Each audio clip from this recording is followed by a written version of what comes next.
As most of you know, Code Geass is my favorite anime. That's an S. Okay, so the thing about Code Geass, right, is I gave it a 10 the first time I watched it because I thought it was like a fucking masterpiece. It was perfect. It was everything. This video on, you can click off now. You got what you came here for. If you've seen Code Geass, and you probably knew I was gonna say that already because there's only one way to describe what I just saw. Masterpiece. And now Code Geass, which it's safe to say this show is absolute peak. Code Geass is an anime that hones in on its themes, ideologies, and characters, rather than set pieces or gimmicks. To me, it still has the best ending in all of anime. The whole show, you never know whether or not you can really root for Lelouch. It's so nice. Absolutely fucking fantastic show.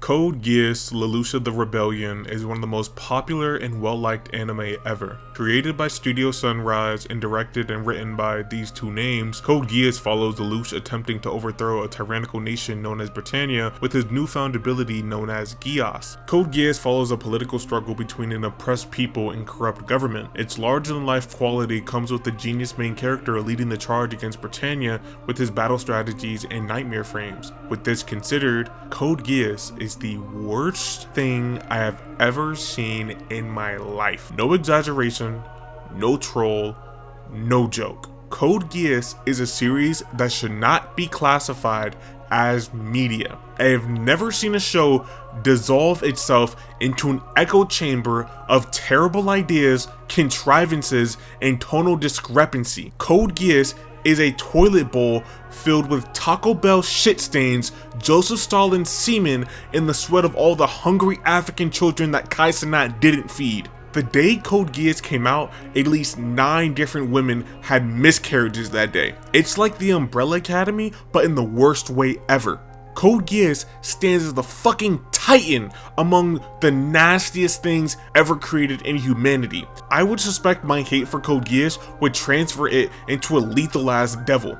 Actually, I would set up the most elaborate plan ever to make Denji fall in love with the regular girl who likes him just for him, only to have her get by 6 BBCs while LTG reacts to it, calling him a summer ant, just so Black Pochita can come out and erase Code Geass off the face of the earth. Okay, I gotta chill.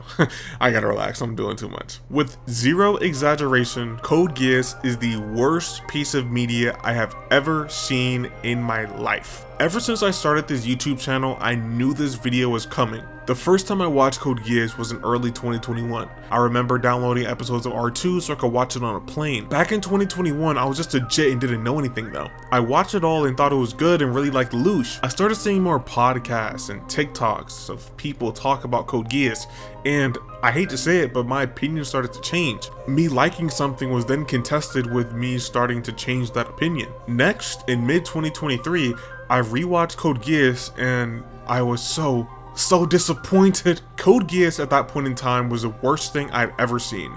Almost 3 years later, it is still the worst thing I've ever seen. I have spent hours on hours of my life listening to people praise and criticize Code Geass. Code Geass has good moments, and sometimes even good ideas, but the vast majority of this is drowning in so many layers of semen, I could never call this show good. Anyway, enough talking about why I feel that way about Code Geass, let's get into the analysis.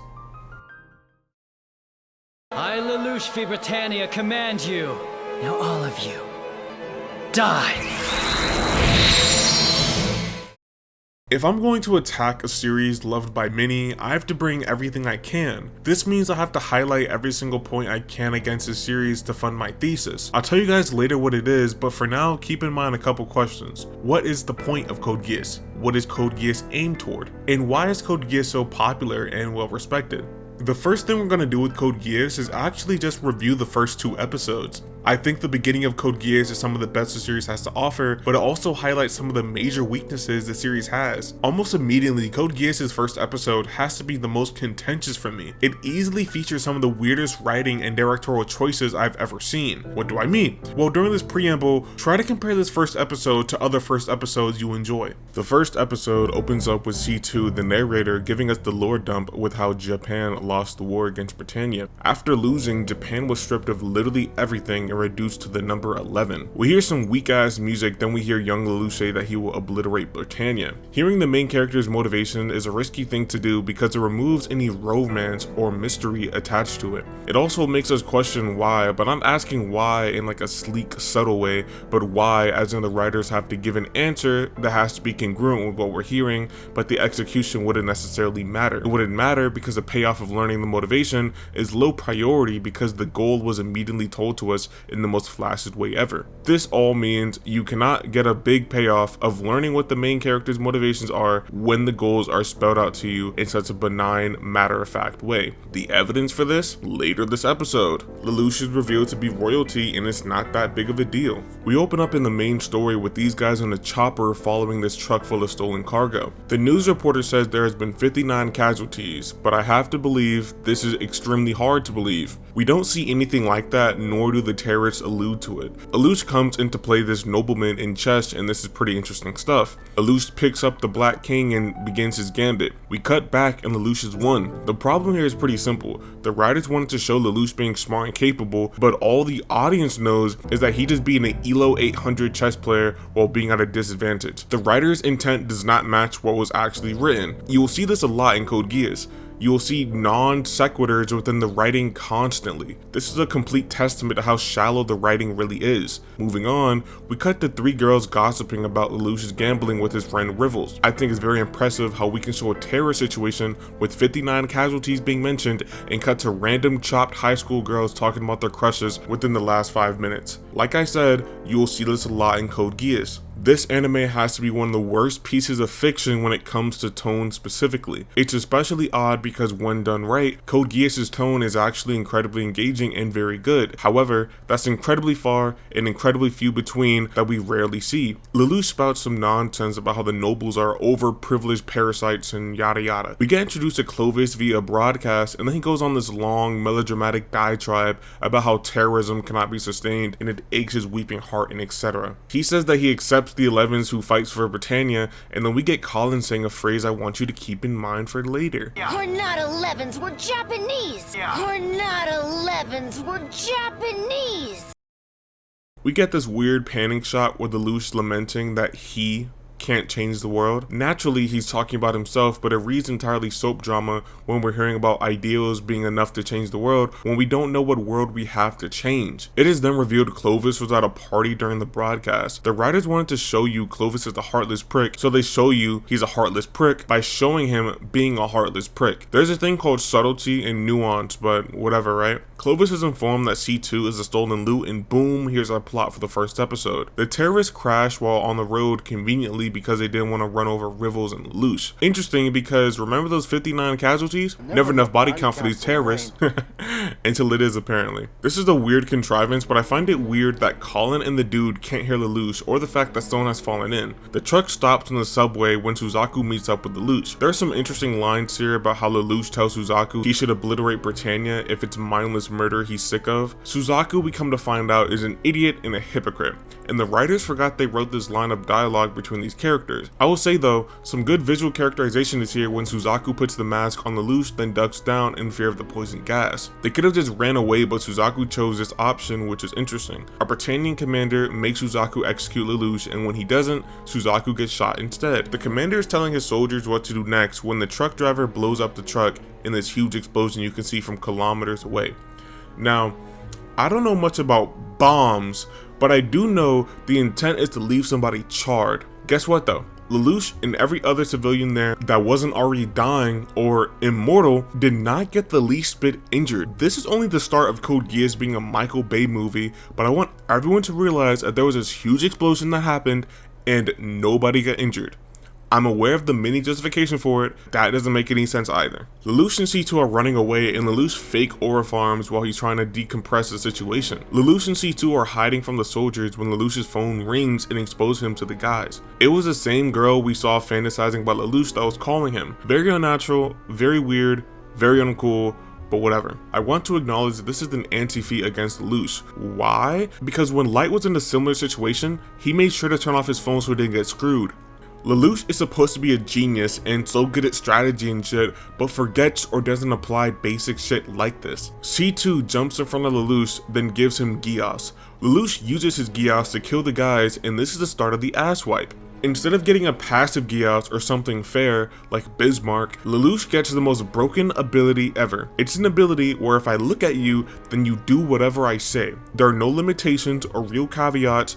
It's just a broken ability that the writers only remember is broken whenever they need something for a contrivance. Lelouch is the one guy who uses the best character in the game in order to be competent at the game. He literally only thinks he can take over Britannia while having absolute control over anyone that looks at him. Crazy. Moving on, Valletta spots Lelouch and Lelouch tricks her to come outside her mech, then she gets Geass. Lelouch not telling this woman to kill herself is weird, especially since he doesn't know at this point that Geass erases people's memories, but whatever. Besides that, Valletta straight up did not have her memories erased while this happened. Sure, she doesn't remember how her mech disappeared, but she remembers seeing Lelouch, and that blatantly should not be possible. This is only used to facilitate a later plot thread that is one of the worst things ever. Suzaku is revealed to be alive as a pendant from his dad or whatever saved him. Now, this is weird as I refuse to believe an ancient relic like this could stop a military grade pistol, but whatever. Even weirder is how fake Gein and his whore decided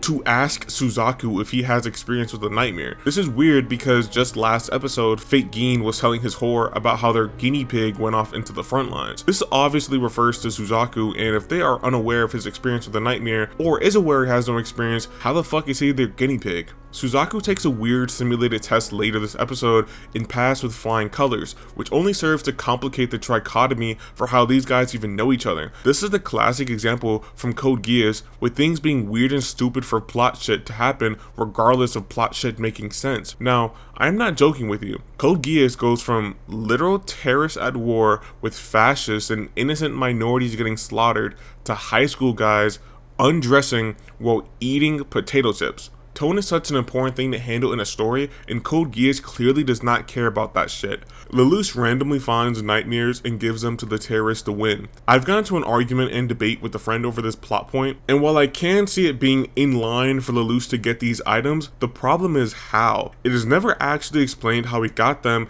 and we the audience are left to play catch up with the seemingly contrived moment because there's no development of the nightmares being spotted then given out. I suppose it's not the worst thing ever though, because the way they actually use the mechs is so dry and boring. The strategies deployed here are simple ambushes that have little to no engagement as Lelouch outsmarts everyone because he is, guess what guys, literally cheating. Another aspect of this being boring is the fact that despite being in 2-meter tall 10-ton weapons of war, it seems like they're just using regular guns. Lelouch starts winning, and unfortunately Johnny Young Bosch sounds more like a bitch than he ever has.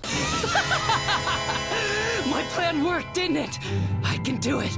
I can defeat Britannia.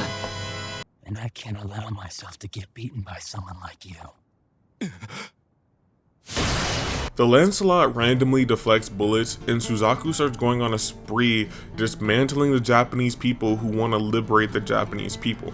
LOL. While Suzaku's going crazy, he notices Lelouch's mech and goes to attack it. Colin appears to help Lelouch, and while Colin is ejecting from his Lancelot, Lelouch is already seen miles away booking it. This is a great example of direction in Code Geass. Lelouch was underneath Colin and Suzaku for about 10 seconds, and now he is light years away. It is frankly abhorrent direction, but I'm aware it isn't the worst thing ever. Lelouch is getting away, and he only gets away because he was going to kill a mom and her child. Very interesting and something to keep in mind as you view Lelouch. With that being said, Lelouch kills Clovis, and that's the end. This was the pilot to Code Geass. As you can tell, there are many things wrong with just these first 2 episodes. The alarm should be roaring in your head just off my general description. This is ignoring the ganky animation, weird storyboards, and bad soundtrack. The general writing and direction will be things we talk about at length later, but here in the first few episodes it's clear to see how it fails. Lack of subtlety, confusing social dynamics, vapid strategy, arbitrary politics. These things are not bad because I say so. We will get further into Code Geass that will only serve to boot how garbage this pilot was. This section served as a warning to everyone.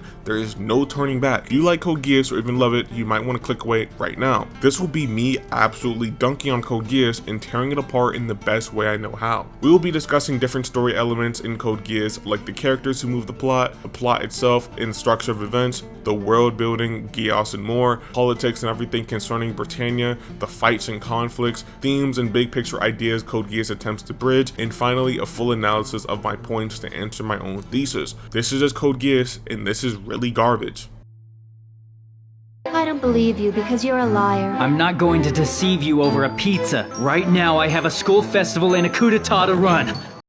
The beginning of this essay was always going to be a bit difficult to start. This is because when trying to unravel the biggest mess you've ever encountered, it can quickly get confusing. Let it be known that plot holes or bad plot is not completely indicative of bad writing. While it can be emblematic of low quality writing, to brush it off as bad is jumping the gun in my opinion. If you have so many problems, the story literally ceases to function no matter what, then obviously you have a bad plot. I have always thought of Code Geass' plot as bad, but this recent rewatch has ascended Code Geass to places media hasn't seen before. This section will inevitably have to cover the direction of Code Geass, as it is a direct factor why this is so ass. So the main plot of Code Geass obviously is in the title. This is obviously a rebellion. To its credit, the actual rebellion storyline is consistent and well developed. This is the critique video first though. I already mentioned how Lelouch surviving the explosion is a clear plot hole. Different plot shit like Lelouch teleporting from Suzaku makes the plot less cohesive, but those are minor problems in all fairness. To truly communicate how the plot, structure, and scripting are also bad, we're going to run down every major plot line and story beat and attack their major weaknesses. A friendly reminder that plot is not the same as themes. Plot handles setups and payoffs, foreshadowing and pacing, etc. Themes are entirely ephemeral and discuss symmetry and motifs. Before we get into it, let me tell you guys a story. A friend of mine and I will constantly debate and argue over different things in the stories that we've seen. We have been debating Yuta vs Akari for years now. We've also done topics like Naruto's genetics and chakra pools. Whenever one of us gets different details wrong when recalling information, the other one would say something like memory diff. We both have really good memory, so this is just an attack at whose memory is better. I say this to say that memory diffs take place all over Code Geass. The writers don't remember things, the characters don't remember things, the narrative itself doesn't remember things. The first memory diff we see is in fact that Lelouch does not remember Colin was in his class. I'm sure it is super logical and natural for the genius Lelouch not to remember people in the same class as him. Yup, the plan to make Colin not suspect Lelouch is also incredibly weird. The only reason it works is because Colin told him to stay and Lelouch answered the phone. He Geass has made Sayaka, which also doesn't make any sense. Why? Because we later learned that not only is she some super ninja, she also supports Zero. One could argue that everything is very new, so he uses Geass as a safety measure, but nonetheless, if Sayaka was always a Zero supporter and etc., this development is not fair for setting that up.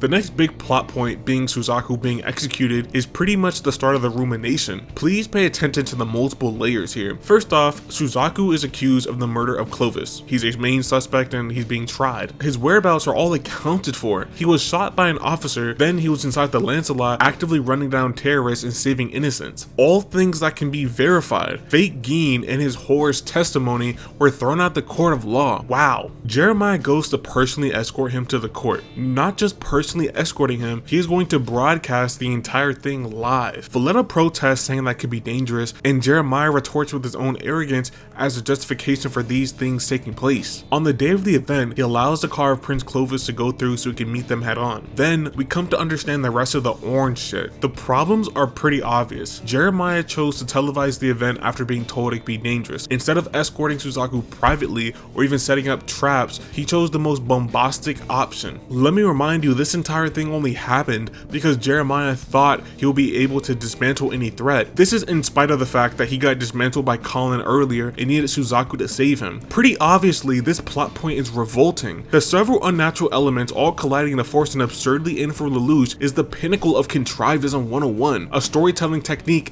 that Code Geass has mastered. Following this moment, we get different beats like Euphemia lying about people chasing her. This is weird because her line doesn't get tied into anything later, nor does it make sense for her to do do it originally. Suzaku getting acquitted is beyond force. Zero throwing a wrench to the system is irrelevant because we already established these guys will ignore all evidence in favor of creating a scapegoat in a fake narrative. Logically, not finding Suzaku guilty just glorifies Zero and makes him infinitely more credible. Why would you want to give credibility to a terrorist? Additionally, it proves that this government is beyond fickle. I think even worse is how Suzaku was able to attend Ashford Academy. But let's look into what my notes say. The systemically racist Britannia allowing someone who was nearly put to death and saved by literal terrorists to attend a prestigious private school is not only the biggest plot hole I've ever seen, but an absolute travesty on any logic this series could have. I have no choice but to obviously agree. It doesn't make any sense how Suzaku was able to attend the school, and this is why it's later revealed that fake Gein's whore pulled some strings to get him in there. Suzaku also implies Lelouch saved his life when he was younger, but that is never explored ever. There are small enough nitpicks and plot shit to scrutinize Code Geass from now until the end of time, but I don't want to get into that nonsense. Wait, I have enough time? Okay. Nonali is able to recognize Suzaku by touch despite not touching him in 7 years, but can't recognize her own brother's voice as Zero's. Goated. Charlie was apparently talking to Clovis, but this makes absolutely no sense as he shouldn't be able to talk to the dead yet, and his goal is to be able to talk to the dead. So what the fuck does that even mean? No joke. That doesn't make any sense. C2 is the narrator to us in the beginning of the episode and says that Lelouch gained the power of Geass, but in the main story, when Lelouch says it out loud to her, she is confused by the word. She's going to be marking the wall like that every day because I used my Geass on her to make her do it. Geass? The name of the power I have. That's what I heard when we first made contact. Obviously, this is just weird as shit and makes me think that nobody watched back the product they were working on. It is also incongruent with C2's backstory. We can just assume all the weird esoteric stuff in episode 1 was just retconned. LOL. Moving on, there's a hostage situation in a hotel and Cornelia is at a standstill because one of the hostages is Euphemia. Now, Lelouch knows Cornelia isn't engaging the terrorists, and guess what this nigga does? Lelouch assumes that since Cornelia would have sacrificed any hostage to kill the terrorist, one of the hostages must be Euphemia. What? And guess what? Lelouch ends up being right. I think Lelouch's plan here was generally well executed despite the convenience of Lelouch having clairvoyance. More than that, I am not mad at Lelouch and think he did a generally speaking good job. An obvious pump fake with him pulling out a gun just for it to not matter narratively. The next major beat is Lelouch constructing a situation where he can isolate Cornelia. At this point, Lelouch's motivations are to question Cornelia and Schnitzel. I think this two-parter is pretty interesting with minimal plot shit affecting the quality. Generally speaking, the stuff with Cornelia is well handled, even with her stupid ass Shinjuku remodeling.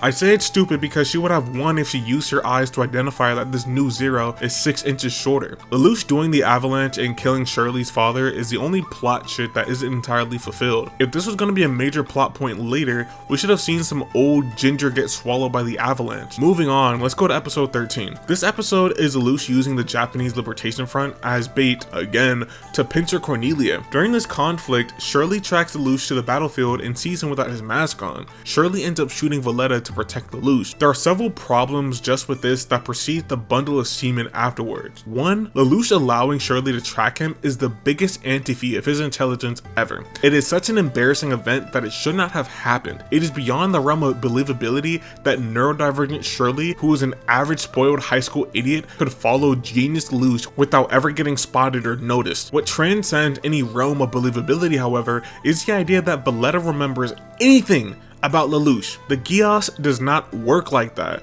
You aren't supposed to remember before, during, or after. This is beyond egregious, and it's such a strenuous plot point forced because the writers got memory diffed by their own rules. The main problem with this episode is that it ends up being vapid retreading of things we already saw. Use the JLF as bait? Check. Do a lot of damage while doing it? Check. Isolate Cornelia? Check. Suzaku comes to save the day? Check. This is less of a parallel and more forced repetition. This is because the development of the main storyline with capturing Cornelia is incredibly stagnant. You know why? Because the writers want to push everything with Cornelia and Euphemia and the larger main story stuff to the end so it's more climactic. This is why Suzaku is so intimately involved with Euphemia despite the relationship having the development of Kaido. This isn't hindsight speaking. Every big picture character and aspect in R1 is delegated entirely to the ending. This This is why there isn't nearly as anything cathartic or well written or well constructed in the first 20 episodes compared to the last 5. So let's put it all together now. Episode 13 suffers from retreading because the writers are creatively bankrupt. As a result of being creatively bankrupt and unable to develop the main storyline in a unique way, the writers made it abundantly clear that they are saving all the larger aspects of the story for the climax of the season. Because they're saving everything for the end, the writers put themselves in the binding vow situation. Either progress a storyline in artificially forced ways that feel like listening to the same bad joke over and over, or create a new conflict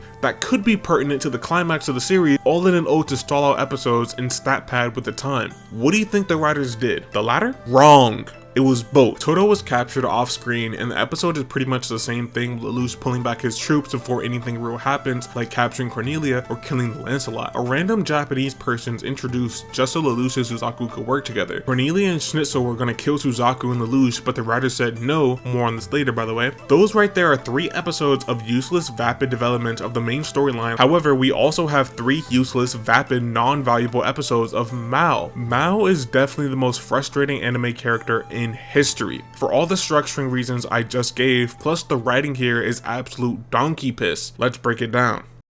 And if you ain't a hoe, get up on my tripod. To Code Geass's benefit, Mao himself was foreshadowed multiple times. You see this white-haired cosplaying autist walk around many times. So Mao pulls up on Shirley after Shirley shoots Valletta and ends up convincing her that she's a killer. Now that she's a killer, she has to kill Lelouch, then kill herself to die with their sins. This is a decent plan, except there is one main hurdle we haven't gotten past. Why does Mao want to kill Lelouch? Rack your brain and come up with an answer. The best answer I have gathered is that Lelouch is currently with C2 and he wants C2 all to himself. There is a clear problem this thought runs into though. How the fuck does Mao know where C2 is, and how does he know Lelouch is connected to her? This is the prerequisite behind these events. Despite this absolutely being necessary in order for the plot to take off, these questions are never answered. Right there, Mao fails. The writing for Mao and his interactions and impact cannot actually survive because his umbilical cord to the narrative is connected to nothing. It is a vague and artificial piece of the puzzle to have Mao target Shirley to get Lelouch to go after C2. Even more logically speaking, I can't imagine Mao having any strenuous anger or malice toward Lelouch. If you want to ignore the obvious roadblocks with Mao finding C2 before an entire authoritative government, sure.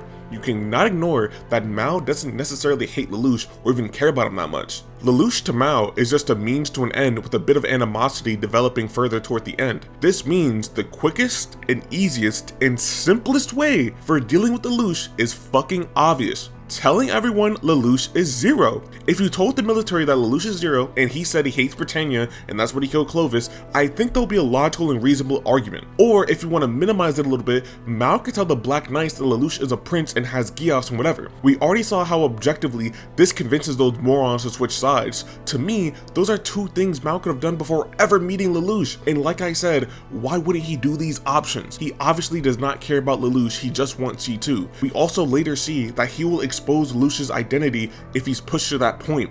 If there was a line from Mao saying he won't expose his identity because it's too easy and he wants Lelouch to suffer for sharing C2, then that would make sense and would be a good plot justification even if stupid. However, there is no contextually correct proof of that being the case. These are just ideas that exist before we see any of the literal plot that take place. The writers not thinking of any of this is partially a diff, but I can imagine any high quality series missing out on things like this and making plot holes. Unfortunately, when we go over this Mao section, I want you to truly think of ways Lelouch could win, either through smarts or anything.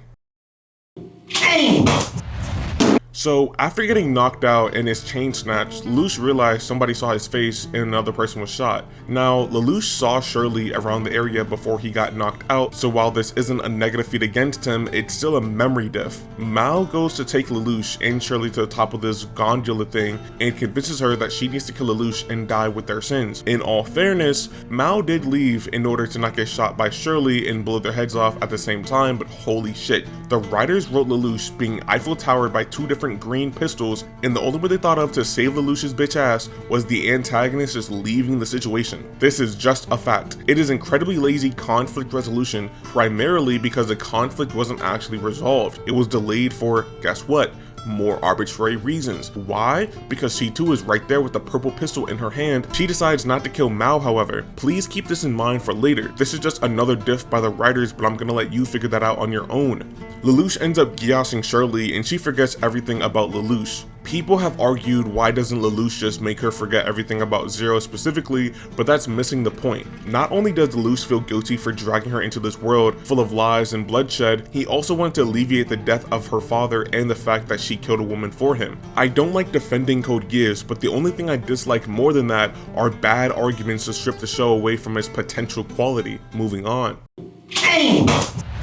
The next Mao episode and his confrontation is unfortunately delayed by 12 minutes. Lelouch was waiting for Mao to strike him instead of using C2 as bait like she suggested. This lasted for half of the episode until C2 forced herself to be bait. Here we get two amazing memory diffs. Lelouch tries to use Geass on C2 even though she told him already that doesn't work on her. Then Lelouch reasons that she could tell someone about his identity and etc. This comes after the fact that she said they were co-conspirators, which means they're generally part of the same team. Pretty solid memory diffs because Lelouch obviously forgot that she is wanted by the military and obviously Geass does not work on her. Mao gets C2 alone at a carnival and we get a look into more of his backstory. It really paints C2 as an evil, manipulative person. I hope that's relevant later on toward her characterization. C2 pulls out her gun and says she's gonna kill Mao. We hear a gunshot then cut back to Mao shooting C2. Mao claims it's because C2 loves Mao, but C2 says that's not true and that he was only being used. Mao wants to bring C2 to Israel or something and decides that he needs to chop up her body in order to do it. Quintillion-dollar question. Why? Why is Mao a crazy ass nigga? Why is Mao literally insane over C2? Truthfully, any real answer is gonna harken back to the writer's decision to make Mao the bad guy. Lelouch's first plan to deal with Mao on the second encounter is pretty simple. He tricks Mao by pretending he is somewhere else just to distract him from the death by firing squad. I get it. If his plan was that simple, then this would have been good. Let's dispel some weird misconceptions before we get into it. Lelouch did not perfectly predict Mao's responses and everything. When you actually watch the scene, it is very clear that there are several lapses in judgment from Lelouch. Mao even comments on how Lelouch is not speaking. So Lelouch did not perfectly 100% predict everything Mao was thinking and saying. That is the only props I would give this scene. You know a plan is fucking terrible when this wasn't the first time you used the plan, nor will it be the last. It is so lame, boring, and unproductive to have Lelouch repeat the same plans. From a writing perspective, why would you do this? It creates the most psychosis-inducing experience ever. We just see the same plans work again and again with no ingenuity. It's like an artist making the same song over and over and you're sitting there expected to like it. Why did the writers create a plan that is categorically cornily retreading? The only answer I could think of is that they couldn't find a different way. Obviously, I can't prove this, but why did this need to be the case? Let's put a pin in that for later. For now, Mao's gotten shot by the police squad. I find it incredibly odd they can hear the thoughts of mind-controlled people, as that doesn't make sense to me, but whatever. C2 goes to China to find and deal with Mao. Mao makes a plan for Lelouch based off this. Mao goes to kidnap Nunnally. We already know Mao knows all Lelouch's weaknesses, so this makes sense. The problem comes in when we see this machine gun. Mao has hooked up a motion sensor activated machine gun. Now, why would anyone want to deploy a gun if it's not meant to seriously harm you? I don't know. But for the sake of the argument, imagine Lelouch was alone and didn't peep the turret because he was distracted by Nunnally or something. This means Lelouch is straight up dead here, which would be rather fair because these are Mao's motivations up to this point, kinda, right? If these things are true and exist, then tell me, why doesn't Mao just tell the world Lelouch is Zero? I'm going to come back to this because, again, this is the simplest and easiest route for dealing with Lelouch. Lelouch, C2, and Mao all admit that Mao doesn't give a fuck about Lelouch. If this was really true, then just get him out the picture. Why does he need to do these elaborate plans of nonsense when there are infinitely better options available? This is just another diff by the writers. Moving on, Mao has somehow attached a bomb to Nunnally and yada yada. My thing is, Mao is going to kill Nunnally to fuck with Lelouch, which does imply some type of personal relationship, but is tenuous at best. We know that Lelouch goes to Geass himself so that he can beat Mao. Lelouch remembers that he Geass himself though. Ironically, just a memory diff from the writers because again, you're not supposed to remember anything before or after. Moving on, Mao reveals the most important thing in the story, then Lelouch Geasses him, to which he is shortly killed by C2. I'm gonna repeat that again. Mao reveals the most important thing in the story, then he gets Geassed and killed. Mao is one of the worst things in the story because of these two events that happen. Lelouch Geasses Mao, C2 kills Mao. Why didn't these things happen immediately? The visors on Mao shouldn't block eye contact, but even if we want to say that because the series says it, just smack them off. I know Lelouch and Mao are weak femboy twinks who are barely 100 pounds, but genuinely trying to fight Mao is infinitely better than letting him blow up your sister. Lelouch could even work with C2 to pull it off. C2 is decently weak, but she's not a victim. Lelouch could have used C2 as bait for her to later hold down Mao while Lelouch Geasses him. In canon, C2 could have shot Mao in the leg or something, then have Lelouch Geass him and solve the problem. Oh, but Deki Opioid, C2 only about shoot him at that point. Yeah, and why was that again? For no fucking reason. From the previous episode, C2 was unable to shoot Mao, and this was implied that she cared about him in some way. How the fuck did C2 develop from that point in order to kill Mao? What did she do? Did she develop in her mind? Was it fake? Oh wait, don't tell me. She developed off screen. Wait. No, let me guess. The writers needed Mao alive for as long as they could reasonably do it, so they had C2 not kill Mao and establish some fake motivation, all for it to not matter in the end. This makes itself evidently true because C2 thought Mao was dead like Lelouch did, so there could not have been any development from her. What does that even mean? Meaning, this is just another memory diff by the writers. Mao as a character doesn't exist, but that's something we'll get into later. I think there are several ways of dispatching Mao, and the fact that this motherfucker takes 3 separate encounters is genuinely nonsense. Obviously, there's a lot of plot shit that happens that makes these episodes hard to watch. Valletta and Ogi, Suzaku being able to outrun a gun, Suzaku conveniently not seeing C2, C2 magically coming back with no foreshadowing or anything, and C2 killing somebody with no blood appearing and just disposing the body despite it being broad day and midday.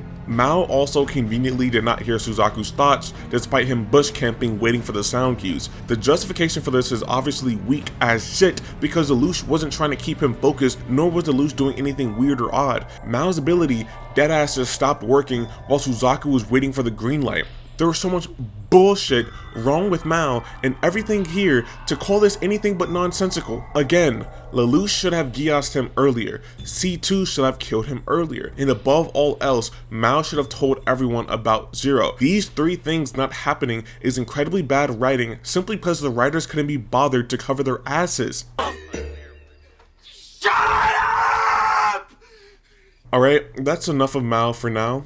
However, while those episodes were taking place, multiple things happened that weren't Mao-centric. Valletta and Ogi are the most pertinent, even though they're the most annoying. There is substantial development for Euphemia, but there is also a turning point for C2 and Lelouch's relationship, something we'll get into balls deep later. Now we have to highlight the direction here. Lelouch thinks about how Suzaku killing his father is such a drastic reveal that shows a lot about his character. I, for one, thinks it's amazing how Suzaku never stopped to realize how Mao knew this. It's even more amazing how Lelouch is thinking about this and comparing his situation with Clovis to Suzaku, as he's supposed to be a model for his class to draw. We are interrupted with serious insights about Suzaku's psyche to hear Rivals ask Lelouch not to move so he can draw. Like I said earlier, the writers want to suspend all major story developments until the very last moment. As a result, we got Toto being captured off screen in a very odd way. When Zero goes to free him, he fights Suzaku and corners him in a precarious situation. His hatch comes off and it's revealed Suzaku is the one piloting the mech the entire time. Whoa! The character reason why this isn't revealed earlier is because Suzaku knows he's a hypocrite. When Suzaku is revealed, naturally Lelouch backs down, but the odd thing is that his commanders don't go to kill Suzaku or even question his motives. It's also a memory diff on Lelouch to leave his mic on for calling to hear him. There's a clusterfuck of plot shit that just happens in episode 18 and 19. So Euphemia wants to make Suzaku her personal knight and Cornelia says that's a bad thing, citing discrimination against the numbers is the nation's national policy. It's Viceroy.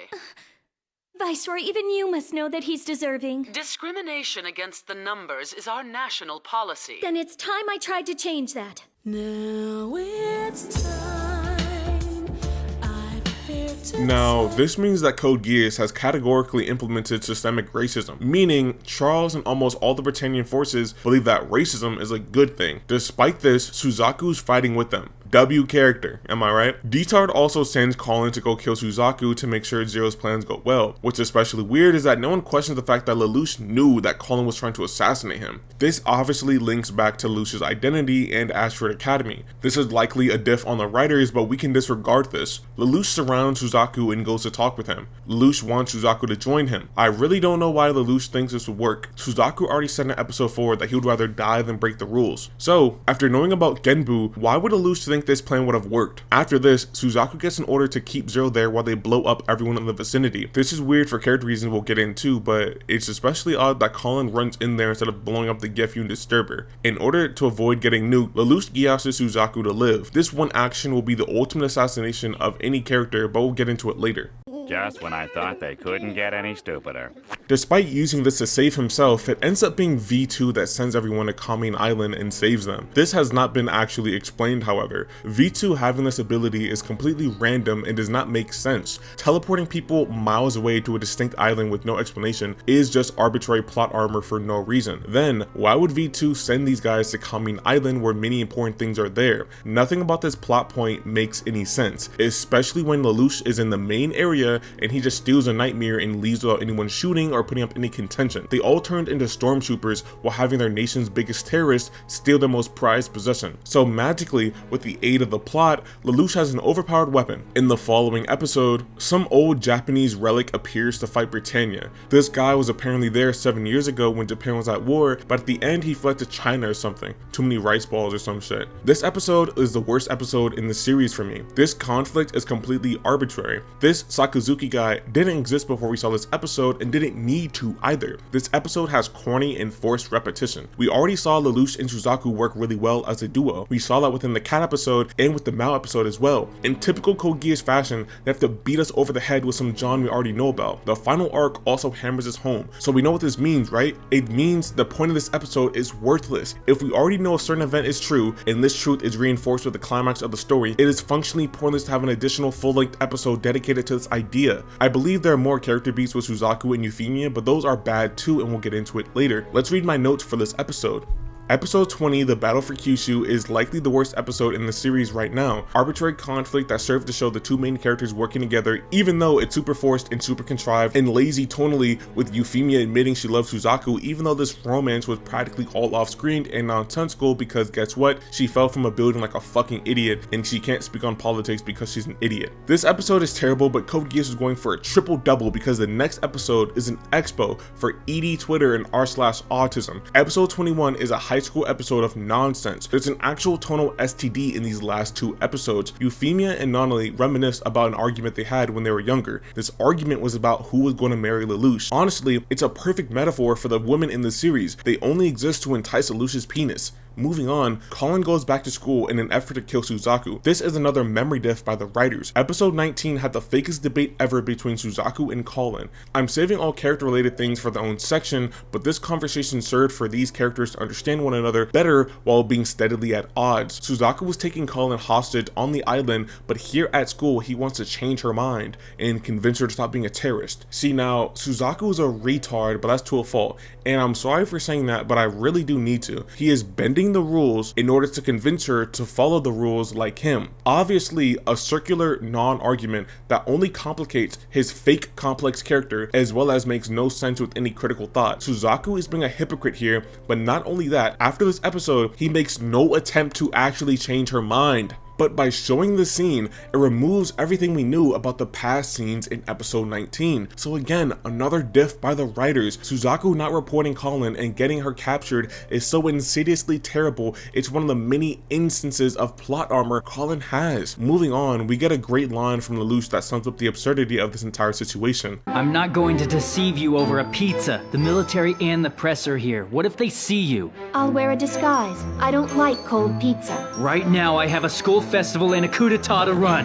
Fuck out of here, nigga! Alright. What the fuck wrong with you, boy? Ogi and Valletta come to this festival and Colin sees them. I don't know how Ogi doesn't know what school Colin goes to, nor why he would even think to go into the school as he's a literal terrorist, but whatever. All of these events collide for the big reveal of Euphemia announcing she is creating the specially administrated zone of Japan. With this, everyone would be acknowledged as equal and there would be no more discrimination. Euphemia got this by giving up her heir to the throne. Euphemia knows nothing about politics, but her being able to do this would be in character despite being a little too perfect in my opinion. Let's quickly examine what happens before this though. So a gust of wind blows this paper thin Burger King crown off Euphemia's head and people recognize it's actually her. Obviously this is the most anime logic thing ever either because people couldn't notice the massive whirlwind pink hair. This isn't even the last time Code Geass uses this low-level anime nonsense. I'll point it out again when we see it because this is incredibly trash. We are genre-savvy anime viewers who are capable of understanding this, but it's the biggest collective groan ever from any person who doesn't lobotomize themselves to watch this slop. Maybe this is the character flaw as well, but there are other countries that suffer under Britannia. Japan is just what these Baka writers focus on. There could still be 10 more countries that go through the same shinjukus every day. Moving on, Zero comes to the initiation of the fake Japan nation.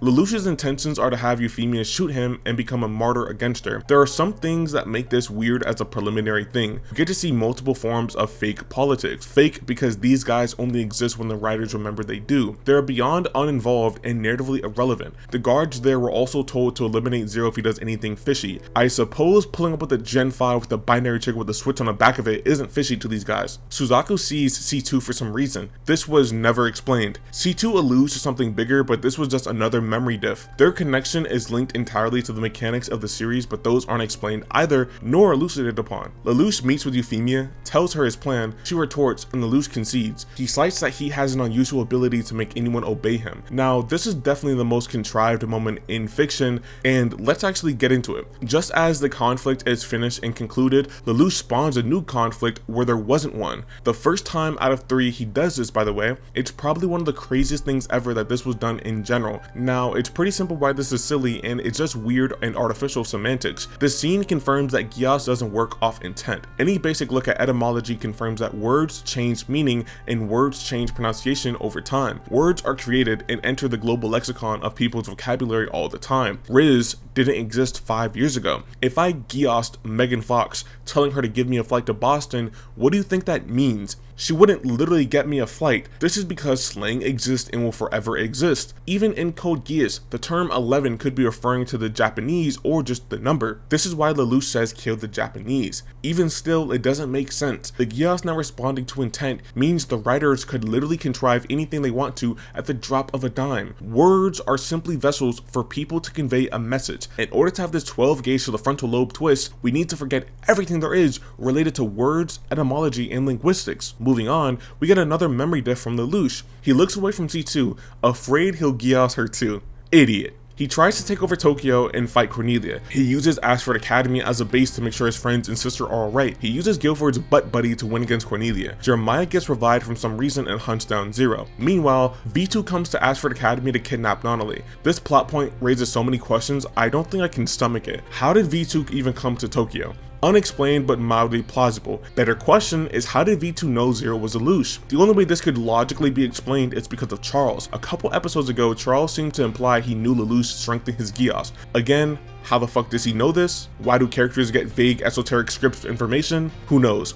The thing is, V2 could have not learned it from Charles because R2 implies Charles wanted to save Lelouch and not only from V2. So, this means V2 must have learned it from themselves, but again, it's super unexplained. Even then, what was the plan here? Was V2 banking on C2's arbitrary mind powers to tell Lelouch about Nonnally and make him leave Tokyo? One can easily see here how this is a supreme Ouroboros of complete penis. There is no payoff later for this outside of learning that Nonnally was taken hostage in R2, but even then, later context could hardly call that a payoff. A lot of bullshit, and I mean a lot of bullshit, happens, but we reach the end of R1. This season ends on a cliffhanger with Suzaku and Lelouch pointing guns at one another. I do think this ending works as it's incredibly dramatic and payoffs different interactions, but there are obviously too many problems surrounding it. Colin turns into a literal baby after hearing Suzaku say that Lelouch was just using her. This should have been common sense. Zero wears a mask. What do masks represent? He was also confirmed not to be Japanese. He hunts down the members of the royal family. Of fucking course he is using you. What the fuck? Regardless, it shouldn't matter because he produces results. I don't know the character justification here either. What about Colin's character is supposed to make this scene make sense?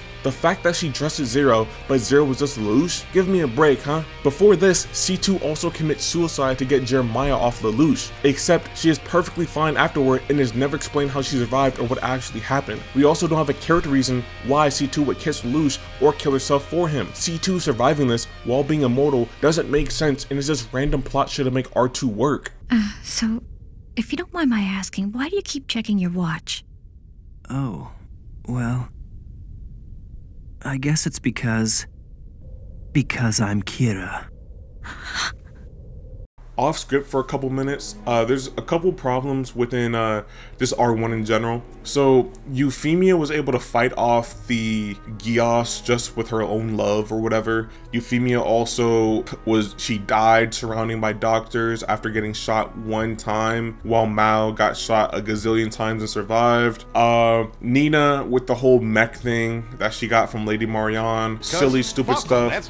Fake Geen being interested in a high schooler for a romantic marriage, weird stuff that doesn't do anything at all for the story. Jeremiah coming back. Jeremiah is a fucking clown, bro. He was first defeated by Colin with her bootleg mech, then he was defeated by Lelouch with the whole orange thing, then he was defeated by random people after they thought, oh, this guy's an orange baby, and then he was like walking on the street and just fell over, and then now this is like the 5th time he's been defeated. So he's literally just useless all around. Euphemia and Suzaku, we'll get into it later with like a character section, but they are genuinely morons, bro. They don't deserve anything. Like Euphemia and Suzaku, their relationship is so forced. Like it's just no romance. Same thing with C2 and Lelouch. While more development, it's still forced. Nina the character is really annoying, obviously, we all agree, we all know that, but Nina the character is she's so funny. You would think, okay, I'm kind of racist against, you know, Japan, I'm kind of racist against Japanese people, but the woman I admire and love, she loves Japanese people and does everything for them. So maybe I would stop being racist, but nah, that line of reasoning doesn't really bode well for a character in Code Geass. Lelouch takes over, like Lelouch gets his plan off on Cornelia because he flips the floor. He just plays spleef with Cornelia and her troops. I think that's pretty lazy. I think that's very lazy. It's a pretty simple and lazy way of dealing with things, but that's not the first time he does that, and he does it one more time again, and it just gets stupider. It's just the same thing with Lelouch pre-recording a message.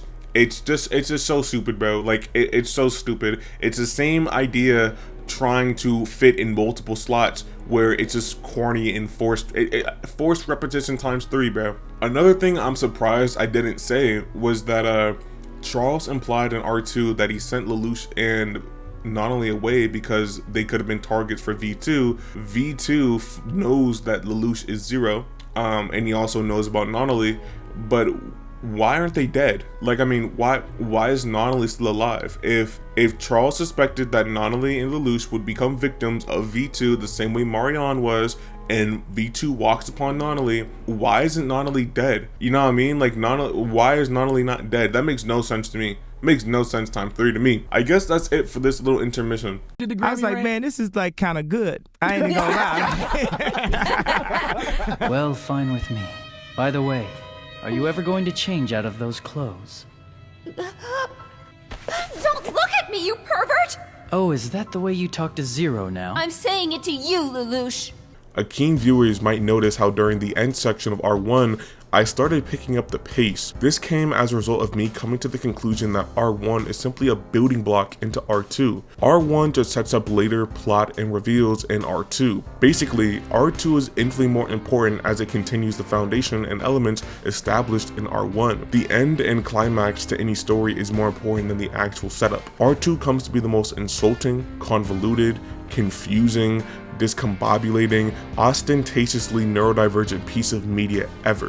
R2 is demonstrably worse than R1 because it managed to pull a Vic Mackey and slip through every single crack available. R2 becomes the most elusive and transient assortment of plot where it almost convinces you that it's not bad until you take off the blindfold and see everyone else with you asleep in a cryo chamber. R2 sets many pitfall traps that, when not paying attention, make you think nothing happened and you're not trapped at all. Okay, what do I mean? Episode 1 of R2 is titled The Day a Demon Awakens, in a complete parallel to R1. 1 year after the end of R1, Lelouch is at school with his teacher Valletta trying to run him down. Lelouch and his brother Rollo go to a gambling casino. At the casino, Lelouch beats some dickhead in chess while the building gets raided by Black Knights. Funny enough, Colin was a part of this raid and planted the seeds for it to be done. She runs with Lelouch, but in a flash, he is stolen by Rollo. Lelouch and Rollo get separated when Lelouch finds C2. Unaware of who she is, Lelouch questions her only for her to be shot by the Office of Secret Intelligence. In the parallel to R1, shot C2 touches Lelouch and gives him the power of Geass again. Holy fucking shit.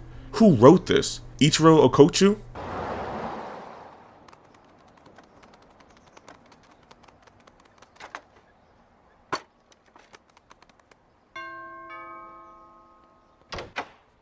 Hello?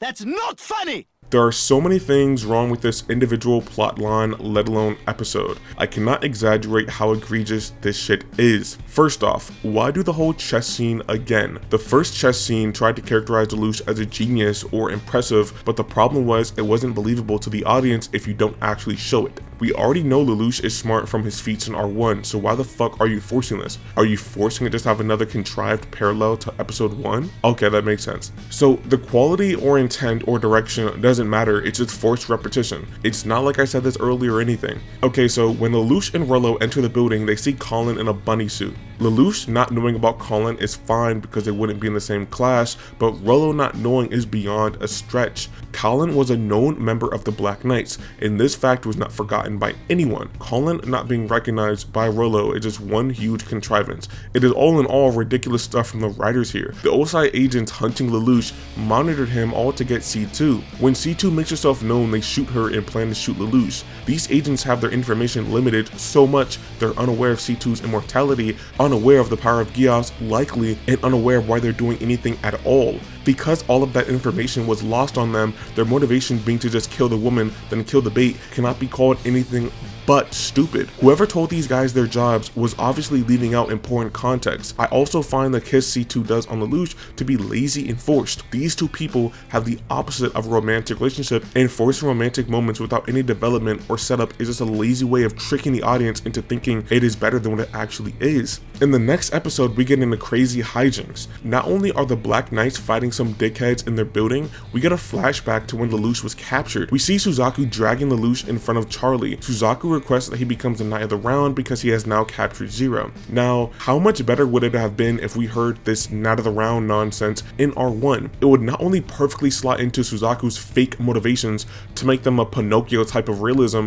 it would make sense generally speaking for the world building and Lelouch's deeper plans. Now, we see Charlie rewrite Lelouch's memory, and as we see this right, Suzaku is right here. Suzaku sees that Charlie has a Geass capable of rewriting someone's memory, and he still believes he can change the world from the inside out. If Suzaku was any slower, he would have to wear a helmet. Lelouch previously Geassed everyone on the corner to erase themselves. There was no lens or contact or anything he used. He remembered his old life and then he upped the Geass. If the Geass was always active, like we were told, then Lelouch should not be able to unconsciously turn it off or on. That directly contradicts everything we are told about this stupid ass mechanic. We also learn that the OSI are the Emperor's personal agents, which means their lack of information and lack of awareness is super mega contrived for no other reason other than hype moments and aura. Lelouch makes a plan to kill the commander guarding the exits to the building. On their way to escape, they meet this nightmare who is literally teleporting. Now, this is another big plot hole from Code Geass that makes me think nobody rewatched or thought about what they were working on. The yellow Trigon mech is obviously piloted by Rollo. This is obvious before you get the reveal at the end of the episode. Rollo's ability is to stop someone's perception of time. It is not literally stopping time, but is like a diet the world, or it just takes away someone's perception.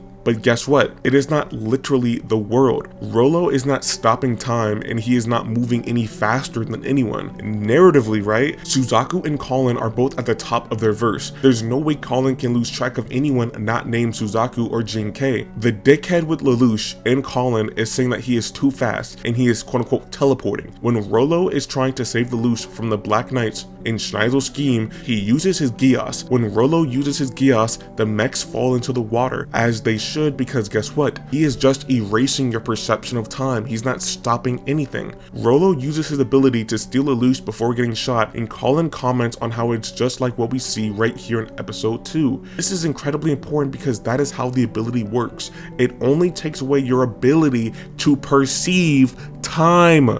But guess what? this dickhead with them in episode 2 does some kamikaze move on Rolo, and guess what? Rolo teleports away. If you have a functioning brain, please tell me what the fuck is wrong with this. Rolo cannot literally stop time. If there is an explosion 2 feet away from him and he uses his Geass, he cannot magically dodge the explosion. The same thing with the mechs from earlier. The mechs will still carry their momentum and hit Rolo. He cannot just disappear off the face of the earth. That is not how the ability works. I am so glad I commented earlier, because in the first episode, Rolo's ability was foreshadowed in a real way that is a blink and you miss it, which adds to the entire gimmick of this entirely. This is just a huge plot hole because Rolo should be more than dead right now. I bet some of you guys never noticed this, but when you do, it really adds to the quality of R2. R2 is so dependent on you not having any memory or recollection of statements, motivation, or plot points. It is one big car crash that is slowly happening that only gets further and further explosive. The perfect way to ever communicate that idea is just by watching the show. After the Black Knights escape from the General Cocksucker, they take refuge on the Chinese consulate with the excuse of lazy ass politics protecting them from harm and violence. This series has the characters hide out in Britannia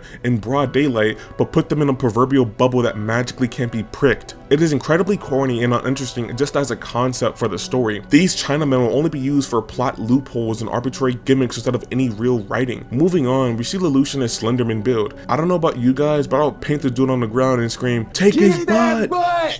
We get more chatter with the OSI and Valletta this episode. I believe it is all just so corny and bad. The OSI never questioned any of their orders despite being the Emperor's personal guards. Then after spotting C2 and Lelouch, they are not only none the wiser, they do not disclose any of that information to anyone else. On top of all that, the OSI's logs are incredibly sensitive and personal, meaning that only the OSI, the people who are currently dead, kept real tabs on Lelouch and his activities. Can someone tell me what the hell the point of the OSI is, other than creating the most contrived scenarios ever? We also learn that Shirley, despite having her memories of Lelouch erased, has feelings for him. Now, I'm not saying this is a memory diff by the writers because they forgot her memories were gone. I am saying the writers are so ass at their job, they off-screen the character's romantic feelings twice, aka the worst shit ever. Lelouch remembers Valletta in this episode, which is incredibly odd because he didn't recognize her in episode 21. I don't know if this is a memory diff, but whatever it is, it's corny. And I don't want to use corny as an argument all the time, but it's just the writers artificially doing whatever they want to whenever they want. Rolo kills someone in this episode and uses his Geass to do it. Again, if Rolo's Geass worked like he was presented in episode 2, then the water behind him would stop falling and making noise. LOL. Suzaku slaughters a bunch of people here and then we move on. Keep that in mind for later though. Lelouch makes a plan to escape the OSI's vision and he uses Shirley as bait in a way. He goes to the headquarters of the OSI and waits for Rolo to show up. I don't know how he knew Rolo was going to show up, but that's whatever, am I right? So let's actually tackle a bit of the scene. I think this is a weirdly perfect blend of what Code Geass has to offer. So Lelouch has a gun to Rolo's head. Lelouch's plan here is to Geass Rolo and turn him into a pawn so he can find Nunnally. I think the reasoning there is a bit odd because I wouldn't assume the OSI or specifically Rolo are connected to Charlie in V2, but whatever. If his goal is to Geass Rolo and is literally anticipating him coming down because of a carefully laid trap, why does he take off his eye contact after explaining his big plan? I don't believe it is in character for Lelouch to start explaining himself and his plans, but I'm not going to hold out my head on that one. If you think it's in character somehow because he resents Rolo, whatever. Sure, the problem is, it is stupid as shit to not immediately Geass him and keep it moving. When he met Guilford's butt buddy last season, he wasted no time in Geassing him for his grand plan. This is functionally the same exact thing, but infinitely more important because it has to do with Nunnally. Because this is the case, this becomes infinitely more contrived when Lelouch just tells Rolo his big smart plan for no reason at all. But let's skip a little forward. Rolo says he's been killing people since forever and that it's so natural for him it is like brushing his teeth. He then tells Lelouch his plans to kill him whenever he sees that his memories have returned. Lelouch interrupts him by counting and Rolo is confused and asks what's going on. Lelouch reveals that he has magically been counting the seconds ever since Rolo walked in the room like some fucking metronome. And now that Rolo has a gun, the counter is now out of sync. He magically, and I mean deadass out of nowhere, pulls out a TV remote and with the click of a button replays what happened. Now, I'm not gonna gaming Magic 13 this whole situation and start asking questions like how would Lelouch have the remote and why would that be relevant to him Geassing Rollo, but it's still funny as hell to think about because these writers are really just skipping to what they want you to see without any tact whatsoever. Lelouch deduces his Geass and afterward tells Rollo how he himself could solve all of Rollo's issues. Lelouch says that he could bait out C2 for Rollo, and he could also give him a future. That right there is the reason why this scene is like perfectly Code Geass exemplified. Lelouch carefully manipulates Rollo based on the emotions we already saw and was able to finagle his way out of Rollo's Geass. The manipulation was well done, even though it is predicated on Lelouch being a Baka de Na. What is especially interesting is that Rollo narrates his life and mission to Lelouch instead of just killing him. I understand there could be some weird sentiment that he has that is preventing him from pulling the trigger, but that doesn't necessarily work for me. Narrating your life saying I'm a killer who brags about killing people while actively not killing someone seems super forced to me. Moving on, let's actually talk about the plan Lelouch has for Rollo and C2. So the Black Knights are scheduled to be executed. I do not know why they're about to be executed a year later after being captured when Toto is going to be executed after a couple days, but sure. Lelouch's plan for getting the Black Knights free is just to do the same thing he already did 6 episodes ago. If you are binge watching Code Geass like a lot of people do, then Lelouch literally did the exact same plan to practically the same people in the same way. This is the character we're supposed to believe is a genius, by the way. What is especially funny is how the Black Knights are partnered with the Chinese Federation, right? One of the political dudes were Geass by Zero into being his slave or whatever. It is literally known that China is a big fan of the Black Knights / Japanese, and despite that, Guilford still had the Black Knights executed right in front of the fake ass bubble zone. Oh my god. How could I take the politics and strategies and plans seriously if I know they're always, and I mean always, going to be contingent on some asinine contrivances to make everything happen a certain way? During this whole conflict, we get introduced to the Gurren Mark II and it's so unbelievably corny. The writers think we forgot what it does, so Colin essentially shows off her mech and abilities like a damn infomercial. We also get Lelouch's big plan of fake sacrificing himself for Rollo so he is magically on his side. I do not think this plan is bad at all, and I low-key could understand why Lelouch thinks it's good. I think from the viewer's perspective, it could be a little forced and a little corny. I say that because having a brutal serial killer turn into an emotional baby is a bit jarring. However, that is more on a character level in which this section isn't supposed to cover. Basically, the plan worked, but it doesn't work absolutely flawlessly for me. If you believed Code Geass has tonal issues, you would obviously be right. What makes a lot of those issues worse is when serious topics like treason and death are brought up only for Lelouch to throw them away by flirtatiously bringing up how Colin knows a lot about Lelouch. The tonal issues in Code Geass are mechanically wired into the series, and that is something we have to live with and talk about later. Moving on, Suzaku and Lelouch mentally exposit to the audience their dynamic and who they were. It is frankly corny and shows so little confidence in your audience to understand what's going on. Alright, this is one of the most complex memory diffs we have so far. Let me explain. So Suzaku is in class and Valletta tells him to sit next to Lelouch. This tells Lelouch that Suzaku is there to monitor him, likely. We understand that, right? Lelouch in his head says that Suzaku messed up by walking to Lelouch directly and assuming that they knew each other. This is pretty odd, isn't it? Why is Lelouch saying that Suzaku screwed up? What sense does that make? How did Suzaku screw up? How is this at all relevant to what Lelouch just said about his memories? Okay, well, the only reasonable interpretation I have, because this is left so vague, is the following. Lelouch thought that Suzaku could have pretended not to know him in order to see if his memories came back. Let me repeat that. Lelouch assumed that Suzaku was there to spy on him and then came to a possibility that Suzaku could have pretended not to know him to gauge his memories. That is what the writers likely wrote and what Lelouch means by Suzaku messing up. The problem here should be beyond obvious. Suzaku did not mess up in any way. The writers made this convoluted, wordy plot point for no reason. Why? Because Lelouch has the memories that were implanted inside him. Lelouch has all the memories of Rollo and the life he lived while Geassed. Lelouch did not magically forget any of those memories that were inscribed onto his brain. We know for a fact because of Rollo. Lelouch reminisces on what Rollo and him have done before, and Lelouch talks to Rollo with clear memories of doing things, including gifting him stuff for his birthday. Basically, right, this whole gimmick that the writers are trying to do is one big ironic memory diff. Lelouch still has the memories of what were implanted inside him. If the memories of him and Suzaku were erased, he will be aware of it the same way he is aware not only is his real sister, There is no 4D mind games here because Lelouch has all the information planted and all the information that actually happened. There is absolutely nothing Suzaku or anyone could do for that matter to trip up Lelouch and make him act out of character. Have you guys ever seen a story with more holes and tarps covering up said holes? Why you think people be watching these games? You think they really be liking these teams? Some people do. I got fantasy and I got real money. You messing up my parlay. That's why they call you the N-word. That's why because you suck. That's why they say you worse than Hitler. Now, I understand the high school stuff for Lelouch is important to manage his characterization and the different lives he lives. I would be amiss to say that I do not understand it or get it. To focus on the best of the best, the mob stuff within Tony Soprano is the most interesting and engaging. The family stuff is slower and definitely less fun, but infinitely more important for the character of Tony Soprano. What we have here with Code Geass is the main character being forced into school because that is the easiest way to make everything happen. I think this especially veers its head when Valletta, a pure-blooded Britannian, has to strip naked because she is a part of the school body for Ashford Academy. Another weird thing I mentioned a little earlier is that Millie and likely the rest of the student council still remember Colin. Their memories were not changed, which itself could be called a memory diff by the writers. Regardless, it is super unnatural and obviously super odd. C2 walks on school grounds because she is enticed by pizza. Lelouch sees her and his frail little Toph Beifong body is out of breath when they catch up. C2 says that the Emperor is looking for her and trying to capture her. She doesn't say why even though she knows, so I want you to keep that in mind for now. She then starts name dropping V2. What is especially funny is how she tells Lelouch not to get further involved. My nigga, his goals are to literally overthrow the kingdom and likely kill his father. What do you mean do not get further involved? We get a lot of shots of C2 looking all petite and fertile, and it reminds me of that one tweet saying, y'all gotta stop sexualizing them little Asian girls. Funny as shit, I won't lie.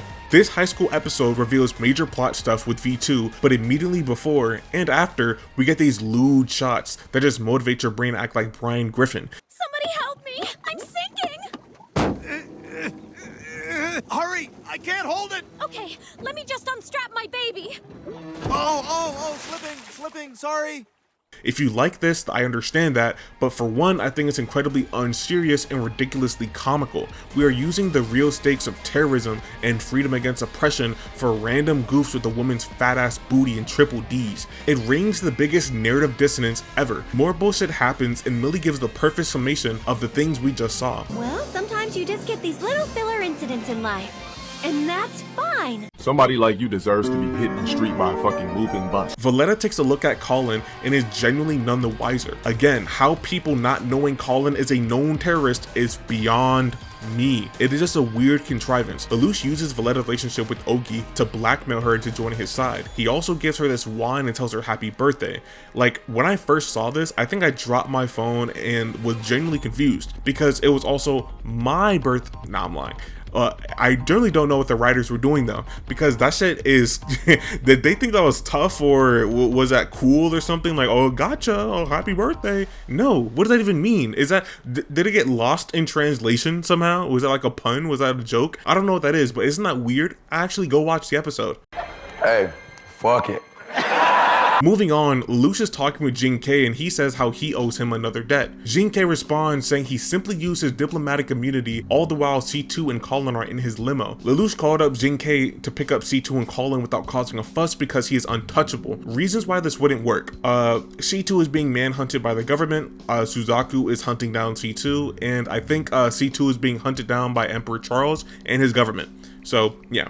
Suzaku then tries to see if Lelouch has regained his memories by putting him on the phone with Nunnally. This is a good plan because Lelouch likely can't hold back his reactions as we see. What makes this bad is the fact that Suzaku does this terribly by allowing Lelouch to turn around so you can't gauge his reaction. What really grinds my gears is the fact that the conversation isn't being recorded or someone else isn't there. Like, what the fuck? Like, what the fuck? When Suzaku picks up the phone, he says, yes, it's Kururugi. Yes, he's standing right here in front of me. Are you not talking to someone who can give Nunnally the phone? Like, The bitch is blind, someone needs her to hand her the phone. Why the fuck did you not stay and see what she said or what conversation was taking place? Even then, all those things will be magically solved if the call was recorded. Why would you not just record the call? You could play it back later and see all the tiny hints that might lead you to a conclusion one way or the other. Why the fuck was it written if it doesn't even follow through logically? Why the fuck is Helena Moore still in the game? But quickly though, let's read my notes for this episode. Episode 5, Knights of the Round. Definitely one of the worst episodes to exist in fiction. You have the soap melodrama of a pseudo recap at the beginning with Suzaku and Lelouch,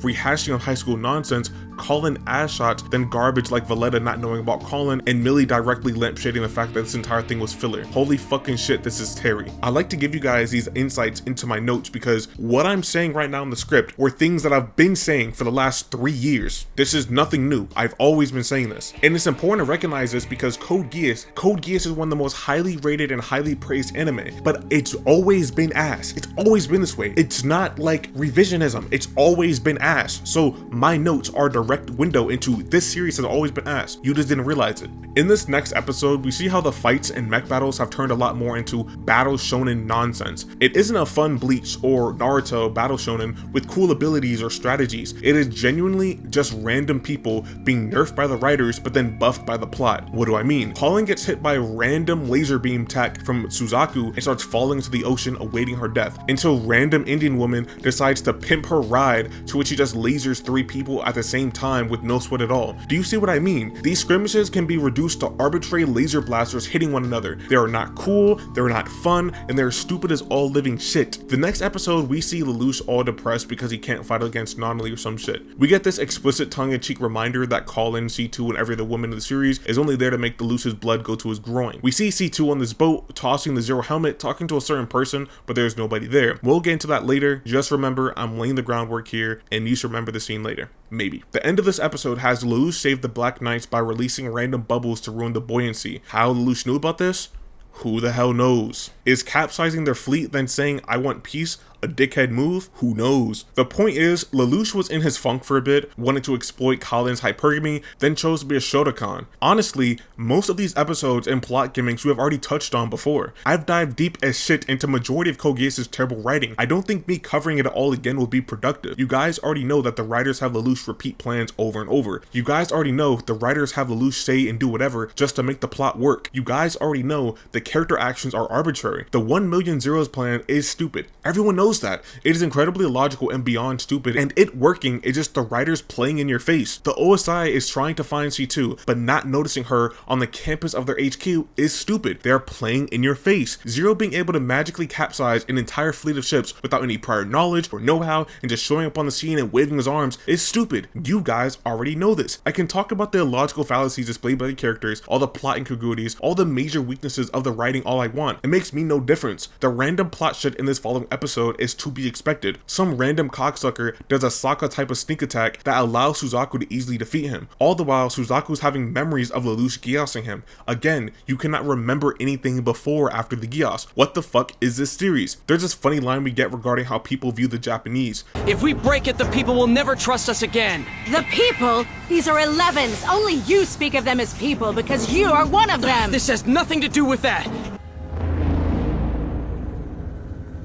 Zero's nonsense plan works, and I suppose that is the end to the first little arc. As I said, you guys already knew this was going to happen before I ever mentioned it. I will still cover the plot and its failings, but I will streamline it to tackle the main storyline and events that transpired. You guys have to personally know it is deflating and annoying having to cover the same 20,000 turd plot bullshits that continue to permeate every single season. I am grateful to be talking about Code Geass, obviously, but man, you guys have no idea what type of nonsense I am sitting through. This isn't me complaining at all. I am just being completely honest. After finishing parts or sections of this video, go watch some of Code Geass, then come back. You will genuinely see me holding back and being a lot more lenient than I ever thought I could. That is all because Code Geass is one large spiderweb laced with semen. It is just a disgusting collection of ideas and arcs that can't be resolved because the writers have the intellect of Season 3 Christopher Moltisanti. I want to sound like an asshole, but I really can't be seen in a place like this anymore. Things will never be the same. As we continue R2, we see 1 million people take refuge in the Chinese Federation. Like I said, I want to cover major beats and major stuff that happens and alleviate your brains and my video from the pedantic plot shit that is only so shallow because there's so much of it. Some of that pedantic plot shit is artificially baked into the narrative. What do I mean? Okay, well, let's read my notes for R2 episode 2. Episode 2, Plan for Independent Japan. Honestly, Suzaku is such a...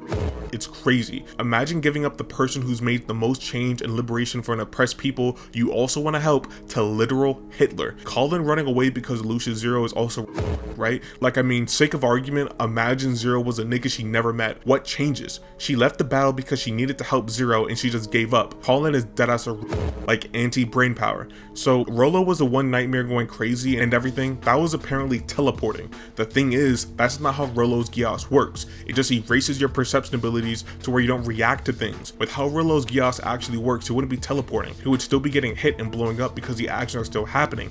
Hashtag lol. So the plot of this Chinese Godfather arc is pretty simple. The Black Knights are trying to subtly overthrow the Chinese Federation's high-ranking government in order to advance their mission on defeating Britannia. Schneizel knows this and sets up an arranged marriage with the Empress and his brother to loosen the Black Knights' hold over the Chinese Federation and mend their own fragile relationship. The High Eunuchs work with Britannia because if the marriage goes through, they would gain nobility inside Britannia's infrastructure. Jin Kei, a diplomatic representative of the Chinese Federation, has a close relationship with the Empress and does not want to see her life be given away. Jin Kei ends up fighting against the Chinese Federation to maintain the Empress Tianzi's agency. All these plans and motivations go haywire when Lelouch kidnaps the Tianzi and forces everyone to make a move. The plot this time around is a result of what I said earlier. Just as the conflict is finished and concluded, Lelouch spawns a new conflict where there wasn't one. The first time out of 3 he does this, by the way. This entire John is uber contrived. We are supposed to believe Lelouch is a genius, right? So when we see that the Britannian government are using the Empress for political arrangements, this means that Jin Kei himself does not fuck with Britannia. When you dig half a centimeter deep, you realize he also does not fuck with the High Eunuchs either because they're going to sell out the Empress. So with that 1, 2, 3 logic, Jin Kei is clearly not messing with any of the people involved in manipulating the Empress. So guess what Lelouch decides to do? He decides to kidnap the woman and make an enemy out of Jin Kei.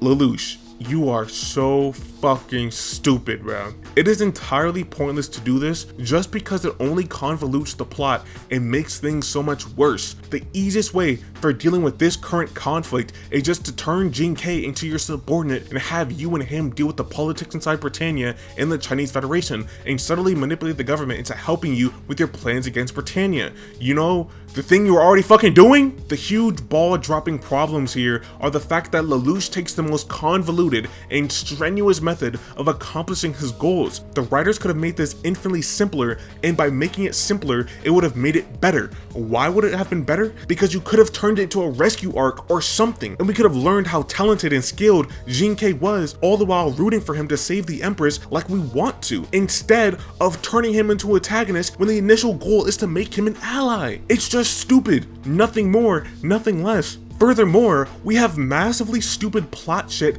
clogging our retinas. 1. Toto says he could fight a pilot like Suzaku if he had a certain mech, directly confirming the arbitrary mech specs, directly confirming that arbitrary mech specs will always triumph over skill and strategy. 2. The Tianzi Empress looks like a little girl, sounds like a little girl, is voice acted by someone who specializes in doing little kid voices. What the fuck is she doing getting married to this closeted douchebag? That shit is disgusting. 3. The combat in the series is forever ruined, and I don't even want to insult anime as a whole by ever calling these things quote-unquote fights. There is a generic Book 2 of Korra beam clash here that happens for no reason other than weird and unnatural spectacle. Colin has Jin Kei strung by her web or something, and she clearly has the advantage. Obviously, because she has him sneered and she has her Gurren abilities. Jin Kei implies he has something up his sleeve, but right before anything happens, I can't believe this, bro.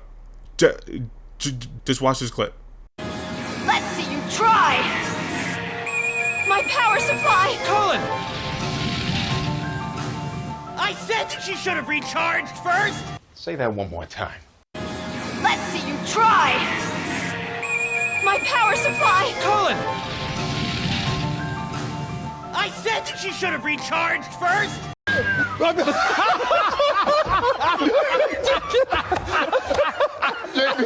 I did not edit that clip one bit. If that is normal to you, please surrender your soul to Israel. What we just witnessed was the bitch getting off-screened. On screen. The woman went in for an attack, got an alert, we flash away to Ogi yelling Colin, and then we see Colin tied up under Jin K. I'm telling you guys, this woman genuinely got off-screened while it was shown the entire time. It shocks my spirit every single time I see it because it is a stark reminder that the direction in this series is genuinely horrible. 4. Jin K was said to be a gifted fighter on the level of Suzaku and Colin, but also a gifted tactician able to rival Zero. This all came with the caveat that he didn't have much time to live. He had a ukatake type of cancer or something, but that was just one big pump fake because he never dies, he never gets seriously injured, and he never deals with any physical loss. This is just a series being edgy and unique with absolutely zero follow through. 5th and finally, the end of this episode has the maid Sayako put on a shape-shifting mask to take the appearance of Lelouch to occupy his school life. This is one of the worst things I've ever seen. Like, I mean,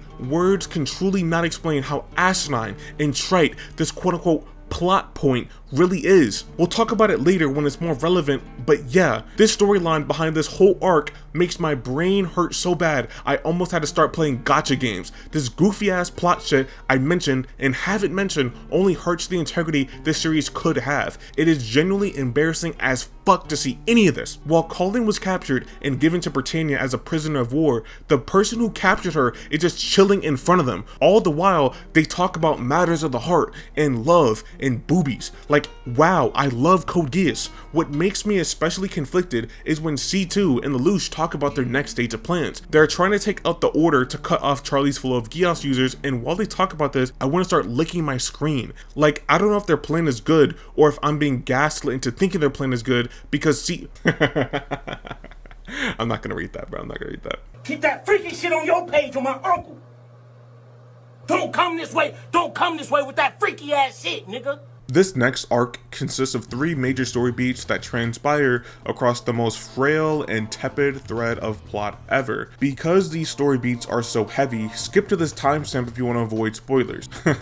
No, but seriously, we have 3 big plot points with Shirley's death, She's World, and the Fleha. A lot of people consider this stuff to be separated into different arcs, and good for you guys, to be honest. I think if you're really gonna twist my arm, then I would say episodes 12 and 13 are semi-filler and consist with Jeremiah's arc. Then episodes 14 and 15 are the raid on the Geass Order, which are plot crucial. Finally, we have episodes 16 through 19, which is the assault on Tokyo, in a direct parallel to R1's finale. I'm putting all of these plot events into one large arc because they cover the general problems I have. These 8 episodes have the exact same problem that becomes an ironic deficit to the integrity of the series. There are solid enough ideas with solid enough execution that unfortunately cannot stand on its own 2 feet simply because the quality of the writing isn't good enough. It genuinely reminds me of losing in a video game despite dropping numbers on the enemy team. Like, yeah, you're doing your job, but the results are still negative and yield an unsatisfying taste in your mouth. To explain, I want to go over these different things that I think are pretty good and well handled. This is the plot section, but if you would allow me, father, to stretch my hands, I think Shirley's brief arc here is decently good.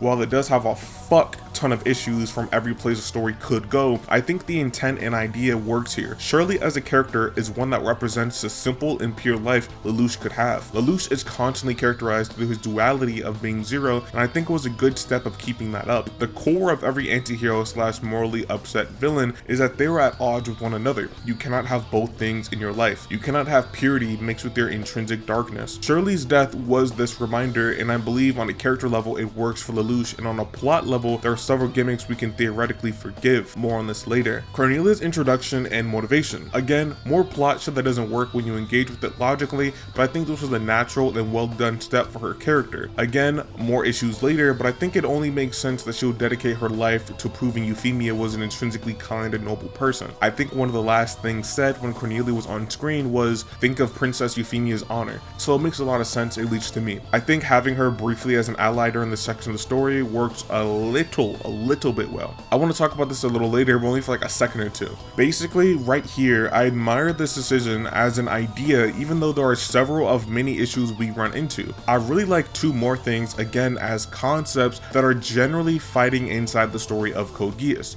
Charlie as an antagonist being more philosophical and idealistic is a good step. His motivations being quote unquote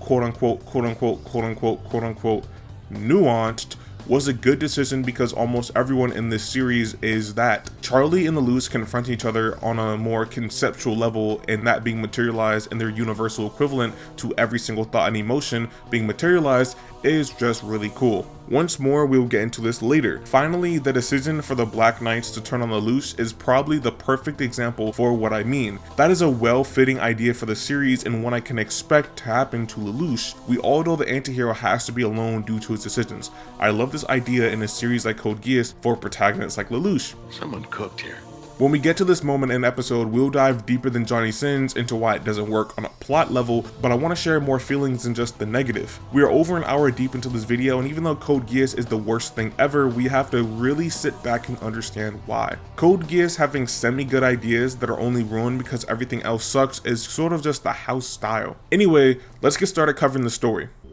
You ever feel like nothing good was ever gonna happen to you?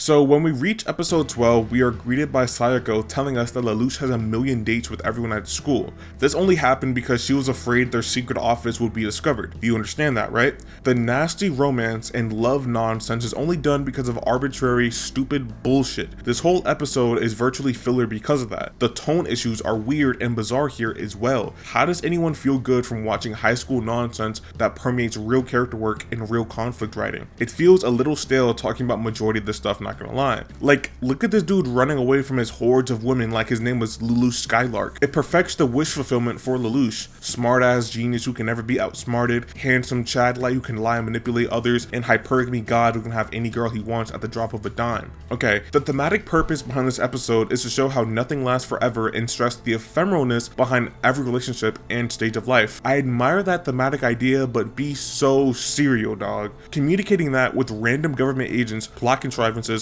all the while set up by a literal super senior, it's just goofy as hell. This episode ends with Shirley getting her brain de-Geassed as she remembers everything. I think this is another memory diff by the writers. So let's play a quick game. If I was going to write a story, right? If I say my main character, let's say his name is Lloyd, is a gay stripper. If I drop a clue to his girlfriend, let's say May, figuring out that he's a gay stripper, what do you think would happen? Okay, obviously May would figure out Lloyd is a gay stripper. This is because narrative setups deserve payoff. The clues building up to the Ice Truck Killer's identity and motivations need to make sense and be congruent with his said goals and motivations. Okay, so now that you understand this, right? Someone please tell me what the fuck was the point of Shirley in R1? I don't mean this in some philosophical way at all. I mean, if Shirley finds a clue that Lelouch is zero and then even has more statements all building up to this clue to Lelouch's identity and great sin in her life, why the fuck was it all just forgotten? Do the writers not know that if you just give Shirley back her memories, it erases all the buildup and anticipation they already wrote in the series? If May finds out Lloyd is a gay stripper without any of the clues or build up previously, then why include the clues to begin with? It would have happened regardless. It is setting up the wrong things and inevitably hurts the conclusion. It is also convenient that Shirley just happened to walk by. Later, into Shirley's episode, she thinks on all the memories she lost and she says this. Lulu was zero, and Coach Valletta was a soldier, and Colin was one of the Black Knights. Say that one more time. And Colin was one of the Black Knights. Yeah, another weirdly convoluted memory diff because it was already mentioned how Colin was one of the Black Knights. It was not forgotten by anyone, especially Millie, and it was already said that if Colin was seen, she would be arrested and taken in. Shirley phrasing this like she forgot or this information is somehow relearned is stupid as fuck because the story has already proven time after time again that Colin is a stamped member of the Black Knights. Jeremiah shows up to deal with Lelouch, and there are a couple bitch-ass issues we see. The Geass Chancellor being immune to Geass makes no sense to me personally. The Geass that steals away your perception somehow doesn't do that because he has the Geass Chancellor inside him. Whatever happened there? Then, in a plan set up in a blink and you miss it scene, Lelouch beats Jeremiah by turning off his cyborg body. I think this was far too easy, far too convenient, and far too lazy by the writers. Zero strategy, zero innovation, and zero planning. It is just bullshit bullshit on the screen to facilitate Jeremiah being on Lelouch's side. What comes from this genital jamboree is Rollo killing Shirley. Now, I want to cover this on a character level, but let's save that for later. For now, why did Shirley die? Shirley decided to literally run into a danger zone because she wanted to protect Lelouch after realizing her love. She saw people were dead and the building was blocked off, but she was so interested in dying about Lelouch, she didn't care. If the character reason for making a stupid decision was better, then this would probably get a pass. The character essentially ran into gunfire they didn't need to run into and took a bullet that would have never hit anyone. However, I can forgive those shortcomings though, just because Johnny Young Bosch does something dangerous in the booth at the end of this episode. Shirley! Shirley!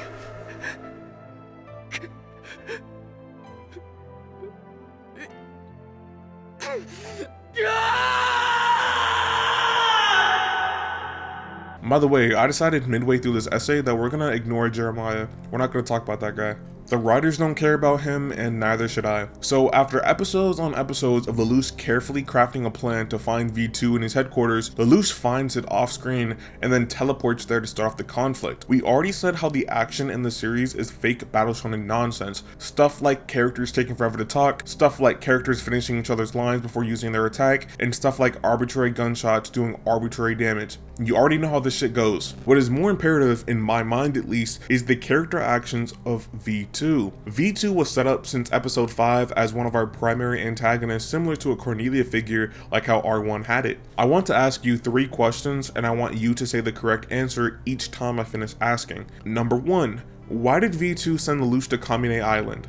Plot. Number 2, why did V2 steal Nonali away when their real motivations are to kill her? Plot. Number 3, why did V2 send Jeremiah after Lelouch to presumably kill him if you do not know his memories have returned and he can still be used as bait? What makes a terrible antagonist is when all of their actions feel arbitrary, like none of them are consistent or lead you to a certain conclusion. What separates a bad antagonist from a woke is when there are so many crucial imperative concepts linked to the character, but they consistently strike out like they'd never touched a baseball bat before. V2 is directly linked to the big picture ideas in Code Geass like the Ragnarok connection, Geass and Codes, and obviously the royal family and Charlie. Despite this, you cannot reasonably explain any of his actions during the plot. You can explain like 1 or 2 because otherwise they would literally break the story, but other than that, this nigga's horrible. He told Suzaku that Zero has a Geass that compelled Euphemia to act this way. Suzaku's already motivated to kill Zero after seeing him shoot Yuffie. V2 also didn't name drop Lelouch to keep it incredibly concise. These 2 details obviously means that V2 told Suzaku to make him motivated to kill Zero, right? Wrong. That can't be the case because if he wants to kill Lelouch, why the fuck did he not kill Nonali? Do you see how absurdly contrived and redonkulous this is? You also have to keep in mind this character is a fucking magician. It is never explained how he has the ability to teleport someone to another location. There is no semblance of logic or reasoning with that. You guys are aware that people with codes don't have any powers, right? Charlie and C2 both do not have any extra powers when they have their code, so why the fuck is V2 able to slash TP groups of people somewhere? The real thing is though, I'm not even interested in the pedantic plot stuff with how he was able to. Why did he do it is far more important. Obviously I have Google and I'm able to see what the internet says, but what the internet says is not what the anime canon R1 or R2 communicates. Therefore, I can never give him a pass. For all we know inside the context of the story, V2 wanted to save Lelouch and send him to a place he only knows, but then 4 episodes later, wanted him dead and sent an assassin after him.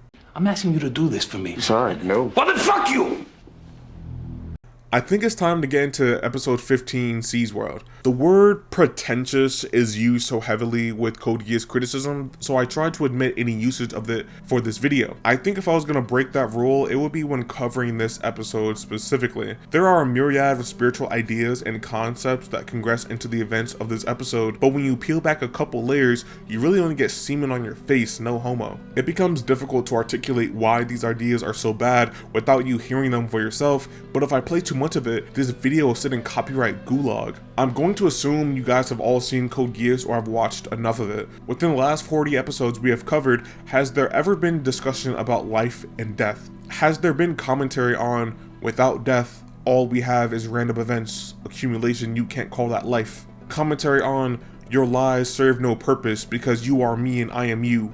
all else is illusion. There is zero development into any of these larger ideas. If the series was going to take a more philosophical look into our characters' traits and actions, you need to set that up previously. This series has a Brian Griffin-esque ideology of trying to appear smarter than what it actually is. It is one large Dunning-Kruger effect that cannot coalesce into anything meaningful because the writers are just slobbing all over the page. Code Geass' spirituality stopped as soon as it started because Geass mechanics, the Sword of Akasha, and everything else that has a supernatural feel to it is not relevant at all toward the main storyline with Britannia. It is slightly relevant, sure, but it is just as relevant as fan service is to Fairy Tail. It has almost no place in the series and the writers are just forcing that mug in there. I think it gets even cornier when the real spiritual undertones, the real spiritual melancholy, and the real spiritual dickheadery have almost nothing to do with Lelouch. Why is Lelouch getting the forefront here when other characters like Nonali, Suzaku,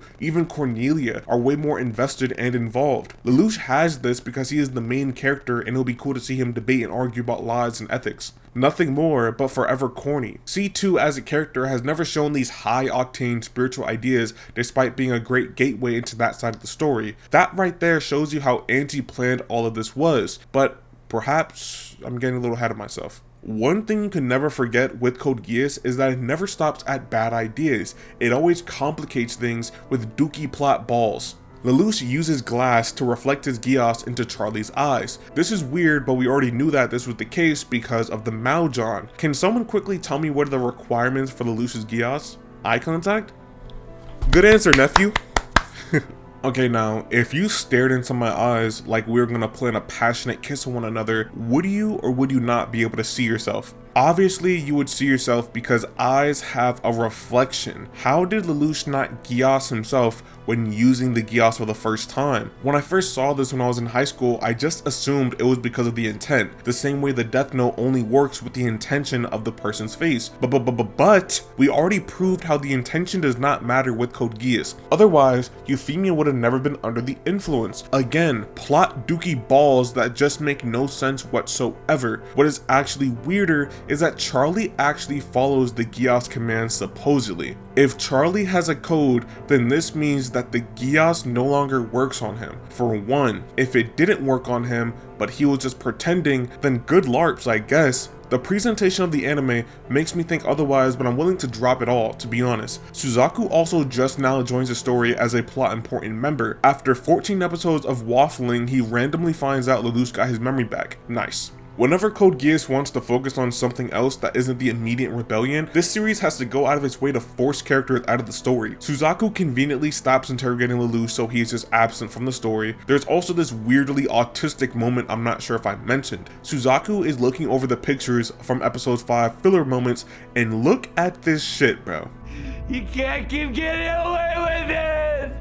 Please do not ever talk about Code Geass having any integrity whatsoever. Valletta and Ogi also have their Fugazi, Romeo and Juliet moment this episode, and it has the fakest spot in between all the C's world and Suzaku stuff. C2 also reverts back to a slave for whatever reason. I do not understand why this happened or if it's ever really explained. I understand some implications behind it, like her code was sealed and maybe that's why her memories were gone too, some bullshit like that, but I think this creates more problems, so I don't like to assume or go to a certain conclusion. I don't like to spend all day wrapping my head around this pedantic plot nonsense that only exists for gay reasons. Happy Pride Month. My personal theory is that they wanted a real subservient petite little woman that obeyed every command of her master. This is also why she crawls around on the floor and one of her first actions is to literally take off her clothes. This also isn't a character or plot consequence because her memories come back to her in like 5 episodes. Keep that freaky shit on your page on my uncle.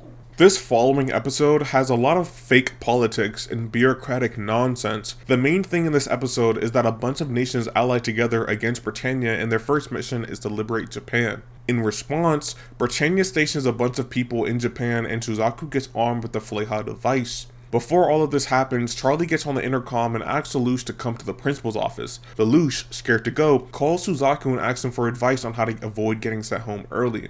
The question I asked, and you should be asking, is why the fuck this episode take up 20 minutes? This shit is just 15 minutes of waffling and 5 minutes of real content and plot relevant setup. We know this because we get introduced to this Luciano cocksucker. I think he should have been introduced earlier, but because he is introduced, he is the world's worst dickhead. He agitates and shit talks Suzaku, he refers to himself as a genius of homicide, and even threatened to rape Colin. This all sucks because he has such a clown voice, despite being voiced by Vic Magnolia. This guy is a mogger and voices people like Edward Elric, Broly, and Sabo from One Piece. He is also Italian, which rubs me the wrong way. Not because I hate Italians like some New Yorker in the 60s, but because of the guy he voices in Code Geass. Why are you having an Italian person voice a character named Luciano? That seems racially motivated. If you guys are unaware, Luciano is historically called back to Lucky Luciano, one of the main creators of the Mafia. I am not Italian American, if you couldn't tell, but there is a real stigma about Italians being mobbed up and discriminated against. I find it odd that this was the case. I could be stretching it, but I just find it all weird. That's because Lucky Luciano's real name was Charles, like Charles v Britannia, like the commander leader of Britannia and the Knight of the Rounds. I don't know, something to think about. It is my video after all, and I do want to say that. Hold on, god damn it. Oh shit.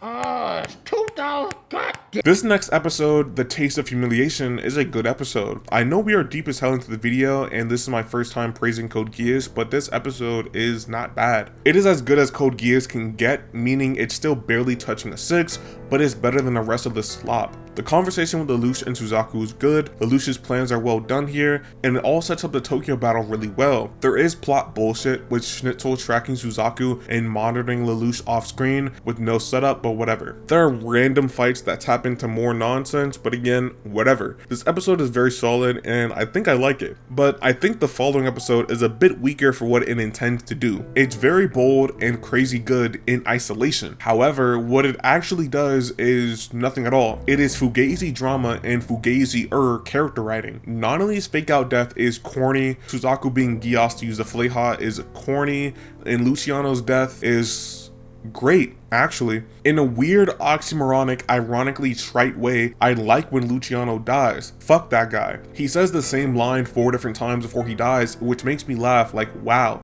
And here we go. Question, what do people value most? Stop it, please! That's right, your own life! Please, no! Here's a question. What do people value most? Answer. Their life, of course. War allows me to officially take what people value most. Their lives. Question, what do you value the most?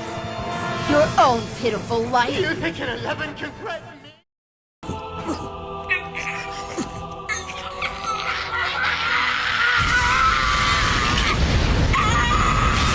These writers did not want to write this guy. Not only surviving the Fleha is obviously garbage, I can spend hours going through counter arguments and interpretations and everything like that, but it's pointless. The Fleha is one plot tool that is predicated on death and destruction. It loses all of its value as soon as death does not happen. While I was watching Code Geass, I was always floored with how explosions in this series are so random. Sometimes they kill someone, and other times they do literally nothing, and are written like they never happened. It would only be Code Geass if the series' biggest explosion was just treated like nothing ever happened. This episode would be infinitely better if the series allowed Suzaku to make this decision without being mind controlled, and if Nanali actually died. Suzaku killing Nanali would add a lot of depth and thematic weight to his dynamic with Lelouch and characterization. Something I hope we can explore later, but who knows, Suzaku's a bitch. The final scene with the Fleha engulfing everything with the music in the background could be incredibly powerful, but all of that is ruined the second I know everyone's actually fine and there aren't any character consequences here.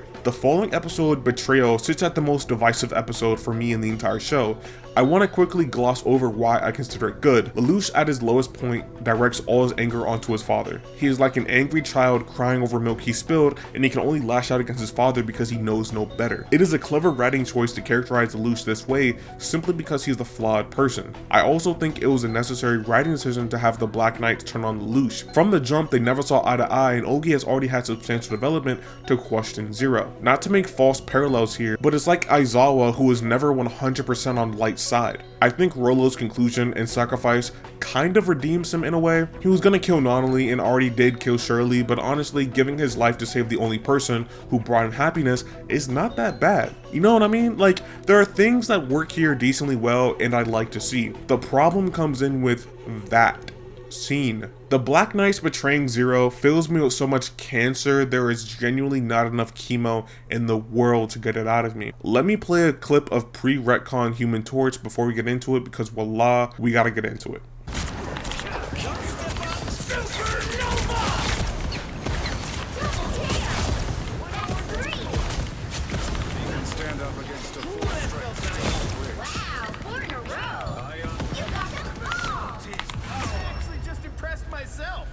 The current score?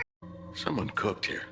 The Black Knights have absolutely zero reason to ever trust Schnitzel on anything he says. The Black Knights are aware that Schnitzel is just as cunning and calculated as Zero, so whatever he says can be fabricated or only done in an aid to his own ambitions and schemes. Ever meeting with Schnitzel in general is a bit of a stretch concerning the world building. The UFN consists of over 40 nations. Their deal and decision to even meet with Schnitzel had to have gone through one political channel, right? Like, I mean, the Black Knights didn't just take it upon themselves to meet with the enemy, right? Someone else in the UFN had to have known, right? The UFN needed to be relevant within this, otherwise it takes several logical and diplomatic roadblocks. Zero is one of the leaders of the UFN. If the Black Knights make a deal to hand him over, later change to kill that dude outright, would that not just be treason or betrayal to the UFN? The UFN first strike was the liberation of Japan, but overall it was war with Britannia. If the Black Knights get back Japan, would they just stop fighting with the UFN? What type of bum-ass niggas dip out only when their ambitions and goals are completed? That would be using the UFN for your own personal and selfish goals. It will be manipulating groups of people whose reason for fighting are infinitely larger than just a single mindset. You would quite literally be no different from Zero with your approach. The same way he used the Japanese people to wage war against Britannia, you would just be using the UFN to win back Japan, then dipping when you have your peace. But that is the furthest end of the logical thread. A lot more closer is within Britannia itself. Britannia took over majority of the world for a reason. We, the audience, know that these invasions were carefully planned to manipulate some thought elevator nonsense. The Black Knights don't know this, but can they really believe Britannia, let alone Schnitzel, would hold up their end of the deal? We see random people being incredibly prejudiced and racist against the Japanese. Those people still live in Japan. Where are they going to go? You cannot overnight people's hearts with deliberately implemented systemic racism. The Black Knights also don't know if Schnitzel has a heavy heart against the Japanese. What if Schnitzel secretly hated the Japanese and didn't consider them people just like how everyone else does? If I were the Black Knights, I would assume he does hate Japan because everyone else does. Because I would assume that, I wouldn't believe 99% of the things he says, even if they didn't involve Zero. Schnitzel showcased a mega doomsday erase that squared weapon. He could just be baiting you all to be in Japan just so he can nuke you and call it a day. The possibilities are endless and they all stem back to the fact that Schnitzel cannot be trusted. Regardless of that, right? I assume Detard here was the writer's attempt for a voice of reason, but it isn't done nearly as well as I would have liked. Detard is a pseudo straw man. He is playing the straight man toward all of Schnitzel's accusations. When Schnitzel says that Lelouch is a Britannian prince, Detard says, "Oh, that doesn't even matter," instead of saying, "No, that isn't true and you can't prove that." When Schnitzel says that Zero has the power of Geass, Detard says, "That's just another weapon we can use for war." Instead of saying, "Do you really want me to believe in magic?" Do you see how easy that would be? The writers clearly used Detard to invite an investigation into Schnitzel's claims. But let's say you are inside the story. Let's say you are fighting for the freedom of your oppressed people, and one of the leaders of the nation who are adamantly oppressing your people just told you that the person who has done the most to free your people only did it because of literal fucking magic. How could you ever believe that? It just sounds so illogical and weird and goofy. Shut your stupid ass up. I know the story has to go this direction, but you need a lot more tact and a lot more detailing to pull it off. You need a lot more than voice recognition bullshit. Not only is this series abusing anime logic by having the Black Knights recognize Zero's voice while Lelouch is talking, it's completely asinine. We have literally seen Sayako fake her voice and appearance to be Lelouch. Schnitzel says Lelouch is a con man. Meanwhile, the whole time he could have been conning the Black Knights just to dismember the military and cause a little dysentery among the ranks. What I especially liked about Aizawa's plotline was that even though he believed Nier and did not trust Light, he did his own investigation. He compiled evidence to support his conclusion and was not headstrong on one opinion. The Black Knights needed another source to support these claims, and Ogi coming out and saying, "I have the proof," is ironically not proof at all. Saying you have proof and actually showing proof are two separate things, man. Cornelia, someone who has literally sandboxed and created her own genocide, said that Lelouch used Geass to make Euphemia slaughter the Japanese. Again,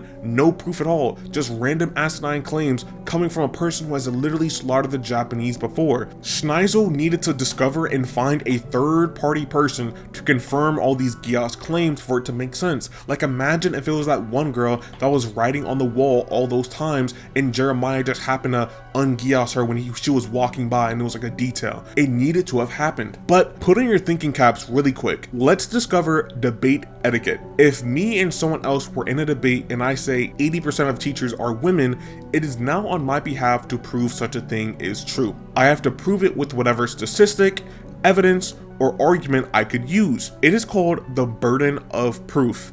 If you claim something, you have to substantiate it. If I said 80% of teachers are women and just say, take my word for it, bro, then we run into Hitchens' razor. Whatever can be asserted without evidence can also be dismissed without evidence. If you claim the majority of teachers are women but cannot support it, I can easily just say the majority of teachers are men without supporting it. There are also things called primary versus secondary sources. Any college student is well aware of these things, but let's not get too deep into it. The point is, the Black Knights do not have any reasonable reason to ever trust what is being said in this meeting. Everything about Geass and Euphemia can be Hitchens razored away. Everything about the tape recording does not fit in any primary source. There has to be a first-hand account of what Lelouch has done to grant him being Zero. It cannot be based on interpretations and thoughts and prayers when this is the most important part of R2 before the finale. This inevitably falls back on the bullshit of voice recognition. If people can't recognize that Lelouch is Zero off voice, then how could these guys ever conclude that Zero is the one actually talking? It creates such a weird dissonance in the narrative.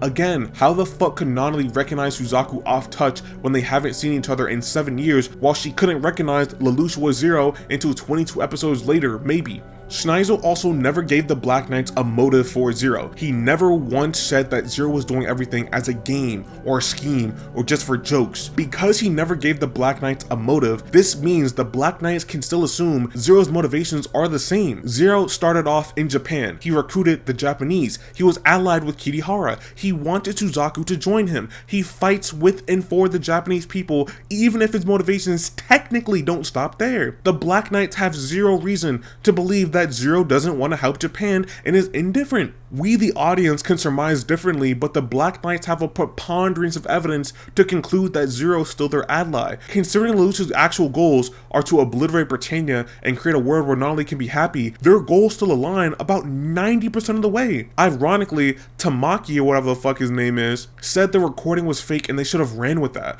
It could have been easily faked. How many people do a flawless Tony Soprano accent? What did you do with the body? Like, doesn't fucking matter what I did with the fucking body. All the guys are gonna fucking bury it. Show, Pussy, Christopher. They know their fucking position. I'm from the king of New Jersey.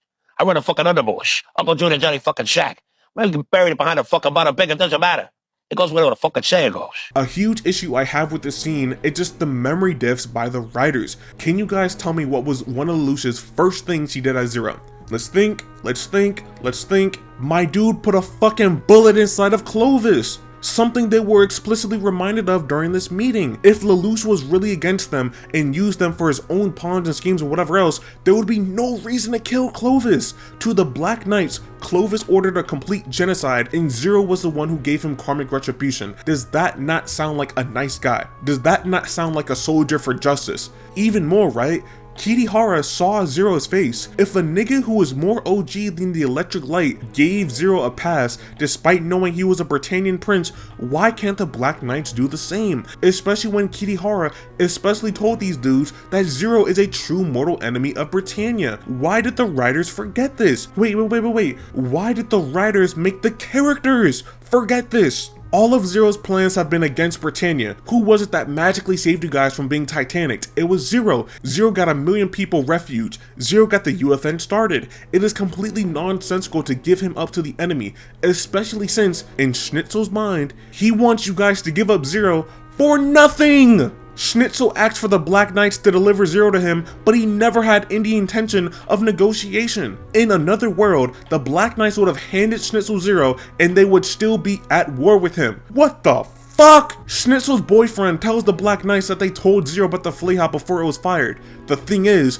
Lelouch never expected them to use it, and why would he? There would be no tactical advantage in using an AoE explosion other than to potentially save yourself and kamikaze it. Lelouch never told anyone about it because it was strenuous, it was tepid, it was trite, it was fucking frivolous. Why would anyone anticipate them blowing up the Viceroy and Princess to the throne? Like, what the fuck? Do you see how all of this logic goes straight out the window when carefully peeling back everything these fuckers say? When David Fisher hands them the catalog of people they suspect have been Geass, we see Clovis there. How the fuck could they have known Clovis was Geass? He was held at gunpoint to call the ceasefire. Then he was Geassed into talking about Marianne 30 seconds before he died. The logic has to be stripped from the scene because the writers are too intentional and deliberate with forcing everything a specific way. I can talk about more plot bullshit like the Black Knights being willing to kill Colin, or how Rollo just happened to spawn out of thin air, and how this scene just confirms the powers were essentially weirdly retconned, but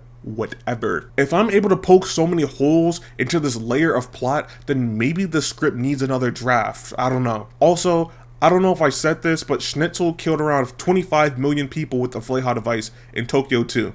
Turning in Zero to that guy seems very logical and very smart.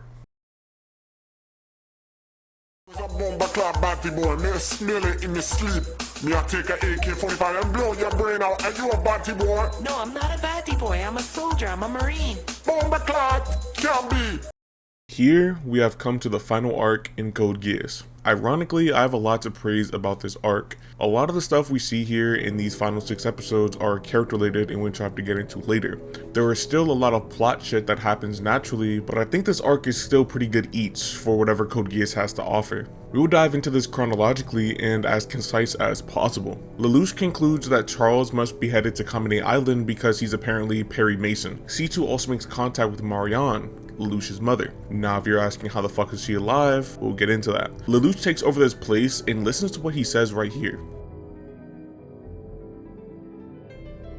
Yeah, Lelouch not telling everyone all the time to obey his orders is just a plot diff, I guess. I would spam it all the time, and again, I would use it on Mao, and use it on Valletta, and use it on Rollo. You know why? Because you only get one Geass on any individual. I would just use one of my wishes to ask for infinite wishes. It's hilarious how the writers didn't think of that, but I guess I guess they don't do that at all. Moving on, Suzaku talks to all these Britannian boys, and he makes a full 180 on his beliefs and everything that he's been saying. I think this is natural to happen because we're closing on the endgame, but will also tear this goofy ass idiot apart. Schneizel decides that it's time to take over his kingdom. He and Suzaku will plan a coup where Schneizel will rise to emperor and Suzaku takes Knight of One. Schnitzel then spells out his ideology. On the island, Suzaku tries to kill Charlie but is stopped by Bismarck, the actual Knight of One. He gets completely stomped on to the point his Geass command starts activating to tell him to run. Honestly, that is a crazy aura lob for a real deal bum. This will be like 2 episodes. Speaking of aura, Lelouch pulls up with his Geass forces. He walks up to Charlie and somehow seals the exit to the Sword of Akasha with the intent of being there with Charlie for eternity. Now, this makes no sense, and that is just because it's not really explained how that works. Lelouch and Charlie start talking to one another,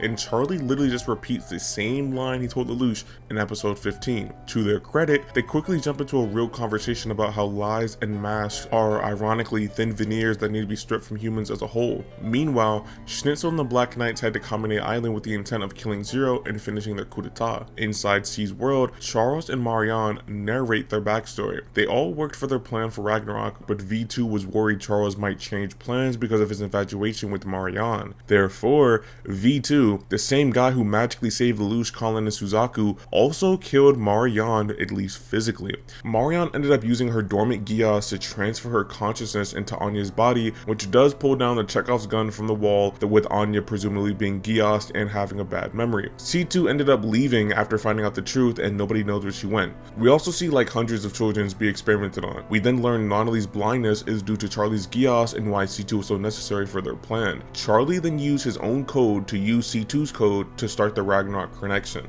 The accompanying visuals for this stuff is boring, to say the least. The visual flair tries too hard while actively not being scary or enticing enough. It's too dry and weightless and obviously corny because we've seen a lot of this before. There begins this long, sycophant debate around life and death and order and chaos and mortality and memories. It is all just so trite and takes a little bit of every good idea and blends it together in the worst smoothie ever. The collective unconsciousness? Check.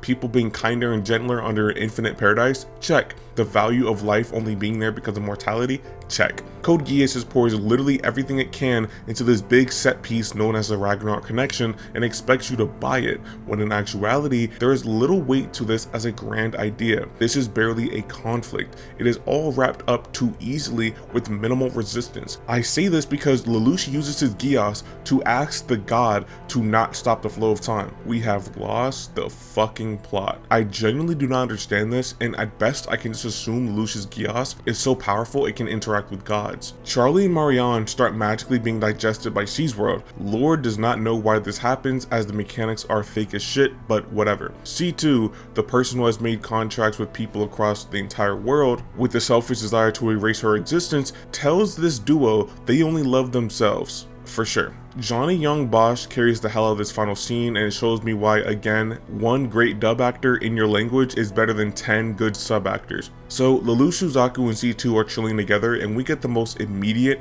and I mean most cutthroat time skip of existence. I might even play it right now, to be honest. We cut to Lelouch revealing himself as the new emperor and Suzaku as his guard. Now, a woman in the crowd, this one right here, says that Bismarck hasn't been seen and he's disappeared. I guess this might just be another Jew right here then. We also see the Black Knights, and it's just so great to see that them coming to Kamine Island was pointless and did nothing for the story. In the next episode, Ogi reacts to the news about Lelouch and asks this question. Are we to believe Lelouch really did hate Britannia as he claimed? Yeah. I don't know if you would believe him. It might be a crazy idea. You can only really end up lied to again, right? With that being said, I think we should just fast forward and I give my cliff notes for these episodes. The Bismarck fight and fights against the Round are asinine as fuck. Bismarck magically forgetting to kill Suzaku in the previous episodes is stupid. Bismarck telling Suzaku his Geass is stupid. And Suzaku getting some type of Uchiha rage amp from the Geass is, say it with me now, stupid as fuck. Why even have this guy be the Knight of One, have a real fight, have any type of character if Suzaku was gonna dispatch him in 30 seconds?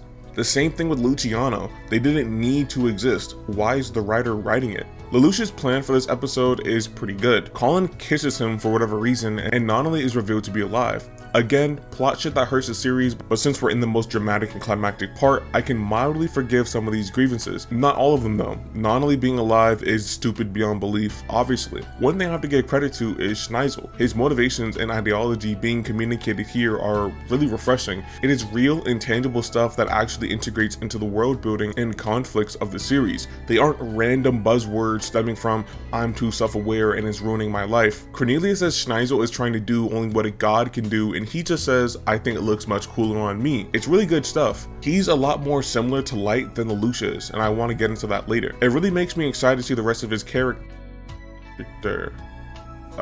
Yeah, I forgot this was Code Geass. Of course, this episode would show the two people who took these things to the face would also be alive and safe and sound. In the final episode, we're greeted to an episode with a 9.9 rating. Other episodes that share that moniker are Avatar Aang, Ozymandias, and different Attack on Titan episodes. I would personally rate Re a 7 out of 10. The ending is rather good and works as cathartic as any ending from Code Geass would. I think Lelouch's plan is really good and serves to handle his character really well. I appreciate the world being brought brought together. I appreciate the Damocles being burnt up as a symbolic gesture. These are all good in isolation. There are very minimal problems. For one, Lelouch orchestrates a conflict where there wasn't one for the third time. Charles was the leader of an imperialistic nation that controlled about a third of the world, maybe more, and over 40 nations fought to defeat. Lelouch being the new emperor, taking the UFN leaders hostage, using mega subjugation, then becoming the supreme leader of the UFN and Black Knight CEO was completely unnecessary. Lelouch could have just killed Charlie to take over Britannia and make the world a better place. I know this is a lamer and more diplomatic way of doing it, but still, I know why Lelouch chose this option, but still, Lelouch did not need to become a demon emperor in order to create a kinder and gentler world. And I think that is necessary to address, and we'll come back to that later. There's also stuff like Schneisel nuking off an entire country, and Nonnally, of course, using the Flehas like Pokemon balls, but whatever. For now, that is it, to be honest. Over 2 hours deep and we have finally got down to the plot of Code Geass. You guys should be well aware of why this shit is booty-tastic. If you like Code Geass and think it's still good and like the ending or whatever, congratulations. I'm not hating on you at all. One thing I believe I took for granted while making this video is the fact that I think about Code Geass a lot in my memory. It sounds like a pretty obvious and pedantic statement, but please peep game. When you actually watch Code Geass, you are watching it, meaning you have to look at the screen and visibly see all the terrible shots and bad animation. I knew I wanted to talk about the anime direction, and I think it makes sense to include it in this next section. In this following section, we'll explore a couple of 3 things. We still have a lot more Code Geass to talk about, so if you want to take my hand and join me, it will be greatly appreciated. Got room for one more? Master? Please take off your clothes. I'll do the best I can, I promise. What the hell have you two been doing in here? Before we look anywhere inside Code Geass' world, we have to look at the premise. Britannia took over majority of the world to monopolize the different thought elevators.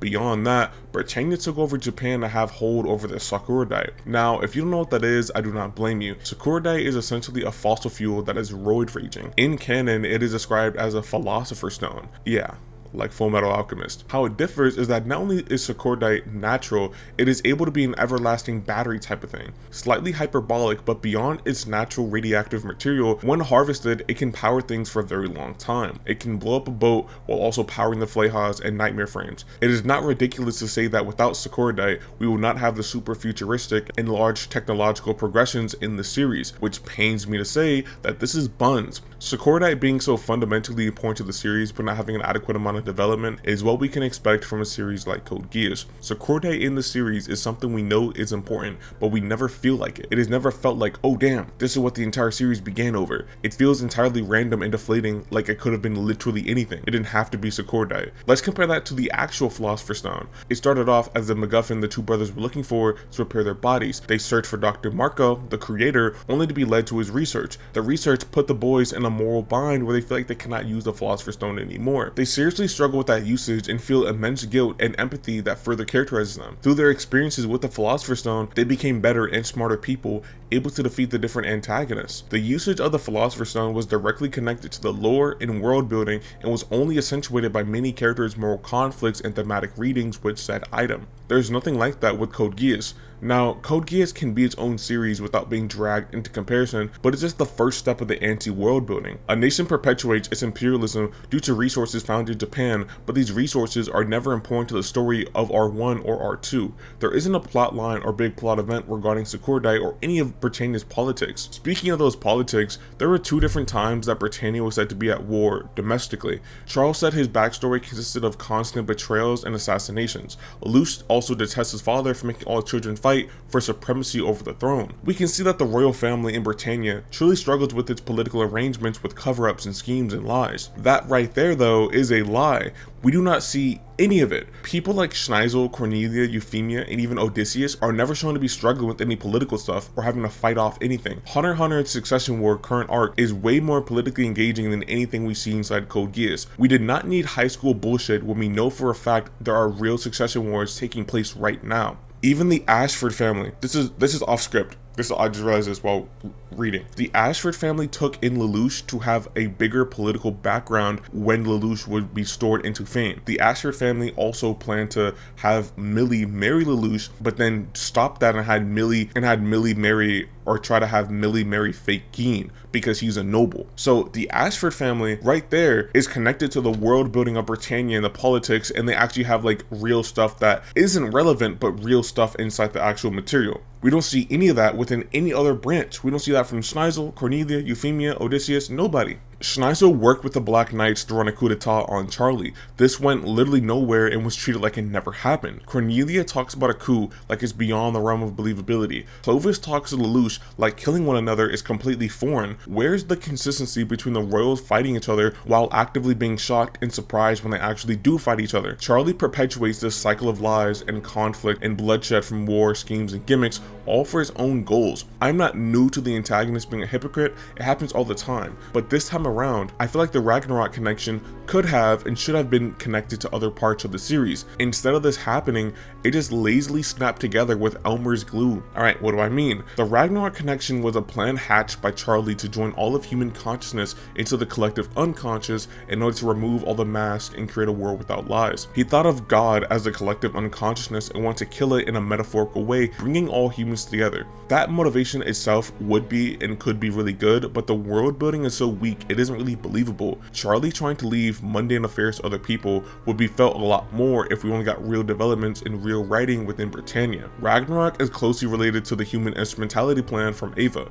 The difference is, Gendo has substantial development for his plans. The different movers and shakers with Sele and Gendo are felt beyond any story details. We see them interact, they have the screen time, they have the animosity. We see why this plan was done, and we see all the nooks and crannies involved with it. Slightly hyperbolic, but nonetheless goes to show how we understand this plan in the big plot event a lot more than the Ragnarok connection. However, I lied a little bit. Ragnarok is more closely associated with the actual Ragnarok based in Norse mythology. It is narrated as a foretold apocalyptic series of events that culminates in the world-ending final battle. It primarily focuses on the death of major deities, the destruction of the world, and the rebirth of said world. Death of gods and destruction of the world is the simplest one-to-one here. Again, Code Geass fails here because the world building does not allow a concept like the Ragnarok connection to breathe. Nobody outside of Charles, and I would suppose Marianne, are intimately connected to the Ragnarok connection. Their motivation for doing so, while fine enough, seemed forced by the narrative. Nobody else in the series wanted the world to stop lying to one another. If Charlie was worried about this high-octane, highly spiritual plan, then build up his character as a person who believes that conflict is futile and that war is pointless. His character was trying to go that direction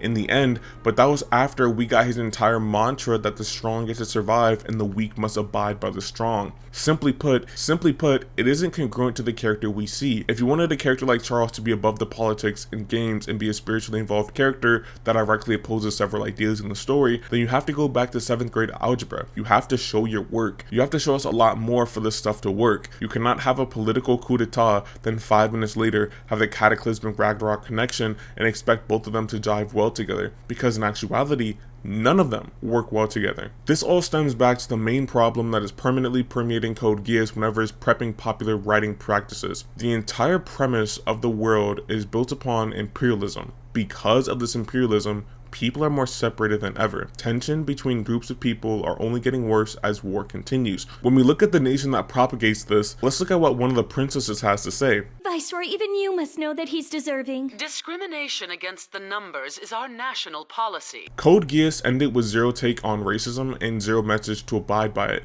And to make it worse, he was just a monkey, right? I understand Lelouch's plan primarily stepped forward to get rid of the hatred and discrimination, but again, you have to show your work. Lelouch's plan was a gamble that racism would be wished away on some Maru and Cross shit. There is no conversation, there is no arc, there is no redemption from any character about how wrong they were. The characters are still incredibly racist, xenophobic, and bigoted. The Japanese were still slaughtered randomly. Cornelia caused her own genocide. Clovis spawned a genocide to protect as Snow Bunny E-Girl. Schnitzel literally nuked off an entire country. Nonali was tossing Flehas going, that might work. These characters are all genocidal freaks. I do not want to start the comparing to Attack on Titan, but at least Attack on Titan tried to consistently characterize the people that were committing mass genocide. It's an embarrassing writing choice to magically forget all the hatred and racism that is completely attached to the series. Did the writers choose freedom fighters just for the fucking aesthetic? You cannot have a character fight for their home and freedom and just forget about it by not encompassing it in a relevant character arc. My friends and I have talked about this for over 8 months. The racism in Code Geass is never solved or mediated. It is literally just thrown away via hopes and dreams. You cannot have people say discrimination against the numbers is our nation's national policy. You cannot have the people say that 11s aren't even people. You cannot have random high schoolers say that it's okay to kill a couple 11s. You cannot have the Britannian military slaughter senior citizens and literal infants and then just ignore the huge racism issues in this series. Let's quickly compare it to Attack on Titan. While Attack on Titan had huge racial problems, its writing flaw came with the writer trying to add a logical reason for why people hated Eldians. People did not hate Eldians because they could turn into Titans. That is a facile understanding of what happened. While they did hate them partially for that reason, it was due to racial propaganda and for global leaders to ally their forces and nation behind a common threat. It was easier to build up the hatred, to come together and take out a single group of people. That's it. Titans were not the reason why people hated Eldians. It was originally, but understand, Faye Yeager was not killed because she could turn into a Titan. That's a superficial understanding of Attack on Titan and its world building. She was killed because it built morale for the soldiers and military and allowed them to concentrate on their hate. Even then, Marley is targeting parodies for reasons that are completely devoid of racism. They are targeting parodies for resources and to continue their own imperialism to maintain global rule and strength. From this, you know that trying to paint "we hate Eldians because they turn into Titans" is completely stupid, especially since the message would be completely nonsensical and damn near racist. By removing the ethnic trait to be accepted by the world is just a gray sludge in the form of thematic writing. Now, you are probably asking, how is that relevant to Code Geass? And my answer is, it's not. Attack on Titan's solution of racism was racist in itself and mishandled because of the world building malfeasance. Code Geass' racism problem was solved by being literally ignored for 99% of the series. Nobody ever talks about how to create peace. Toto does not negotiate for peace with Britannia. He's a terrorist fighting for what is right though. Characters with outspoken racism are never condemned. Cornelia doesn't learn her lesson. Nina doesn't learn her lesson. This all stems back from the line I told you earlier to remember. We're not 11s, we're Japanese! The Japanese people were literally stripped of everything. Their home, their pride, and even the ability to be Japanese. The biggest piece of evidence I have for this world building sewage is the fact that 11s are still a thing. Nobody learns to call the Japanese people Japanese. This would be a clear arc in any series not written by this dickhead, but it's not. To the Japanese people, 11 is a slur. It is a reminder that they are not allowed to express their culture, ethnicity, and pride as a nation. Nobody ever realizing that saying 11 is wrong is why this series and ending is so terrible in my eyes. Lelouch not being involved with this anti-racism movement and just praying it away is a bad decision, especially since I, as a viewer, do not want Lelouch to be involved with any anti-racism segments. Why? Because Lelouch does not care about anyone's race or ethnic group.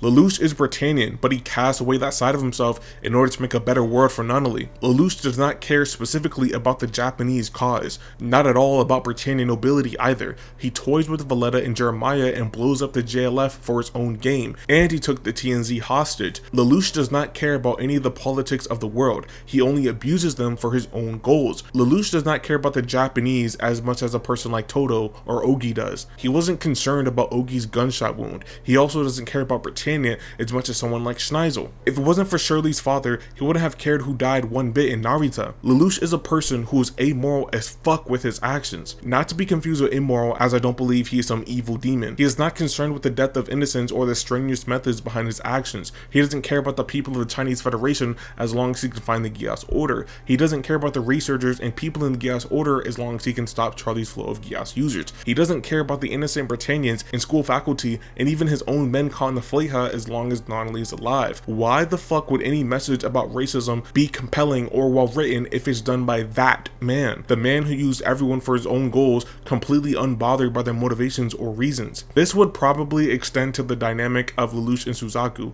They are both hypocrites who do things for their own goals with bizarre and tepid methods. While I do want to tackle this dynamic very soon, I think it's important to look at them as characters. Like, just look at them. They look pretty similar, right? Okay, well, why is Valletta able to tell that Lelouch is Britannian and everyone else is able to tell that Suzaku is Japanese? Something that's always bothered me in Code Geass is just how the designs are. Like, I mean, how can the audience tell who is Japanese and who is Britannian? Unless they have clear Japanese features pulled from real life, you can never tell if they're Britannian. Unless they have big, floofy, colorful, dickhead hair, you would never be able to tell who's Japanese. But even then, this colorful cocksucking hair isn't exclusive to Britannian people. There are random people in the Black Knights that have this colorful hair. Marianne also looks like she could be Japanese. Rolo looks like he could be Japanese. A nuance Isayama did in Attack on Titan was have Eren and Eldian walk around Marlians without them knowing he was Eldian. It cemented how they are all the same and that ethnic groups do not matter when they are all simply human. For the love of God, I wish something like this happened inside Code Geass. The fact that everyone immediately knows who is Japanese and who is not, despite them all looking the exact fucking same, is redonkulous.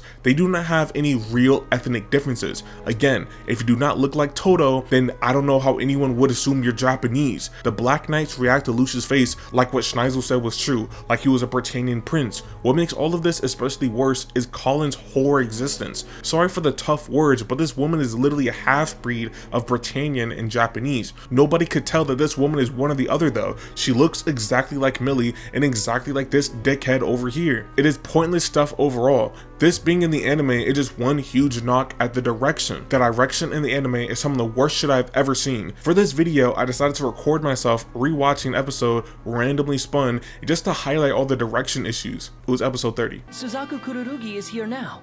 Shall I kill him? You shouldn't behave like that. Shall I kill him? Something else. Yes. Can you quit speaking to me in such a formal manner? After all, we are supposed to be brothers. Code Geass has some of the worst music put to page. I would play it, but I do not want this video to get 1% copyrighted. But just listen to it in your free time. C2's theme is genuine audible acid. The music isn't much better from there. The animation is very poor whenever there aren't mecha battles, but even then, R2 mech battles aren't even good. There are flat and static shots mixed with nasally blended still frames all the time. Colin is constantly in weird positions that only show her booba. Characters have some of the worst proportions ever. Lelouch does these fake ass zesty JoJo poses all the time that do not hit. The voice actors are mostly pretty bad, and the Tianzi has a very weird and disturbing shot. You also have the famous Nina scene that is far below my pay grade to ever talk about. These are miscellaneous shots at the direction to just fund my point. Acting a little devilish, aren't you? Shut up, witch. Don't you understand your situation? Shut up, wits! The Emperor is trying to capture me, and he's using you as bait. That's right. Suzaku's here, as well as another woman I can't use my Geass on. The anime as a product is just horrible. Just look at this screenshot from episode 3 of R2. For reference, right? While episode 3 of Code Geass came out in April of 2008, the Naruto episode that responds to the same date has animation that looks like this. I know Sunrise are doing something nasty to Code Geass, but I do not care. I should not be forced to stare at anorexic vampires suffering from fetal alcohol syndrome and battling Ozempic overdose. Did he give Suzaku a Geass power? No, it doesn't appear that he did. What's up, Shirley? V2 gives Suzaku Geass? Do you need something? That's not interesting, bro. Megalyn, that's just character work. Suzaku would never take a Geass after what he saw it fucking happen with fucking Euphemia. We're the only ones here, just the two of us. I would agree to that. The final thing I want to talk about are these damn picture dramas. If you do not know what a picture drama is, it is essentially a low budget video essay channel. It has a couple slides with specific audio playing behind it. I do not know how bad Sunrise buttfucked the Code Geass team, but Code Geass has about 18 picture dramas that relate extra content and context heading into the events of R1 and R2. There are even more picture dramas for extra bullshit, but we won't mention that in this video. you know? Let's flash back to 2024. Luffy vs Kaido is getting animated and we get to see a portion of their fight. It was very cool to see considering that the manga completely off-screened the main character being defeated. It is important to show the main character losing because you can show how they lost and make it a point of conflict. Take notes here, Oda. Because the manga off-screened it, the audience yelled saying how it should have been in the manga. And like, duh, nigga. The same way that part of Luffy vs Kaido needed to be shown, these picture dramas needed to be in the series. I'm not gonna say all of them need to be here because let's keep it a bean, but some of them are fugazi as fuck. Beside that, look at the third one. The third one depicts Jeremiah as Marion's guard and lists his motivations to become the Knight of One. Do you see what I mean? Jeremiah is right here saying how he loved Lady Marion, Lelouch's mother, and he aims to become the Knight of One. He is narratively in the crossroads of Suzaku and Lelouch, but this is literally never learned until it's too late. Another picture drama has Cornelia not recognize Lelouch and Nonnally, while Lelouch and Nonnally start playing domestic girlfriend. Despite me treating it comedically, this is incredibly disturbing watching the very intimate relationship between these two siblings who love each other be cast away for cheap jokes about curvaceousness and loliconitis. It only makes sense for Code Geass to do this because here's promotional art between Lelouch and Marion, his mother.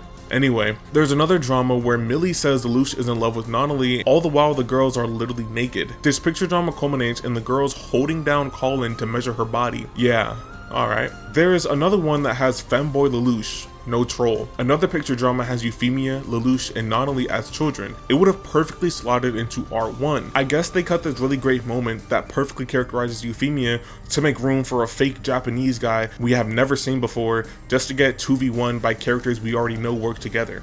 Nice. Another picture drama literally has Suzaku give us insight into episode 1 scenes. We get extra context where Lelouch and Suzaku went after the war, and we get a real conflict for Suzaku. He wonders if things could have been different if he told Lelouch what he did.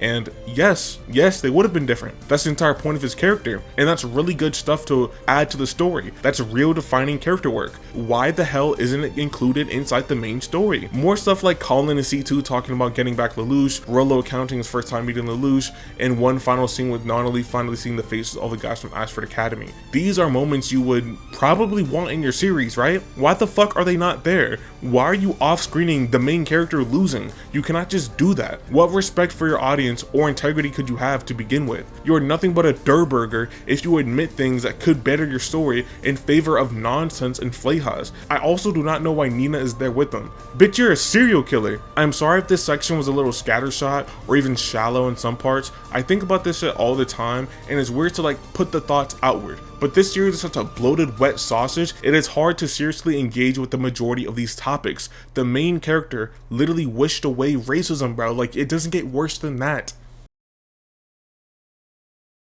Suzaku kururugi! Princess Euphemia! Suzaku, the truth is you and I hereby command you to love me! Before we start digging into the characters that make up Code Geass, let me put one idea into your head. LeBron James. Now, that might sound like I'm trolling in a way, like this is one elaborate joke, but peep game. LeBron James joined the Miami Heat in 2010. Accompanying other heavy hitters like Dwayne Wade and Chris Bosh, they formed the Big Three. This trio was deadass moving like Luffy, Zoro, and Sanji because they won 2 different championships back to back. LeBron then used all the hype, all that chemistry, and all that skill and transferred it to the Cavs, his home team. He proceeded to win the championship with the Cavs in 2016 and in 2 years would have one of the most embarrassing performances ever. In both years, it was known that LeBron was a heavy fucking hitter. This guy was the MVP in everyone's mind throughout the finals. He was carrying so hard that he ended up losing game 1 because his teammate thought they had more points than their opponents. Is that not crazy? I say all of this to say that Lelouch is LeBron on the Cavs. He is dropping triple-double numbers while everyone else burgers out forgetting what game they're playing. Lelouch is the one thing in the series that has any type of competent or clever writing. He reminds me a lot of Dexter, where Dexter Morgan is the only person actually playing the game. It is the Dexter show 99% of the time, and maybe there's an antagonist slash character that is compelling enough to move some plot lines. Lelouch is genuinely playing for the Cavs, taking his character writing to the finals just to have everyone burger out and sell his elo. To explain this, we'll be getting into Lelouch and Suzaku as a dynamic, then we'll get into every other character and every other group. Stay tuned for real analysis because we left all that pedantic plot picking bullshit back in 2019.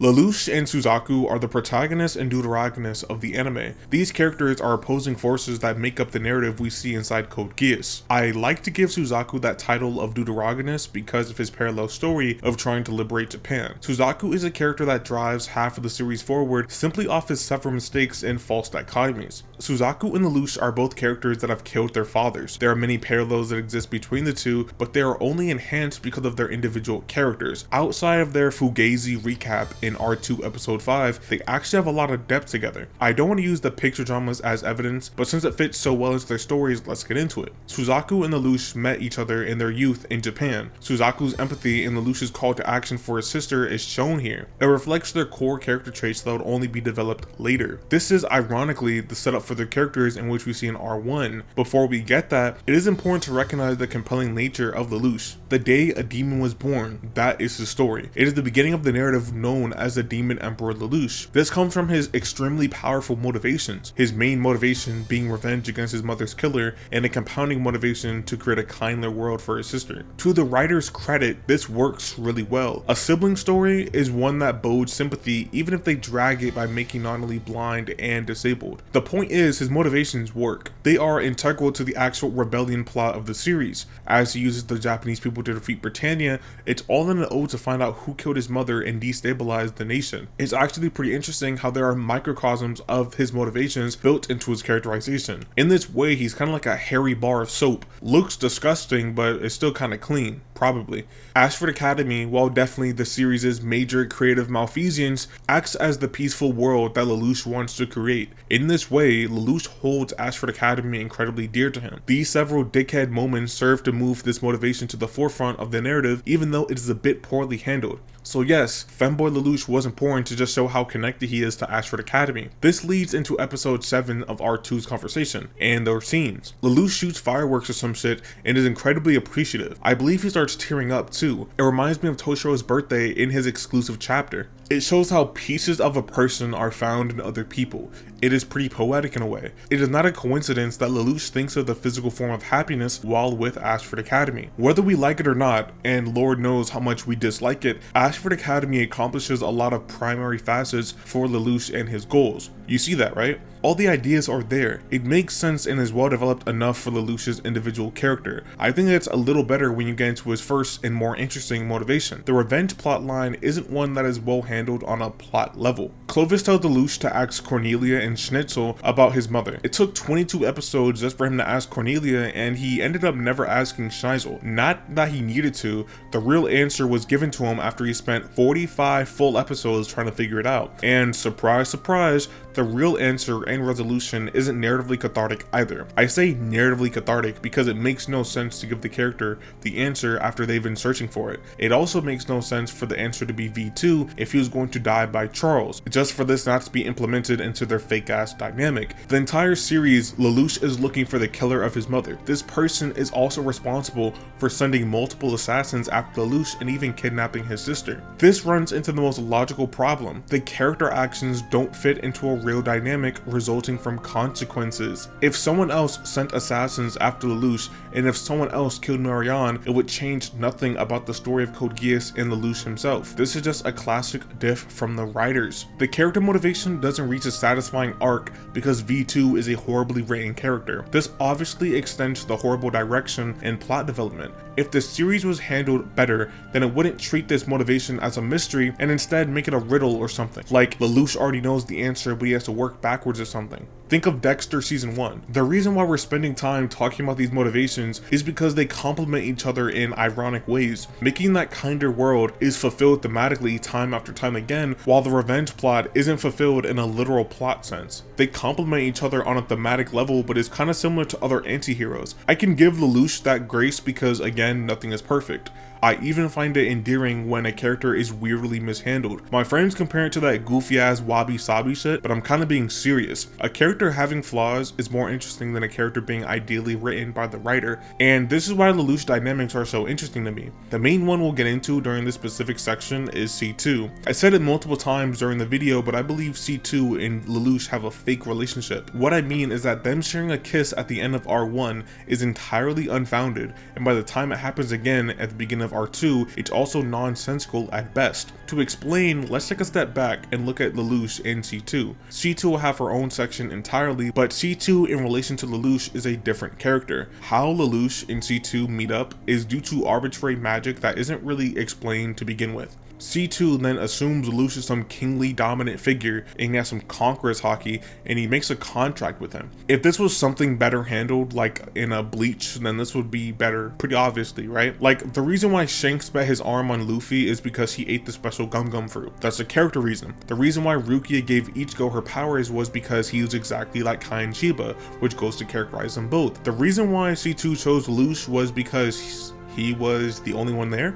There is no real reason that exists. You see the examples I just gave though, right? Those are some of the best and emotionally cathartic relationships in their series. The direction was there for Code Geass, but the writing doesn't paint that nuance at all. It takes 4 full-length episodes before C2 makes another appearance. We don't learn how C2 knew where to go, but whatever. C2 questions him about what his goals are and how popular Zero is, but we do not get anything substantial. I mean, literally nothing. She pulls out a gun on Lelouch, saying how he needs him alive for her own plans. She then saves him from getting bent by Cornelia. After that, we get into Mal stuff. This is the only substantial piece of their relationship. That is when Lelouch decides to keep C2 around. He wants C2. He knows her real name. She gave him the power to change his fate. She manipulated his destiny. It is interesting context here. They decide to be real co-conspirators after this. I find it semi-endearing with this direction just because C2 is the only woman to see past all the masks. While every woman sits past a bridge Lelouch puts up, she's able to forcefully cross it. I admire that angle in their dynamic because anti-heroes having a heroine they can fight in is just a classic thing. I think of Kim Wexler and Jennifer Melfi for this trope. They see through all the veneers and are able to truly communicate with the protagonist. We see this after the Euphemia business, whatever happened there. Even though I accurately pointed out that there was some memory diff here,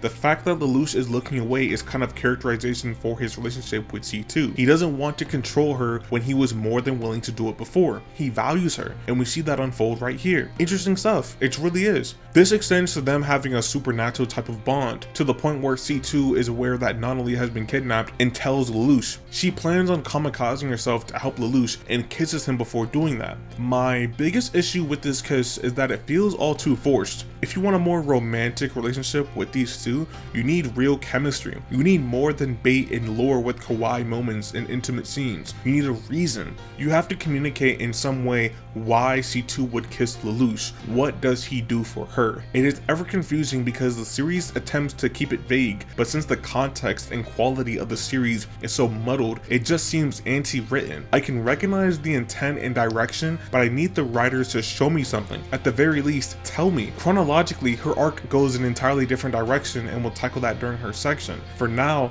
C2 has not seen Lelouch in over a year and goes to kiss him. Again, there is not real development toward this thing. It is lacking in a moment-to-moment momentum to develop this dynamic at all romantically. It is very dry and dull. Frankly, it's boring. It feels like you're tugging at some strings that aren't being tugged on. It emphasizes hints and tricklets of something colorful and braver than what it actually is. It is a genjutsu that only breaks after you realize, wow, they don't even like each other. And I say that because they don't like each other. C2 only complicates his life by vicariously feeding information to V2 while not doing the same for Lelouch. C2 knows everything about the Ragnarok connection, knows everything about V2, even knows Marianne is still technically alive and who killed her, yet she never told Lelouch any of this. How the fuck could you not tell Lelouch this? What are you doing? She is literally throwing the game. I cannot believe they are co-conspirators when C2 spends the entire series lying to him. By not revealing crucial information that changes the plot entirely, it changes the way we see C2. You cannot disregard this as plot holes in the story not being figured out yet or something like that, because it fucks with the character and characterization. C2 found out how Marianne died and had a chat with her multiple times in C's world. Telling this to Lelouch changes the plot as his motivations become a lot simpler, and if they become a lot simpler, that means Lelouch could likely never fulfill her contract. She takes advantage of Lelouch and his motivations for her own goal. If this was explored more with more subtlety and nuance, then it could lead into something like a Slip and Kimmy type of situation, but it does not. All we have with this relationship are vague assertions and futile abominations. I say this because when we go over C2, you guys will understand just how much he brings down Lelouch as a character in the whole series. I think C2 is some weird toxic ex that Lelouch has that only fucks up his swag. She as a character offers very little towards his characterization, although she does paint a pretty good scene when it comes to the finale. Overall, she's a burger and I think Lelouch is the fries. Hey, fuck it. Speaking of fries, I want to talk about Lelouch's intelligence. What do fries have to do with intelligence, you ask? Well, potatoes are actually brain food. Y'all know I got some knowledge in me, huh? I was going to originally have a section here where I talk about Lelouch's plans and his IQ. I think I should just include that right here. We'll be going chronologically assessing Lelouch's plans and how they may or may not work. If you want to skip this overview, you should go to this timestamp. That's only if you want to hear my conclusion from all his plans rather than the actual plans themselves. Alright, so let's peep game. Episode 2, he starts moving around Clovis, but this isn't impressive at all. Clovis is constantly underestimating Lelouch and they are getting caught in flanks and traps because Lelouch has insider info. That isn't impressive. You are cheating, bro. Episode 3, Lelouch literally has no reason to believe that Colin would want him to stay while she is naked. That is a massive gamble which could be explained slightly, but nonetheless doesn't make me think Lelouch is some type of Patrick Jane. Episode 4, Lelouch's plan works out in a decent way that shows off his charisma and ability to manipulate, but it is all predicated on Jeremiah being goofy. He chose to televise the transport. He chose to send in Clovis's car. He chose to meet the terrorists head on. If Jeremiah wasn't geeked out of his body, then things would have been different. Cat episode. Episode 7, Lelouch lost to Cornelia and needed C2 to bail him out. Again, it was his fault for assuming that things would work the exact same way. What smart person assumes the same exact thing will happen again and again? Episode 8, Lelouch makes the biggest leap in logic ever and assumes Euphemia is a hostage. This entire plan works decently well, so I'll give him some grace, I guess. This one plan to establish the Black Knights is good. The Narita stuff is also pretty good. The main reason why it's all fucked up is because of Suzaku, which you can come to expect. Episodes 14 through 16. You guys already know why that shit stinks. The Mao stuff is terrible because Lelouch does not try to Geass him ever, nor does Lelouch think critically. Lelouch does not want to use C2 as bait, despite her telling him that's the only way, and guess what? It is the only way. The next episode, there's a good plan to free Toto, but it stopped because Lelouch doesn't want to kill Suzaku. Episode 18, Lelouch tries to convince Suzaku to join the Black Knights despite knowing how hard-headed he is. Because of this, he gets taken hostage and almost gets nuked off the face of the planet. Lelouch's final plan in R1 is definitely his best one. He Geasses Dalton to help him defeat Cornelia, who he knows is a better fighter than him. It's a smart idea that was set up pretty well. We're gonna quickly gloss over R2 because 90% of it is random bullshit that happens just to happen. For example, episode 2, he collapsed a building on the general guarding the exit. Episode 3, he fails to Geass Rolo because he has to talk no jutsu first. Episode 4, he shifts the floor tiles again to free the Black Knights. Episode 7, he randomly saves the Black Knights from being Titanic. Episode 8 is 1 million zeros plan, which just makes no sense at all. Episode 9, he takes the Tianzi hostage for no reason. Episode 10, he gets briefly maneuvered by Jin K. The rest of the season is just things happening and Lelouch taking advantage of randomness for his plans. He takes advantage of the UFN and Guilford. It's just little stuff like that. I bring all of this up, and I mean literally all of it, to say that Lelouch is not smart. Everyone around him is dumb. He is a master's peak smurfing in gold, from Clovis to Jeremiah to V2 and to even Charles. Everyone else is just conveniently dumb and does the perfect thing to give Lelouch his happy ending. I think this aspect of his character is severely faulted because of this. If a smart character can only be smart because everyone else is not smart enough to keep up, then that ruins the allure and characterization in the first place. There is never any debate with who is smarter between Lelouch and Cornelia, like there is for a Light and L. There isn't even an intellectual opponent like a Misora. Lelouch is only sold as a smart guy and a smart character because the writers think it's cool. Now, I am not saying Lelouch is an idiot by any means. I'm just saying that it's easy to flex and up bankroll on people who are still in middle school. It has only ever been Schnitzel that has contested and crossed up Lelouch. When engaging in their final interaction, Schnitzel is proven to be objectively inferior to Lelouch. Again, this isn't cathartic or even believable or even fair to begin with. This is all because the same way people think L is smarter than Light because Light had the Death Note, Lelouch is able to pretend to be smarter because he has a complete hypnosis ability. ability. At the end of the day, what tactics matter when you can look at someone in the eyes and say, be my slave, and now they're your property? And for me, that hurts Lelouch's character, because he is told to be smart, but it's hardly ever shown. It creates a weird narrative dissonance that cannot be overcome with a couple smart plans and a couple good ideas. If you want your main character to be smart, give us another smart character that can prove that to be the case. Suzaku is not smart as Lelouch. Charles is not shown to be that, nor is Cornelia. If you needed to stat pad with time and add a Mao section, make Mao an intelligent person who can see through Lelouch, and maybe that's why he knew about Zero. The writers can't do that, so they just gave him an ability where he would know everything already. Lelouch's smartness goes against the character because it isn't narratively fulfilled in any real way. Again, just a classic Code Geass diff. But something that hurts Lelouch's character even worse is, surprise surprise, his other half. Your life is nothing. You serve zero purpose. Suzaku Kururugi is an interesting character, and I mean that with my whole soul. Suzaku sits as a character exactly like Dexter Morgan in a weird way to Lelouch. Philosophically interesting, morally interesting, and on paper really compelling. A lot of Suzaku criticism just calls him stupid and this and that, and they end up missing the point, I think. If you know anything about character writing or character arcs, you know the character has to start out negative. They have to believe a lie, live a lie, or have the wrong mentality. Like I said with Dexter, he believes he was born a killer and he has no emotions. Character flaws and mistakes propel the characters into being better and having satisfying webs of plot and story. With that being said, let's actually get into Suzaku. Suzaku is wrong throughout the majority of the story. If you have 1% of a brain, you know why. Working for the people who slaughter infants and senior citizens to change it from the inside is the wrong thing to do. I'm not gonna change Israel's hearts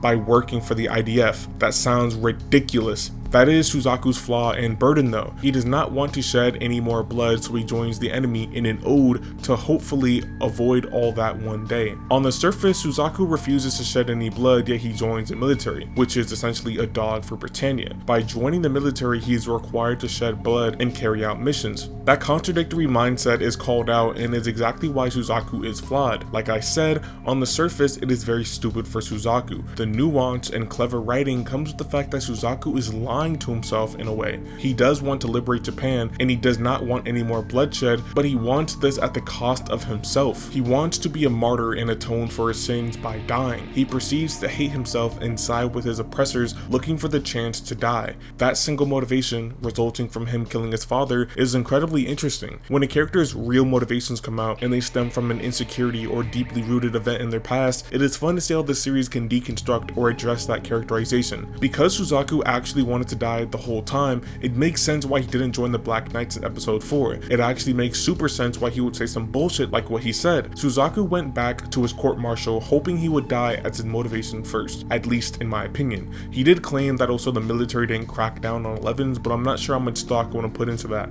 I won't lie. Everything we already said about Suzaku is really compelling, at least to me. The latter context we get with his relationships and moral actions only add to this really compelling character concept. Him choosing to not be like Lelouch and give Colin refrain is a moral choice that adds to his character. Him choosing not to send his assassin to death adds to his character. Wanting to take Area 11 rather than change Britannia in their hearts is a character decision. It is all fascinating stuff that adds to his character and the complexities that he exudes. The character believed a lie, but after that lie was exposed, the character did an entire 360. He believed anything done by contemptible means is meaningless. He then switched up on it completely and said the ends do justify the means, and that he was naive and childish before. Again, despite what the internet thinks, I think the mold to Suzaku's character is beyond interesting. But then again, this is Code Geass. The main reason why Suzaku is a bad character is because the concept cannot and does not carry him. Let's go back to Dexter Morgan. The character concept of Dexter Morgan is probably the most compelling part of him. A killer who learns emotions, learns how to love, and essentially learns how to be human is a great concept. Unfortunately, the concept is ruined when you toss nothing but feces on the screen. explain. The two biggest moments that sell the character for me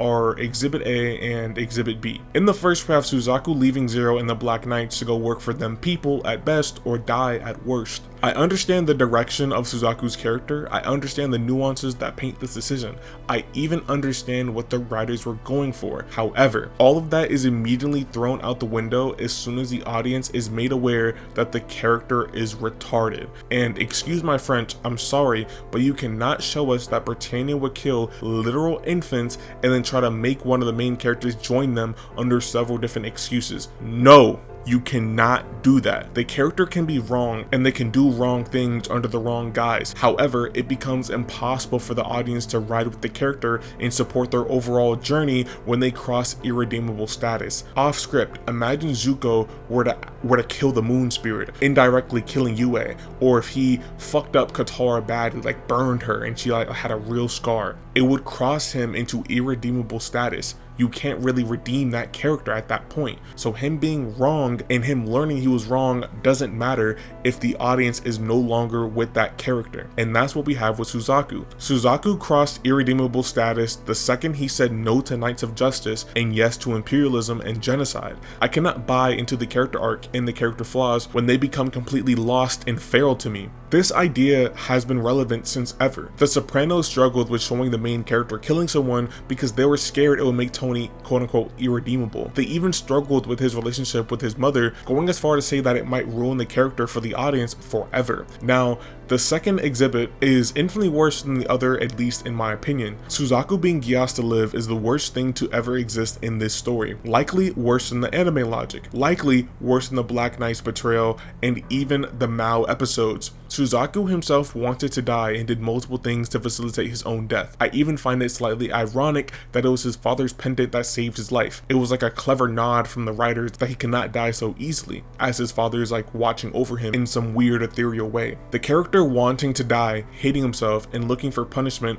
cannot be magically forced to live. I dislike this decision so much because it robs all the integrity from the character writing. Like imagine if Thorfinn was forced to be a nice guy. Imagine if Thorfinn was forced to be a nice guy and forced to be a pacifist and everything. No, the character has to make that decision on his own, or else there's no point. You can choose to write Suzaku regaining his will to live and his own agency to liberate Japan. You can choose to have the character forgive himself on some Thorfinn shit and live to look forward to the next day. The character can learn and atone and be better from his poor decisions. The bad decisions and bad actions do not need to carry over and subsequently haunt the character. There can be real shadow work in the form of a character arc to help Suzaku get over it. But guess what? If Lelouch just Geasses him to live, there is no more conflict. He will just be forced to live no matter what and make decisions based on that literal mind control. I brought it up earlier because I thought it was important. If Suzaku valued his life so much, he took away the lives of others to preserve it, it would create a real hypocrisy that would even add more to a dynamic with Lelouch. If Suzaku valued his life so much he killed Nanali, it would perfectly mirror Lelouch valuing his goal so much he Geassed Euphemia. That dynamic would be so much better. It would paint the nuance the writers were obviously going for. Stuff like that never happens at all because the writers only write the most shallow portions of Suzaku's character, which completely kills the dynamic and subsequent character for me. I figured it was important to talk about these guys together. I say that because Suzaku as a character failing hurts Lelouch because they are meant to carry the series as a dynamic. Lelouch's duo is tossing the game by burgering out. Lelouch and Suzaku are intended to be more ideological mirrors with both having a point. Despite them both presenting a point, it is Suzaku who doesn't actually believe what he's saying. It is Suzaku who is morally and thematically wrong. It is Suzaku who is ruining the relationship. Lelouch has the complexities with the masks and lies and political revolution. Suzaku has his own insecurity and flawed ideals. One is literally solved for him and the other is completely disengaging because he was siding with the literal IDF. These characters cannot interact in a meaningful way for a real dynamic, and it's all because Suzaku refuses to hoop. Pick up the ball. Suzaku has a better concept than Lelouch, and he can literally sit back and let Lelouch work, but he opens his mouth and ruins everything. Suzaku does not want to be like Lelouch and doesn't want to control people, yet he is more like him than anyone or anything. This all falls back on the Zero Requiem. It inevitably hurts the conclusion of the series, when the dynamic that is pushing it does not have the legwork to support it. The massive TLDR for this whole section is that Lelouch is dropping numbers on the court, but his co-conspirators, including but not limited to C2, Suzaku, Colin, and even his parents, suck so much dick they cannot come and hoop on the same court. I think I like Suzaku's conclusion, but how we got there hurts. I think Suzaku being forced to live, but for real this time, and having to shed his identity is interesting, I guess. I think for me it goes against the literal message because Suzaku being the son of the Prime Minister was integral to his character. Shedding that relation to the Prime Minister and Japan just to live as a symbol for Japan and peace doesn't really work entirely for me. I think I personally don't like it more than it being thematically unfitting or unbecoming of the character, so we'll give it some grace. You're welcome, Suzaku. I'm not like other girls. I kill people and burp and watch so much porn. Isn't that cool? No. I like a lot of goofball comedies that other chicks don't like. My favorite thing to play is Call of Duty. Look me up. I'm Guitar Girl 76. Let's burn this chick at the stake. I love steak. Other girls don't. I'm actually more like a dude. Hey guys, don't come in my room. I might be rubbing one in. Alright, so up next is Colin. I think it is fair to put the order just like this because she is an incredibly unique as a character. We'll get into that, but I want to briefly say that every character section will feature something for another character. The same way we talked about C2 during Lelouch's section, we'll have to talk about different dynamics and interactions for everyone. And for Colin, the same way Lelouch is a character by his big brother status and Zero, Colin should be characterized from her two ethnic groups. I think in a series tackling genocide, imperialism, duality, and different masks, Colin would be a great character to accentuate these topics. However, the director realized she had XX chromosomes and took an entirely different direction. Colin runs into a similar problem a majority of the Code Geass characters run into. A great concept, but the series does not have the balls or sauce to do anything with it. Take a critical look at Colin for a second. She is half Britannian and half Japanese. She lives her life as a Britannian despite fighting for the freedom of the Japanese people. Who does that sound like to you? I wonder. Colin definitely does have a more developed character compared to everyone else in this series. I look at episode 9's refrain and think it is a decent display of what's going on. For starters, she looks at the life of an average Japanese person and recognizes that capitulation. She sees the heart of the Japanese that has been beaten down and withered away. She later sees her mother and this is only reinforced. Colin could easily have a simple life like Millie and just live as a Britannian. She could walk all over that side of herself and embrace being a winner. Instead, she lives and dies about Japan. It was her that first proudly said that she was Japanese. She isn't more of an 11 than she is any less of a Britannian. I find this duality especially interesting. Colin is going out of her way to do what is right, to do the right thing. She couldn't live with herself, forcing herself to put a blindfold on to the Japanese people. In this way, I find her character pretty compelling. The context is delivered early on and is pretty good groundwork for a good character. Alright, so how was that handled? Here we go. I'm about to make myself retarded. There are a couple reasons why Colin does not work as a character, and you will see these issues flare up again and again like some bad acne. The racism and conflict between Britannia and Japan is horrible. We already talked about how the racism is never solved or mediated and it really just disappears. I think Colin should have been integral to all of this though. This is a character whose entire life is predicated on the discrimination and alienation of ethnic groups. By making those ethnic groups magically sing Kumbaya, it robs the character of any real arc of development. The other issue though is with Lelouch. While I can say Lelouch does care for Colin and does recognize her importance, I do not believe Colin gives a fuck about Lelouch. This is obviously going to sound stupid and facetious because, yeah, but peep game. When Colin shows signs of being infatuated with Zero, why is that? I don't believe that is fairly communicated in a real way. Romances are typically written by one character fulfilling or crossing a box for another character. One character has to be involved with another character on some thematic level so their interactions are felt rather than seen. That is not here with Colin. We can assume she likes Zero because he gives her some purpose and makes her feel like her life has meaning. Sure, that isn't really well communicated, but that is what we can assume for now. With that being the case, why does she feel betrayed when Zero is Lelouch? This moment has always bothered me and it fills me with weird teenage angst trying to unravel it all. Colin was sent there to Kamine Island to protect Zero. Suzaku is right there with the gun to Zero's face. Instead of her doing anything, she allowed Zero to be shot at, then allows for him to be captured. Not only is this never really brought up in R2 by Lelouch or anyone, I don't find it believable in R1 to begin with. If Lelouch is Zero, absolutely nothing changes. He is still the same person. He was already stated not to be Japanese, and he straight up told you guys to kill him if you all think you can do it without him. I am hesitant to call this a memory diff because I think the betrayal, quote unquote, could work. It has a nifty parallel to episode 19 of R2. The betrayal with Colin specifically could work if we completely understand why Colin was infatuated with Zero Zero and how those emotions were subsequently deconstructed when the mask fell off. In typical Lelouch Skylark fashion, he is indifferent to women, so I don't fault him for some of this stuff. I think he definitely should have said something to Colin about how she betrayed him and inadvertently caused his sister to be a bargaining chip, but whatever. When Colin makes appearances in R2, it is only to show off how curvaceous and breedable she is. That is why Luciano literally threatens to rape her. So, are you here to finish off the hostage? Not so. Hostages have only one value I care for. It seems to hold dear its own life. And while alive, one can do anything he has a whim for to its body. High schooler, by the way. By the end of it all, when Colin fights against Zero to finally learn what she meant to him, she gets no answer and dies before anything happens. So much fun. This character is arbitrarily written, and it comes at the cost of sabotaging themes and manipulating the blood flow of your crotch.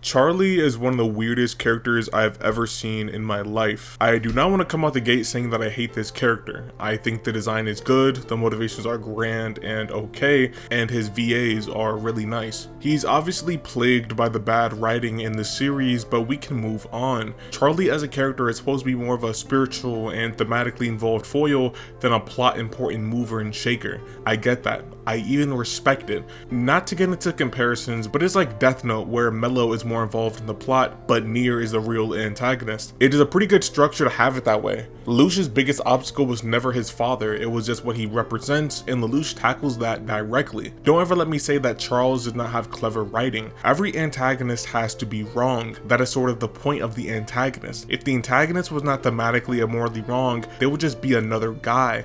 They have to oppose, be a foil, and contrast other characters. I think Charlie did this in an interesting way. Lelouch does everything for the future of his loved ones, while Charles isn't concerned with anyone or anything in his current affairs. Lelouch struggles with his end justifying the means, while Charlie is only interested in the end. I think there are parallels here to substantiate a more thematic dynamic, but I think it fails pretty much as soon as it starts. And it's gonna sound a little funny, but in all seriousness, Charles sucks balls. I'm fine with an antagonist being a hypocrite and being contradictory. I'm able to understand the nuances of a character that may compel them to be a hypocrite. In Charlie's case, it is less hypocritical and more incompetent. The Ragnarok connection is never really explained in the detail it should have been, so I can't say too much on that. I just think it is all too weird and frankly silly that he quote-unquote needed C2 for this plan, but also not really, but also Clovis had her the entire time for some weird reason without him knowing, despite speaking with Clovis in episode 6. Simple stuff like that is overly convoluted because the series is so terrible. Things like that just hurt the quality of the character when the things attached to him aren't grounded at all. Charles gets worse, obviously, when he opens his mouth. He wants to create a world without lies, but that motivation does not integrate at all into his character. He lies to people constantly just by having duplicitous motivations and using Lelouch as bait. He has no concern for whether or not people tell the truth, as he disregards political stuff to Schneisel. And finally, he doesn't like lies, but his Geass allows him to manipulate people's memories, aka force feed them lies. You see, that would be rather clever writing. A person who hates lies but constantly lies to other people, and it literally manifests in their Geass ability. That sounds fire. The problem is, I know that was not intentional, and it was just random shit the writers thought of. I know that because of one simple reason: his own words. In Charlie's own words, inequality is not wrong. Equality is. Charlie's ideological values stem from people being born mightier and stronger than others.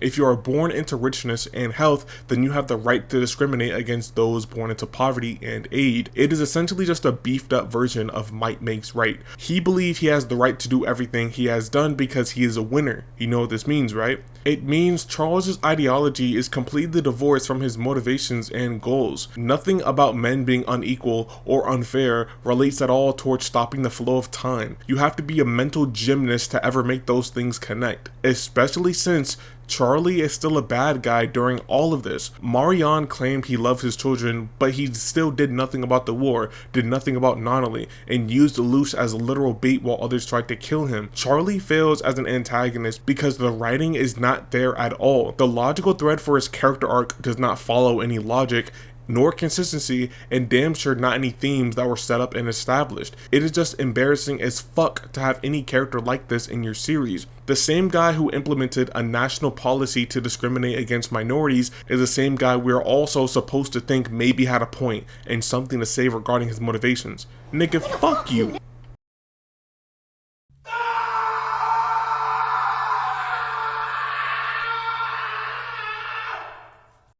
Full transparency, I do not like C2. It is hard for me to even talk about it because I think this character is bad from almost every single perspective ever. Let's get straight into it. I named this long ass script Lelouch is into bestiality because of C2. Now, to a normal person watching this video, you'll probably be hitting one of these. I named it that because C2 looks like CC to us, but in Japan, where this was made, C2 is as Shisu, like the dog. C2's naming scheme just attributes her to a literal dog, a pet that Lelouch owns. This is further corroborated by C2 losing her mind and becoming Lelouch's actual servant. She's on the poster for Code Geass, but her name and role in the story devalues her so much. Beyond this, her writing is genuinely all over the place. She is the narrator for the episodes and tells us that Lelouch gained Geass, but in the story, she is confused when hearing the word. She could never be confused, not only because she is the literal narrator, but she worked with V2 and Marianne and gave people their Geass. She herself literally had a Geass. As the narrator, she says Lelouch is trying to avenge his mother, but inside the main story, she knows Marianne is alive and who killed her. Do you know what I mean? You can also mention other bullshit like her being able to escape Colin, or Colin and Lelouch seeing some magical entity, or even how episode 1 has this spiritual vibe going on with C2 watching over child Lelouch and Suzaku, but no bro, I am not interested in plot picking bullshit simply because there is more than enough doo-doo stains on the surface. The first skid mark I want to get into is the portrayal of C2. Everyone has to understand right now that C2 is not a good person. She's not a hero. She's not kind. She is nothing. She abandoned Mao when he needed her most and likely turned that nigga into Dexter Morgan. She worked with people who experimented on children on the daily. She lied to the main character the entire time due to her own selfishness, and you're telling me this bitch has the gall to say Charles only cares about himself? Bitch, who are you? Lelouch and Suzaku got fitting endings where they had to atone for their sins one last time, but what about this woman? She is prancing around the back of a horse just lounging around. She should not have a peaceful or relaxing ending. Bitch, you better start picking cotton like Jeremiah. This character has not done one thing to deserve to be happy and get their happy ending, especially not on the same level as Colin. This character has actually done nothing. So many times this character develops off screen, not literally, but peep game. She gained the courage to kill Mao off screen when she went rice fishing in China. She discovered she wanted some high school dick when she started chatting with Lelouch. She realized she would kill herself for him when Lelouch started breathing. So many things with this character you would think would be imperative are just tossed aside and fed to literal wolves. C2's main goal was to die the entire time. She wanted to give her code away and experience the release of death. I believe this motivation was shoehorned in the last second because it just makes no sense to me. 1. C2 was running away from Charles. Charles would literally have granted her wish of death that she was hoping for the entire time. Therefore, why would she be on the run? 2. Mao had a strong Geass. I do not know how strong Mao's Geass is compared to Lelouch, but they were narratively compared to be around the same level by the time R2 episode 15 comes around. If C2 really wanted to die, she could have just gave her code to Mao and boom, she got her wish. 3. Why not just give Marianne your code? I don't know if it can work in the whole C's world nonsense, but it doesn't even matter anymore. If C2 wasn't a fake demon, she could have just died multiple times over. She didn't need to keep pump faking. On top of all of that, her arc around death is super superficial. Allegedly, C2 learns the value of life by viewing Lelouch and Suzaku's lived experiences. She appreciates the once draining experience of life and learns to love living again with a sense of finality. Lelouch gives her the gift of life, which she is incredibly grateful for as she realizes she has never really lived before. Bitch, fuck you! Everything I have said is objectively true, like that is just her quote-unquote character arc, but that is the lamest shit ever. If you need an argument for why it's bad, you might want to start reading Rent a Girlfriend. More seriously, this arc does not have the space to breathe if we only learn she wasn't enjoying life right before she started enjoying it. If one of your friends told you that they were depressed in November of last year, but they got over it and they're cool now, all you would say is, nice job, bro. and keep it moving. And that is what C2's arc is. It is a here nigga damn character arc with just a nice job, bro, of a conclusion. It is just bad writing, plain and simple. How people could ever like this character is beyond me. The bitch lies all the time, the bitch gets people killed and then walks off on the hunt for pizza. She has no decorum or tact and is just used as a sex symbol. She is not plot relevant and she is named after a literal fucking dog. If someone can name me 3 redeeming qualities about C2 that don't have to do with the fact that she has a vagina, I'll give you 18 million Robux. Wallahi, bro. And he's spending all this energy, exerting all this energy, doing all this, crawl, to do nothing.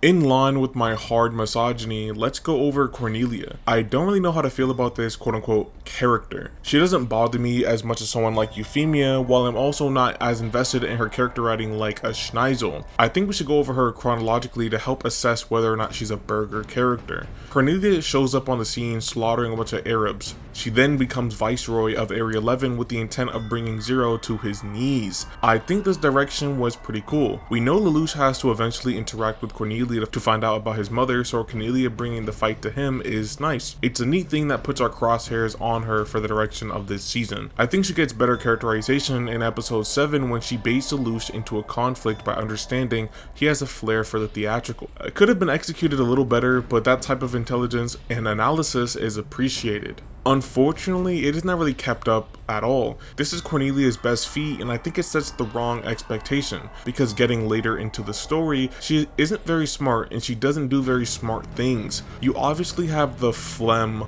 moments of her creating her own genocide to get Zero, her willingness to sacrifice any hostage to kill terrorists, and her choosing to die rather than go with Zero and be interrogated. These things definitely ruin some allure for me regarding the character. The character being silly and operating under silly logic doesn't really make me the most excited to see what they can do later. Not the biggest deal, but it starts to pile up when the character fails to meet a certain standard. Again, the pacing and direction for R1 is so bad because you have all this context and setup with Cornelia, and then Mal comes in for 3 episodes. Random kid steals all the attention for no reason. We get the final fight and there are a couple canon plot holes. Cornelia is able to understand Lelouch is still alive and understand his motivations, but canonically, Cornelia already peeped Lelouch's face before. Very weird, very goofy. Cornelia finally answers how much she knows about Marianne's death, and she redirects it all to Schneisel. Obviously, Schnitzel doesn't know anything either, and the comment that he was the one that sent her body away is pointless narratively and obviously literally. My least favorite part of Cornelia is probably here in episode 25. She calls Suzaku to run down Lelouch, and I do not know why she would call him. Like, what is the character reason for this? She was distrusting of honorary Britannians and slaughtered the Japanese just like a week ago. She did not want Suzaku to be Yuffie's knight, despite that nigga literally saving her life twice. This is just Code Geass 101. The writers forgot to write the character getting over their prejudice, even if just for a moment. Just a sad and wet and cold memory diff. After all of this, Cornelia just randomly disappears despite being on death's door. She black cat disappears so bad, nobody has ever heard from her in a year. Let me quickly recap what happened to her in episode 25. She saw Zero, started engaging, got an advantage, but then got backdoored by Dalton, who Lelouch Geass in order to help him defeat Cornelia. Dalton gets blown up, Cornelia tries to chat with Lelouch, then she gets Geass. Because of the Geass, she doesn't remember what happened, but still instructs Suzaku, and that's that. The vagueness of her character in R2 is completely unfounded just because it didn't need to be that way. There is no benefit in keeping it vague because she does not do anything in R2. Her motivation is to discover Geass and clear Euphemia's name, but that is a bunch of malarkey. Why? Because Cornelia herself slaughters numbers all the time. You caused your own playground genocide after you dismantled a whole other ethnic group. Why the fuck are you so concerned with her quote-unquote honor when you are no better than her? Cornelia doesn't even get over her racism as she still believes the Black Knight should not argue back or make any demands. Like, what the fuck?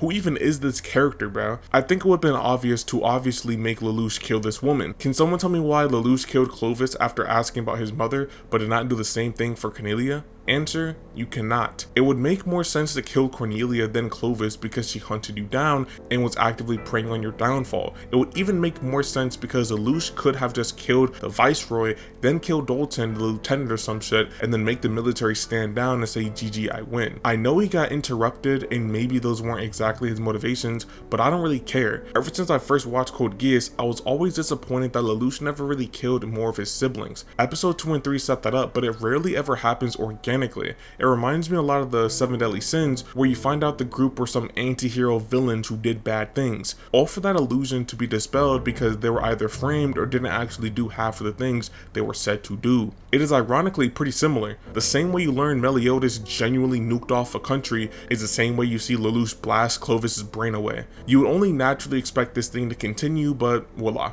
Moving on, Cornelia does not do anything in R2 like I said. She learned about Geass off screen, she develops new motivations that don't make sense off screen, and she was shot by an AR to survive off screen, then led a rebellion faction off screen. She is in this photo of the wedding and it shocks my spirit every day learning that Clovis, who ordered a genocide, was rightfully killed, Charlie, who propagated war and hatred, was sucked into his own plan, and Schnitzel, who started nuking off countries just for fun, was forcefully turned into an orbiter of peace. The same person who said this line, Viceroy, even you must know that he's deserving. Discrimination against the numbers is our national policy. Would then get a happy ending. Wallah, these writers suck dick. I just want to take the time out to say, rest in peace to the greatest child predator who ever walked this earth. Because I'm a beta cuck loser, incel, sub 5, negative PSL, high gonio angle cocksucker, we're gonna be hating on another woman. That is 3 in a row, so I think I'm about to hit a jackpot. Euphemia's character was assassinated. I'm not sure if I said that before, but this is what we have to deal with currently. Euphemia was a pretty good character until the world's worst plot contrivance came in and ruined everything about her. Let's actually address all that good. Like I said earlier, having character flaws is a good thing. A character being physically weak and then growing into someone who's strong is a good arc. Euphemia had character flaws. Unfortunately, they were lazily told to you, but you felt them regardless. She was naive, immature, spontaneous, erratic, and she wore her heart on her sleeve. She gave everyone a chance to saw the goodness in everyone. Back to the picture drama. I believe it would have perfectly slotted into R1 because it shows how she tries to make everyone happy, even at the cost of herself. An altruistic, truly kind character is one that works for me. Now, this wasn't done flawlessly. Don't get me wrong. We are still knee-deep in Code Geass. Her randomly falling from a building is stupid. Suzaku not knowing who she is of course stupid, and her straight up telling Suzaku to love him and him straight up telling her all of her traits and weaknesses is of course lame. This definitely could have been done better, but for the most part I like her. Euphemia not being able to speak on politics is a nice character touch because it reinforces the intrinsic empathy and kindness she has. This empathy is shown time after time again, from the terrorists to Nina and the Japanese people as a whole. In a series full of different colorful characters, she's the only one that actually cares for resolving the racial tensions. Funny enough, I don't think her dynamics hurt her too bad. Her dynamic with Lelouch is honestly really good, as it shows Lelouch taking off his mask and being more than vulnerable. Her dynamic with Cornelia, while forced and corny, fulfills the duality between the member of a royal family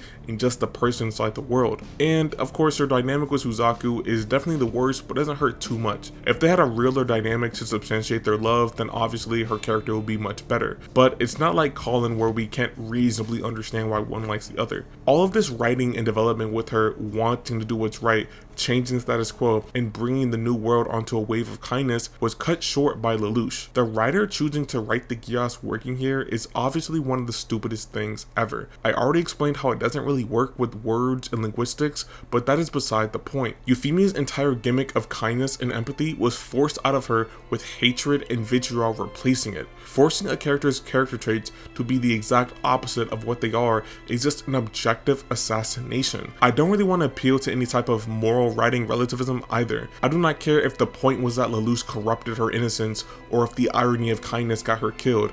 To me, it is all pointless. The character's arc is not able to be cathartically fulfilled because it goes against everything that was already set up and developed. Again, that being the point, doesn't make it any better. Having the only character that cared one bit about discrimination and all the hatred in the world be forced to turn into a racist is just a bad idea. It doesn't work for her character, and especially not the plot at all. This is all made worse by Euphemia not needing to die. I know narratively why it happened, but on a plot level, it just becomes infinitely worse to find out that Mao and Cornelia can survive getting lit up, but not Euphemia, who is literally surrounded by doctors. She also fights off Geass in that weird way. I don't even know, bro. I find Euphemia's character to be ruined even more when Lelouch in the finale goes to say that Geass is like a wish. Nigga, what? How is it a wish when you cursed your own sister to betray everything she stood for just for her to die? Some people need to be gone, bro. You know what I'm talking about? In order for shit to get better. And he one of them. Was Hitler really bad? What if he was trying to get rid of these demons? He was trying to destroy the construct, the matrix, the system that they created. I'm just telling you to stay woke. Let's just get it out of the way. Schnitzel's entire defeat is rushed and corny. Lelouch used the same plan he used 2 other times on low-level background actors on his greatest adversary for it to magically work. It subsequently devalues the dynamic and Schnitzel's intelligence. Schnitzel also gets insanely lucky with things like the Damocles or just having Nunnally as a hostage. He airballs a good amount inside the story, and his most notable one is with the betrayal episode. He also does not have a good dynamic with Charles, which we would naturally expect since he is their eldest son or some shit. Charles has a better dynamic with Bismarck than Schnitzel. Schnitzel also wanted to run a coup d'etat, but again, the story just completely forgot about that. Literally just snapped it away. Alright, so those were the things negative about Schnitzel that I needed to say. Now let's get into Schneisel. Schneisel of Britannia is one of my favorite characters in the series. I would say he is just behind Lelouch. I think he's the only character that is like 1% written in the series that again is not Lelouch. One of my favorite parts of his character is his design in VA. One of the best parts of an antagonist are their design and visual flair.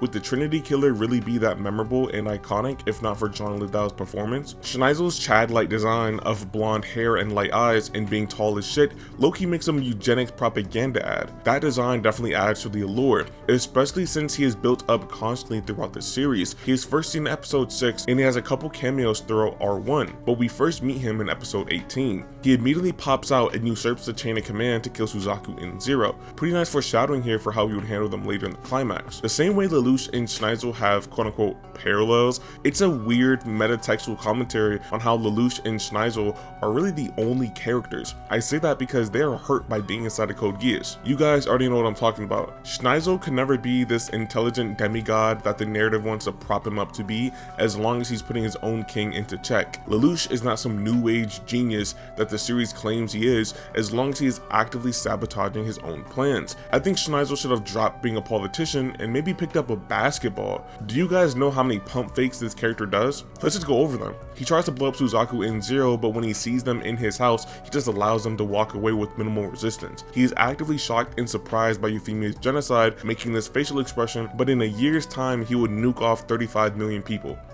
Same guy, by the way. He says to himself that he has control over the Tokyo 2 battle, but without Lelouch's literal magic, he would have more than likely lost. He made a plan to capture Zero following Suzaku, but that did not go through. He made a plan to get the Black Knights to give up Zero, which would not have worked if the Black Knights had used their brains at all. He said he wanted to run a coup d'etat, but failed. He made a plan to help retain relationship with the Chinese Federation, but failed. One thing that was always weird to me was that Schneisel was Lelouch's slave or whatever under the Geass, but in the final scene that man is being treated like a prisoner. What are you talking about? Clovis and Cornelia said that Schneisel was involved with Marion's death. Again, a lie. He said he would go to Tokyo in R1 and meet the terrorists head on. Again, he lied. He did not do that. But by now you see what I mean, right? This character is doing nothing but moving his head fast. He's exerting all this energy.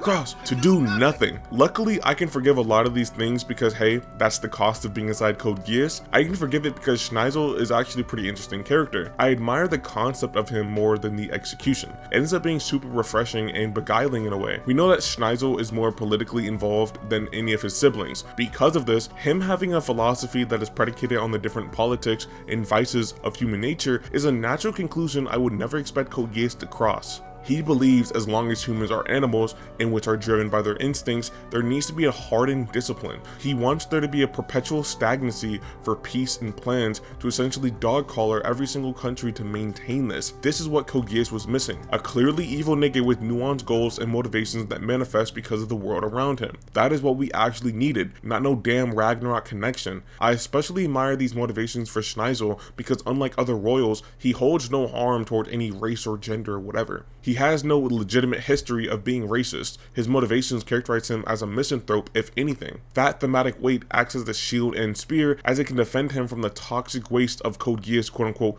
politics while directly attacking the low-level incompetent cocksuckers such as Euphemia.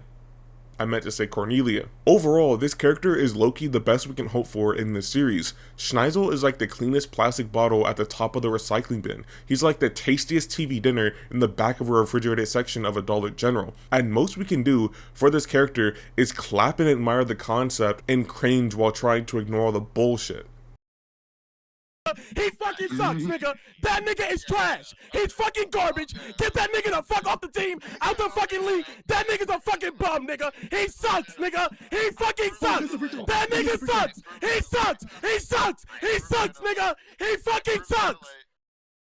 I'm not gonna lie, I planned to make a Mao section back in November and I even wrote it in my outline and notes to just talk about Mao. I said it in this video how I want to talk about him later, and I'm here now and I don't really want to talk about him. Alright, well, frankly, I do not know how to talk about him. I already gave every single plot reason why Mao doesn't work and how he fucks up R1's pacing and structure and logic and doesn't necessarily help the characters either, so what's really left? We can talk about Mao as a character, I guess, but we already talked about how literally everything else around him is in shambles. Alright, so my main issue with Mao is that he did not need to be the bad guy in the first place. If you were practically groomed by an immortal witch with her own selfish plans, I think you have all the grace in the world. You have all the provocation to be mad and frustrated. Mao was betrayed and used, and by the grace of pity, kept alive and doomed to a fate of psychosis. Again, C2, you are the biggest bitch ever. I know it's hard to have empathy for the villain, but consider his perspective. The only person that has ever gave you the proper attention or guidance was just using you like some tool or pawn.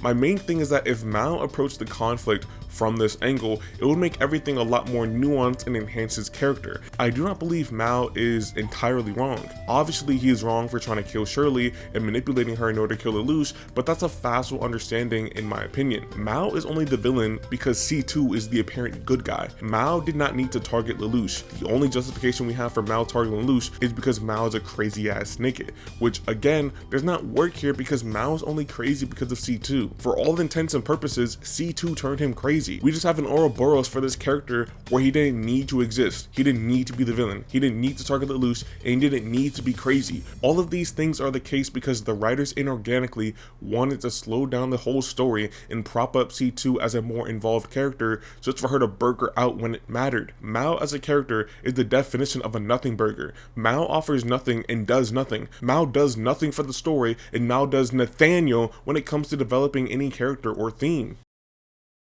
He said, hey, do you like Jews? I heard you don't like Jews. I said, I don't like nobody.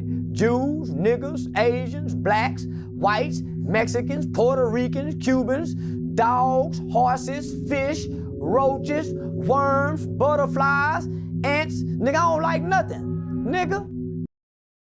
I wanted to discuss all the characters, but this video is getting pretty long, and let's keep it a beam, there aren't a lot of characters worth talking about. Like, what am I gonna say for Toto? He's alright, I guess. I think it's better to do a lightning round sort of things where we just talk about character stuff for a second or two. The first is going to Kaguya. She is Japanese, is Suzaku's cousin or sister, whatever the fuck. It doesn't really matter to me, I just think it's a crucial missing development inside Code Geass. She has all the screen time in the world, but she is just there. She's connected to the kururugis and Kirihara and even Toto, but she's just soaking up oxygen. Gun to the back of your head, tell me 3 notable things she did or even said. Boom! You're gone. You can't say anything about this character. It would be slightly different if she had less screen time, but she is literally in the opening. Not only that, she is friends with the TNZ, who is essentially one big MacGuffin for an arc in R2. It's also weird because she calls herself Zero's wife despite looking and sounding 12. I guess she really is Japanese. This character definitely should have done something for the narrative, but I digress, I guess.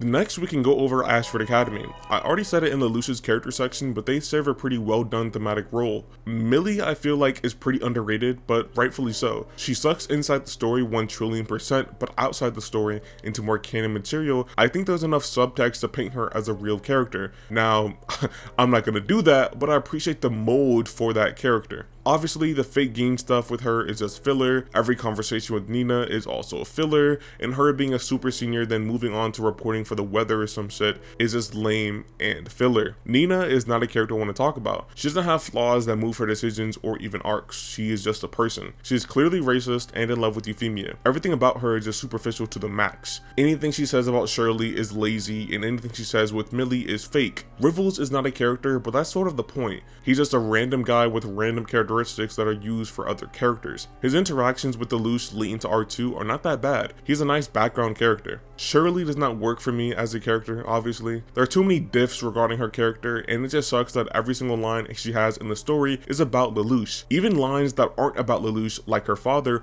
are still about Lelouch because he killed that dude. She is really just a plot device succubus with extra lines and extra curves. From all the Code Geass material I have seen and heard about, her character does not get magically better at all. She really just is a one-dimensional glutton. Detard is an incredibly interesting character. I was gonna give him his own section, but we can just go over it here. When you pay attention to Detard, he's unironically one of the best characters in the story. Detard has good dialogue, is a character that consistently uses his brain, has cool motivations. On top of all that, he has a conclusion that is perfectly fitting and enhances his character. I would say he's pretty cathartic and pretty fulfilling overall. He's able to pick up on the fact that Lelouch was the one that blew up the JLF and how he likely ordered Euphemia's slaughter. He also deduced at the same time as Lelouch that it was best to have the TNZ marry one of their own. He also made a plan to assassinate Suzaku to keep all their plans in order. This character is really just a dog. Everything about him makes the series so much more fun to watch. I mentioned a bit of this earlier, but what if Detard was an antagonist? Compelling motivations, real interesting and interactive characterization. He could have been something nice to rival Lelouch during his rebellion and his intelligence. I don't know. It could have been cool. The Knights of the Round all suck. We been knew this. Gino is a femboy, Anya doesn't have a character, Bismarck sucks balls, and Luciano is a pedophile rapist, and the rest all got blitzed in one shot by Suzaku. No troll. The Knights of the Round as a group should have and could have been better. I don't know how they could have been better, but they easily could have not been burgers. Have them butt heads, have different ideological disputes, have them thematically relevant in some way. The only ones that are relevant are a deadpan lolly and a hyperactive femboy. Bismarck sucks especially bad though. He's supposed to be the Knight of One, but Suzaku defeats him far too easily. This only happened because he forgot to finish off Suzaku. Idiot. He's also in cahoots with Charlie, but that never gets expanded upon. Why couldn't we learn how Bismarck came to accept the Ragnarok connection? Why couldn't we learn who gave him his Geass? It is never explained if it was V2, which would be obvious, then how come that couldn't be relevant toward any type of arc they go through? The worst part about these characters in Code Geass is that you can see pretty obviously why they are bad and how they can improve. It is just a formula for laziness that the writers are not compensating for. It is one of the most despicable things most pieces of media do. Look at my past critical diatribes. JJK failed because it didn't bring anything together for a cohesive story. Attack on Titan failed to make sense of any of his logical plot threads and character arcs. Chainsaw Man failed because the writer did not address any issues that were seeped into the narrative. All of these faults can be linked back to one thing: laziness. Suzaku siding with the IDF, lazy. Colin liking Lelouch off screen, lazy. C2 learning how to live again, lazy. So many things in the story are only done because the writers want to take the story to point B, but has no tact at all with how they do it. I really don't know how they did it, to be honest. They managed to manipulate a generation of anime fans into thinking their series was good. I, Lelouch v. Britannia, command you. Now all of you, die! The same way Lelouch fooled the world by making them believe he was an evil-hearted Hitlerite is the same way Code Geass fooled the world by making people feel like what they made is good. It is obvious how Code Geass is the most praised thing ever. Obviously, newer titles definitely appear in more people's lists and consciousness, but Code Geass is still widely respected. If you ask some random guy on the street who has watched a little bit of anime, they would put Code Geass pretty high on their list. The average anime watcher would likely have Code Geass relative to Death Note. Note. They would probably call them spiritually related. Death Note, however, is so much better than Code Geass, I can never put them in the same sentence. While Death Note has its own flaws in which people blow out of proportion because they don't know how to read or understand anything, Code Geass slips all of his faults under the rug, hoping to God you don't hear a crunch every time you step on the carpet. I don't know how long this section will end up being, but I want to get into why people think Code Geass is good and tackle a more direct approach into the Code Geass community. Before getting into this, I want to also make a tier list going over the episodes. I believe going over the episodes to Code Geass and doing sort of an off-the-wall tier list will portray exactly where I am. I said hours ago at this point, but remember, I think Code Geass is the worst thing ever. I have never seen a piece of media worse, and you guys are gonna have to feel me more than skin on that. I think at worst, Code Geass might be the second coming of Adolf, and at best, Code Geass is mediocre, poorly directed nonsense, like Fight Club. I hope you guys know during everything in this video, I could have made it way longer. I could have extended this video to 6 hours, going over literally every single problem inside the series. I overly restricted myself and didn't want to take off the weights because it will only make this video, in my eyes, less enjoyable. I also did not want to structure this video chronologically, as that would limit how I could tackle the several problems that are deeply rooted. Besides that, I would like to thank everyone for watching the video up to this point because we are in the final stages. He had spent his childhood disagreeing with most things, especially things involving happiness, unity, and kindness. Stink Meaner got no pleasure seeing sunsets and trees, dolphins or rainbows. Man, this some old bullshit. You guys already know what it is. Code Geass episode tier list. I realized I always wanted to do this for the video. Maybe turn my mic down a little bit. I wanted to do it off script just because I think it'll be a lot more genuine. And you guys, if you know anything about my tier list, you know it's not going to be D, F, whatever.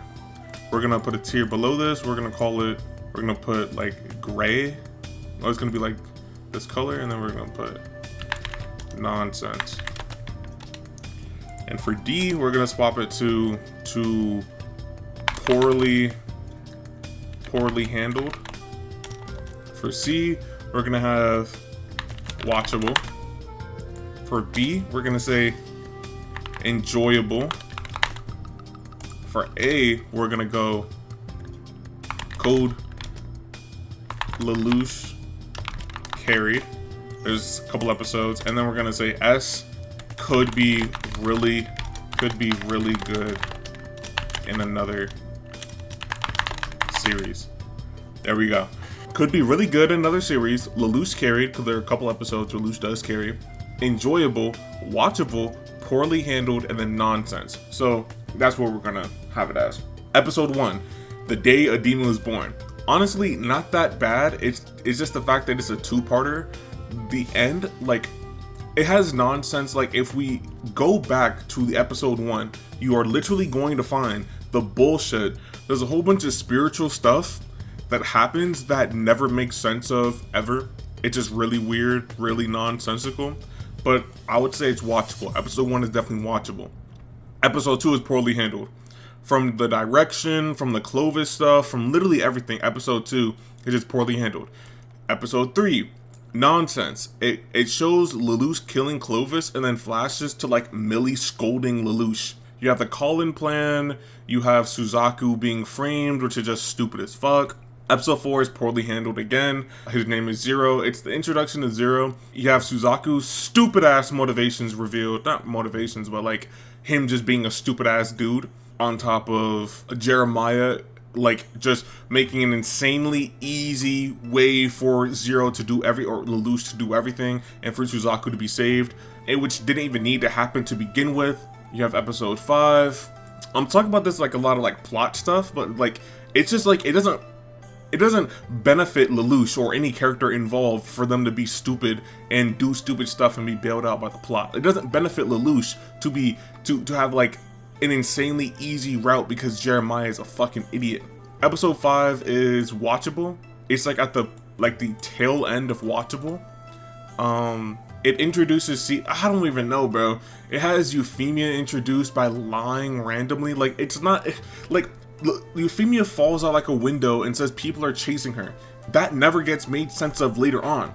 We never learn why she lied about that. It's not in character for Euphemia to lie to begin with. It's not in character, so it's no reason. And Suzaku not knowing who Euphemia is also weird, but I guess we can excuse it. Not really. The Jeremiah shit is stupid as fuck, obviously.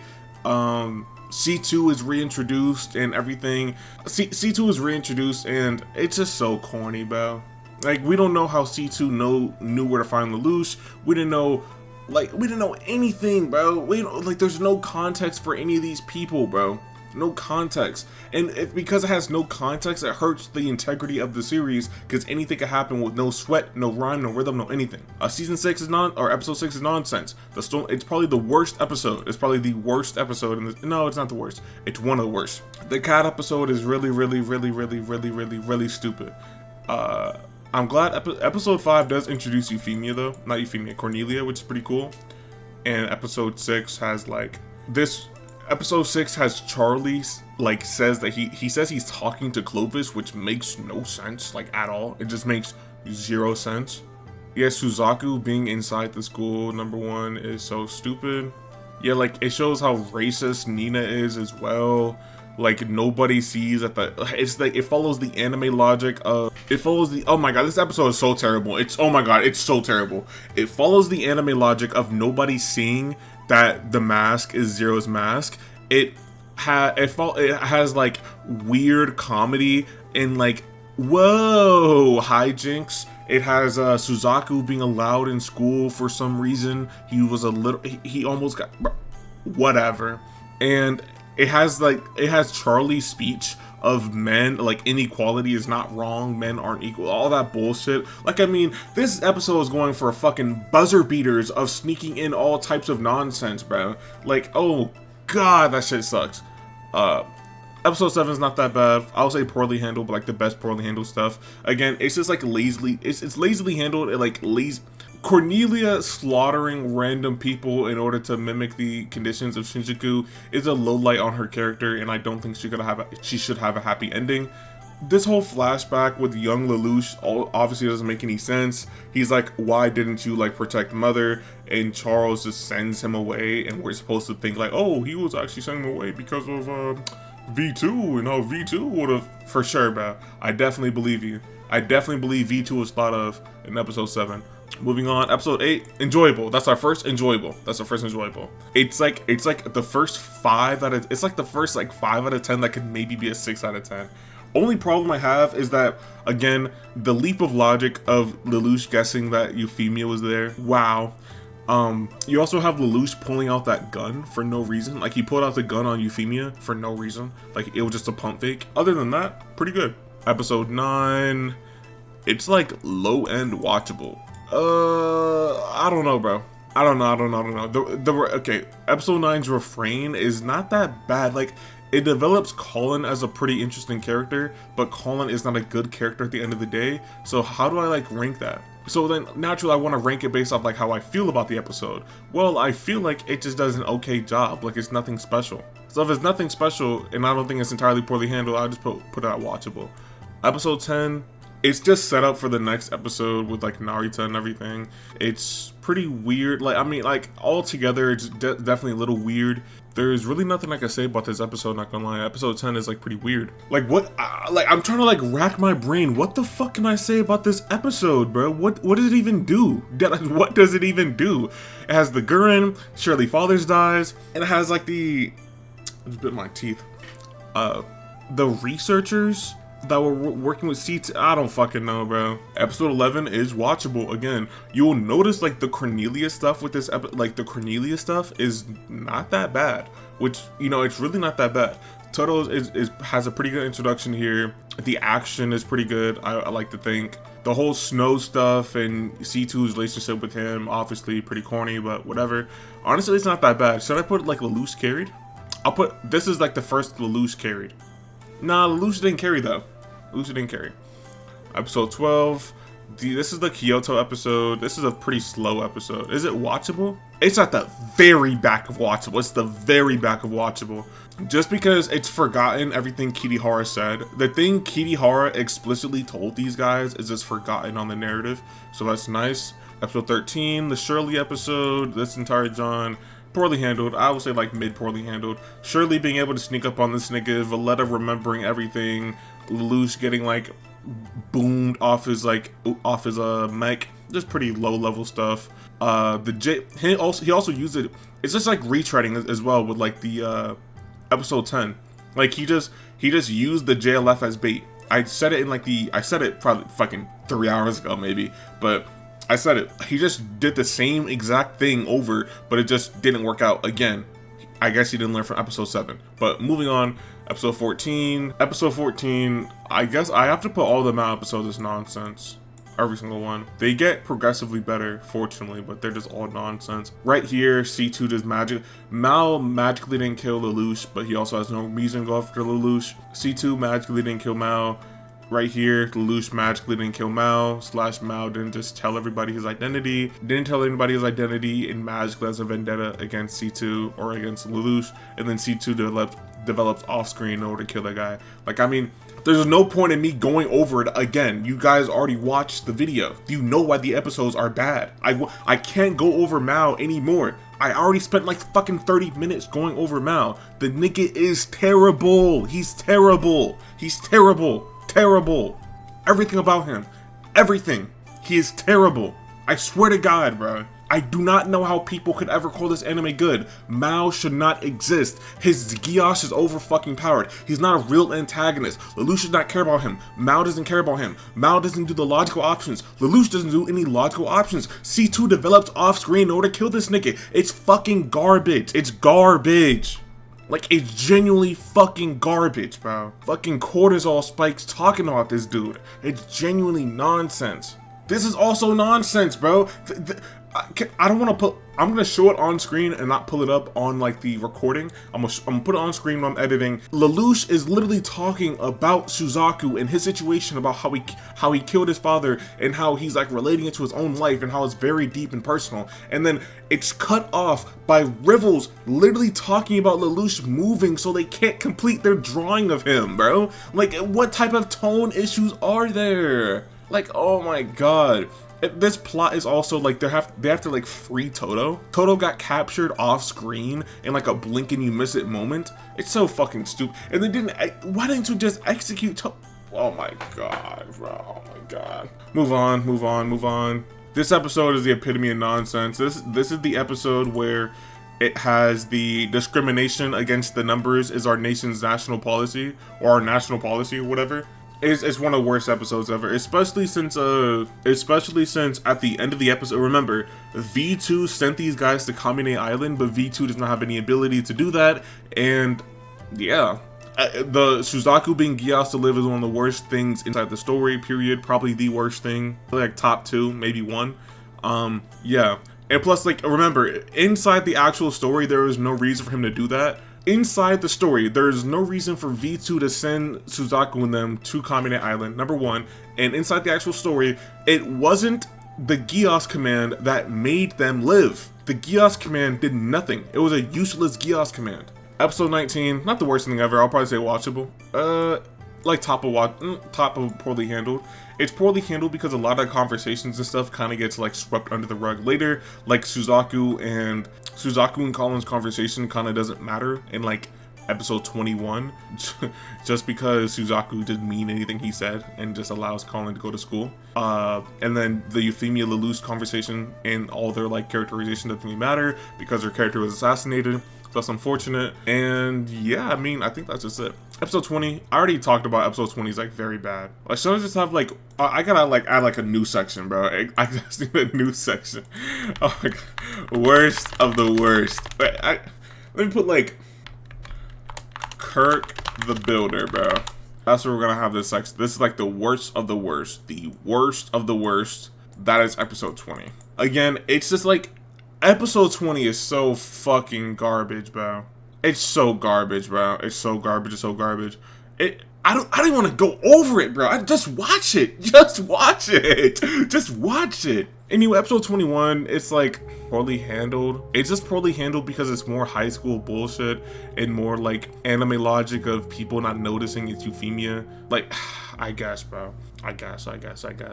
It's not like the worst thing ever though, because it does put her inside Lelouch's crosshairs, which is not that bad. Episode 22 is nonsense. Probably, it's like, yeah, it's nonsense. Probably worse than my episodes. Again, like I thought about it, I was thinking about it in bed, like just yesterday. I'm recording this 28th. I was thinking about this in bed yesterday, 27th. Lelouch telling Euphemia about the Geass, like I could tell you to kill the Japanese right now. That is like an additional piece of semen that the writers are like showing you, because remember, in character, in story, Lelouch wants Euphemia to shoot him. He came there for Euphemia to shoot him, not for her to slaughter any Japanese people. So Lelouch thinking that in his mind, or even saying it at all, is fucking stupid. He would never actually think that or say it, because his motivations are for her to shoot him. Nothing else. Nobody else is gonna get hurt. He wants her to shoot him. That's it.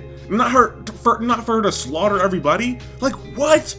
That's how you know the series is so anti-written, bro. Anyway, episode 23. It's not like the worst thing ever, I guess. I don't really know. I don't really know, bro. I guess I'll just say like poorly handled around there. 24 is watchable, pretty watchable. I'll probably say enjoyable. 24 is definitely enjoyable.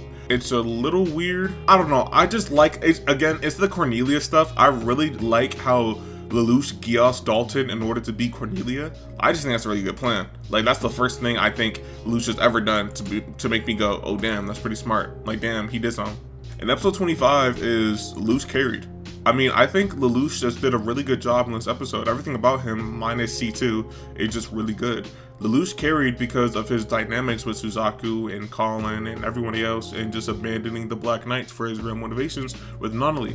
Obviously, this isn't like flawless. Colin breaking down like a baby is still fucking stupid. Suzaku claiming that he always thought, or he thought it was Lelouch, is stupid. Suzaku even being there in the first place is stupid. It just like has like the biggest narrative dissonance ever. Colin, Suzaku, they just think that like Lelouch is some evil bastard, and like his blind physically disabled sister just got kidnapped by Super Hitler, and they're like, oh Lelouch, you're such a bastard, bro. For sure. Jeremiah coming back, obviously fucking terrible, but whatever. Now we're in R2. I think R2 is gonna be a lot simpler, just because I'm not gonna justify myself for R2. I think I went over R2 for an hour in the video. I think I talked about R2 for an hour. Like holy shit, bro. How long have I been working on this video for? The Day a Demon Awakens, this episode is fucking nonsense, bro. It's like, it's nonsense. It's blatant forced repetition without any of the good writing, foreshadowing, or like coherence of like any other episode. It's just repeating the same thing. I think one of the worst parts is that like when he gets like his powers back, is like, let me ask you a question. Is it so right to be powerless? What's your definition of friendship? Fuck you, bro. Like, what are you talking about? What are you talking about, man? Like that is the most pretentious shit ever. Again, I don't like to use that word involving Code Geass, but genuinely, Lelouch deadass wanted to say a whole bunch of words and ask questions, bro.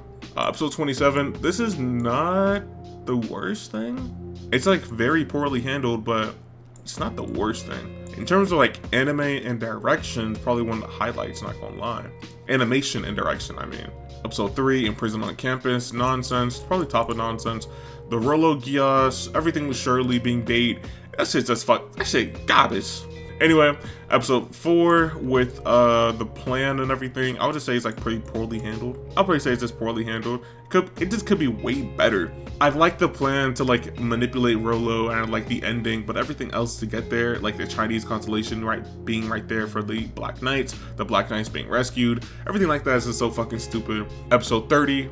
One of the worst episodes. I think it's the worst episode in the series. Look at my notes. Look at my notes. I'm gonna try to definitely one of the worst episodes to exist in fiction. Like I'm telling you, bro. I'm knowing already, bro. It's genuinely horrible. You don't need a frontal lobe or any quote unquote media literacy to understand why episode 5 of R2, episode 30 of the entire series, is fucking horrible. This is just a bait episode, bro. It's that as bait. Like, I mean, you know that Lelouch is not gonna get Nonali, so all of it's like in vain. And because of that, right, the battles to like actually get Nonali, the battles with like the Black Knights and everything, they suck, bro. They suck. They're supposed to be important, but they suck. They're terrible. They're terrible. I don't know how people can do like top 10 mecha fights for this shit when they all suck, bro. They're terrible. Episode 7, it's just I'll say like the big 3 things that I don't like is Kaguya saying that her, C2 and Colin are all like Lelouch's bitches. That's 1. Number 2, Suzaku just randomly found the Black Knights just hiding under the water. And number 3, Lelouch came in and just solved the problem, 1, 2, 3, easy peasy, and then just said, wait, I want peace though, chill. Yeah, outside of that, I think it's not that bad of an episode. It's not the worst episode ever in terms of like Lelouch characterization and how he feels and everything, but that shit sucks, bro. All right, 1 million miracles. We can just put this as like garbage, bro. Just move on, bro. People, they're only 11s. You only call them people because you're one of them. Okay, this is like watchable. It's watchable until like the very end. The very end when when Lelouch kidnaps the Tianzi, that's when it's watchable. And that's when it gets unwatchable. But everything else is very watchable. Even including the whole Schneisel king into check thing, it does add to his character. It's very, very, very, very, very, very stupid. But then again, I give that grace because Schneisel is he's still a top dog. You know what I mean? And then the next episode, the Shenhu or something like that. Yeah, this has to be like nonsense. This has to go on like nonsense, bro. It has to. It has to be nonsense just because Colin gets off-screened on-screen. And then this next episode, the power of it's also nonsense, bro. I don't give a fuck, bro. It's just nonsense. I don't give a fuck, man. It's also nonsense. It's slightly worse just because like you realize the entire time it didn't need to happen. Like the whole conflict didn't need to happen. It was just super forced and super random. Oh my god, Love Attack. Oh, it's one of that's an Aster class, bro. That is a genuine Aster class. Holy shit, man. Assassin from the Past. This is not that bad. I won't lie. It's not that bad. I'll probably say it's like peak poorly handled stuff because Shirley didn't need to die the way she did. Shirley did not need to die the way she did. Everything with Shirley is super forced. The Jeremiah stuff is super forced. I'll say Lelouch does carry his life out. It's just not good. Geass Hunt. Yeah, it has to go inside one of the worst episodes. It has to. When I'm thinking about it, right? Because it's like the end of V2's character, but V2's a terrible character. Everything about V2 sucks. It's just terrible. C's World is just poorly handled. I would say it's watchable because like of C2's backstory and everything, and like everything like I would just say it's watchable. United Federation, John, not that bad, all things considered. Not that bad. Where the hell did I just put it? Right here. Not that bad. Probably like mid, poorly handled. I have to give it poorly handled because nothing happens. It's not like enjoyable. Literally nothing happens. Luciano was also introduced, so fuck that guy. This is not that bad. This is okay. This is like the start of like pretty decent episodes for Code Geass. Like actually decent episodes. Suzaku, and this is like the start of Tokyo 2, the battle for it and everything. Pretty cool stuff.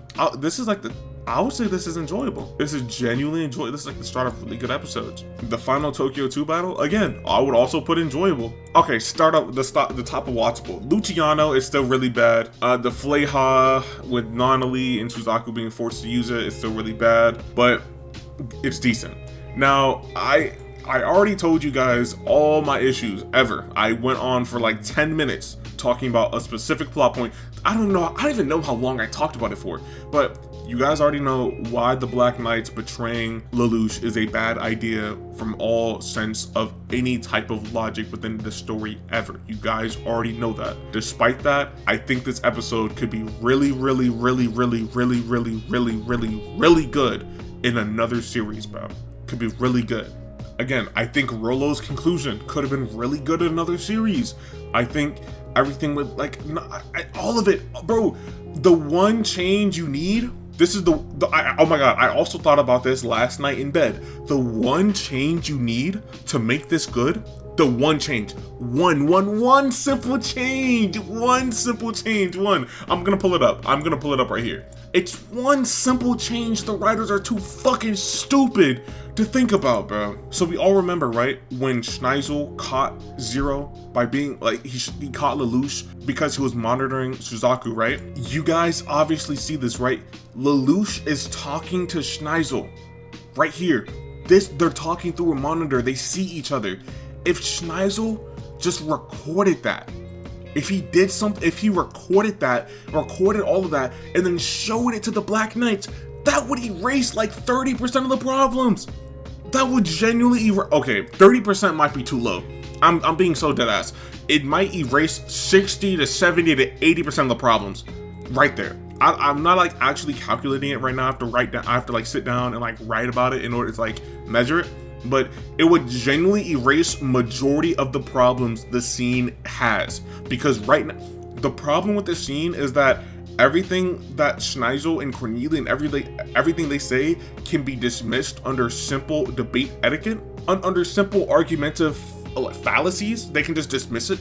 But if he shows them that, right, it would still be questionable because of what we've seen inside Code Geass, like Sayako turning into Lelouch's face and everything, but it will be a lot more valid. It will be a lot more digestible as a plot point because we'll go like, oh, Schneisel smart, he recorded that whole conversation. You know what I mean? Like that, if like what that would, the episode would be ideally really, really, really good for me. Like I would say like nothing really too bad about it. If Schneisel whipped out the voice recording, someone said, like they ran with Tamaki's thing and said, or Tamazaki's thing and said, that voice recording's fake. And Schneisel was like, you're right. Let me show you something better. And whipped out proof of Lelouch getting captured. Explained the whole thing with Suzaku. Boom, boom, boom. Easy. And then Detard will go, damn, that's why he didn't want us to kill Suzaku. That's his best friend. How good would that could have been? I'm literally thinking about this shit off the dome. And I'm thinking about this shit randomly sitting in bed, but niggas on a fucking big ass payroll couldn't think of something better? Really? Whatever, bro. Moving on. Emperor dismissed. This is, again, enjoyable. This one scene right here is pretty enjoyable. The coup d'etat is really weird, but Suzaku making a 180 on his character is not that bad. Ragnarok connection, I'm gonna put this at the bottom of watchable. Again, spiritual ideas that don't really coalesce into something bigger, coalesce into something bigger. I think I would have to put this as Lelouch carried. I think I have to, just because I don't think it's a necessarily bad episode, but everything Lelouch says and does is really, really, really good. It's like, it adds to Lelouch's character really well with everything Lelouch says about Nonali's smile, how he rejects his parents, how he adopts the mask of, how he essentially abandons the mask of Zero by just taunting his Geass and that being physically manifested in another eye, or Geass appearing in another eye. Really good. I mean, like, bro, that's pretty good stuff. That's pretty good stuff, bro. It's pretty good stuff. Emperor Lelouch, this is not that bad. I'll probably say it's like pretty watchable, probably top of watchable. The whole calling kiss is pretty stupid. Nonali surviving is really stupid. And the entire, the Bismarck getting like blitzed and everybody else getting off screen is really stupid. But it's not that bad. Schneisel's God. I'll probably say this is like the bottom of watchable.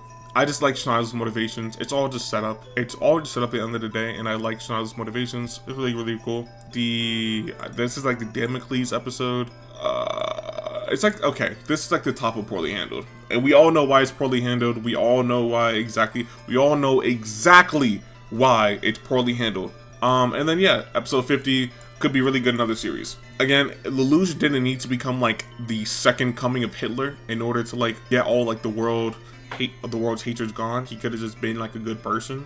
The themes aren't well established enough. The conclusions aren't conclusive enough when it comes to C2, Cornelia, Jeremiah, other people like that. I don't want to mention Jeremiah anymore though. And I think the entire thing is really just negged because R2 is so bad. Because we have all of this, because we have like everything in nonsense and everything in this tier, these two episodes suffer a lot. Well, this episode specifically, not this one. Episode 50, Zero, or like whatever, it suffers a lot because of all this fuckery we have in these two tiers. But other than that, it could have been really good in another series. I think it's important to talk about this tier list just because you kind of see in 4K 3D IMAX how the series could have been better, where the series failed, and how it just fails moment to moment when it comes to writing basic stuff. Basic things have semen covered on them. Regular things have feces on them. I gotta stop with these. I gotta stop with these comments. But you guys understand it more than ever. And yeah, that's it.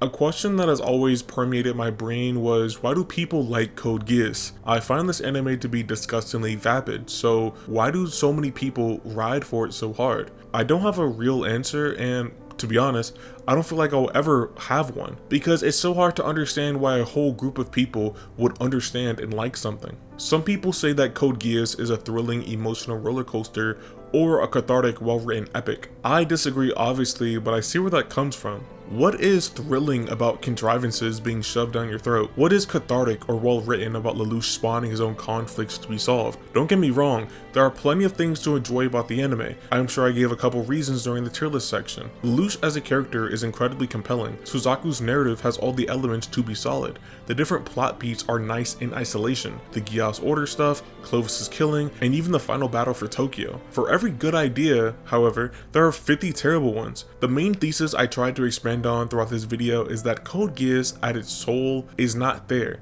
Code Geass is soulless. Everything that happens in the anime is only done because the writers want to do it that way. It doesn't matter if it makes sense or is a good idea in general. If the writers choose to do it, they will do it. If they want to ignore all the clues about Shirley regaining her memory of Lelouch being Zero, they will ignore all of that.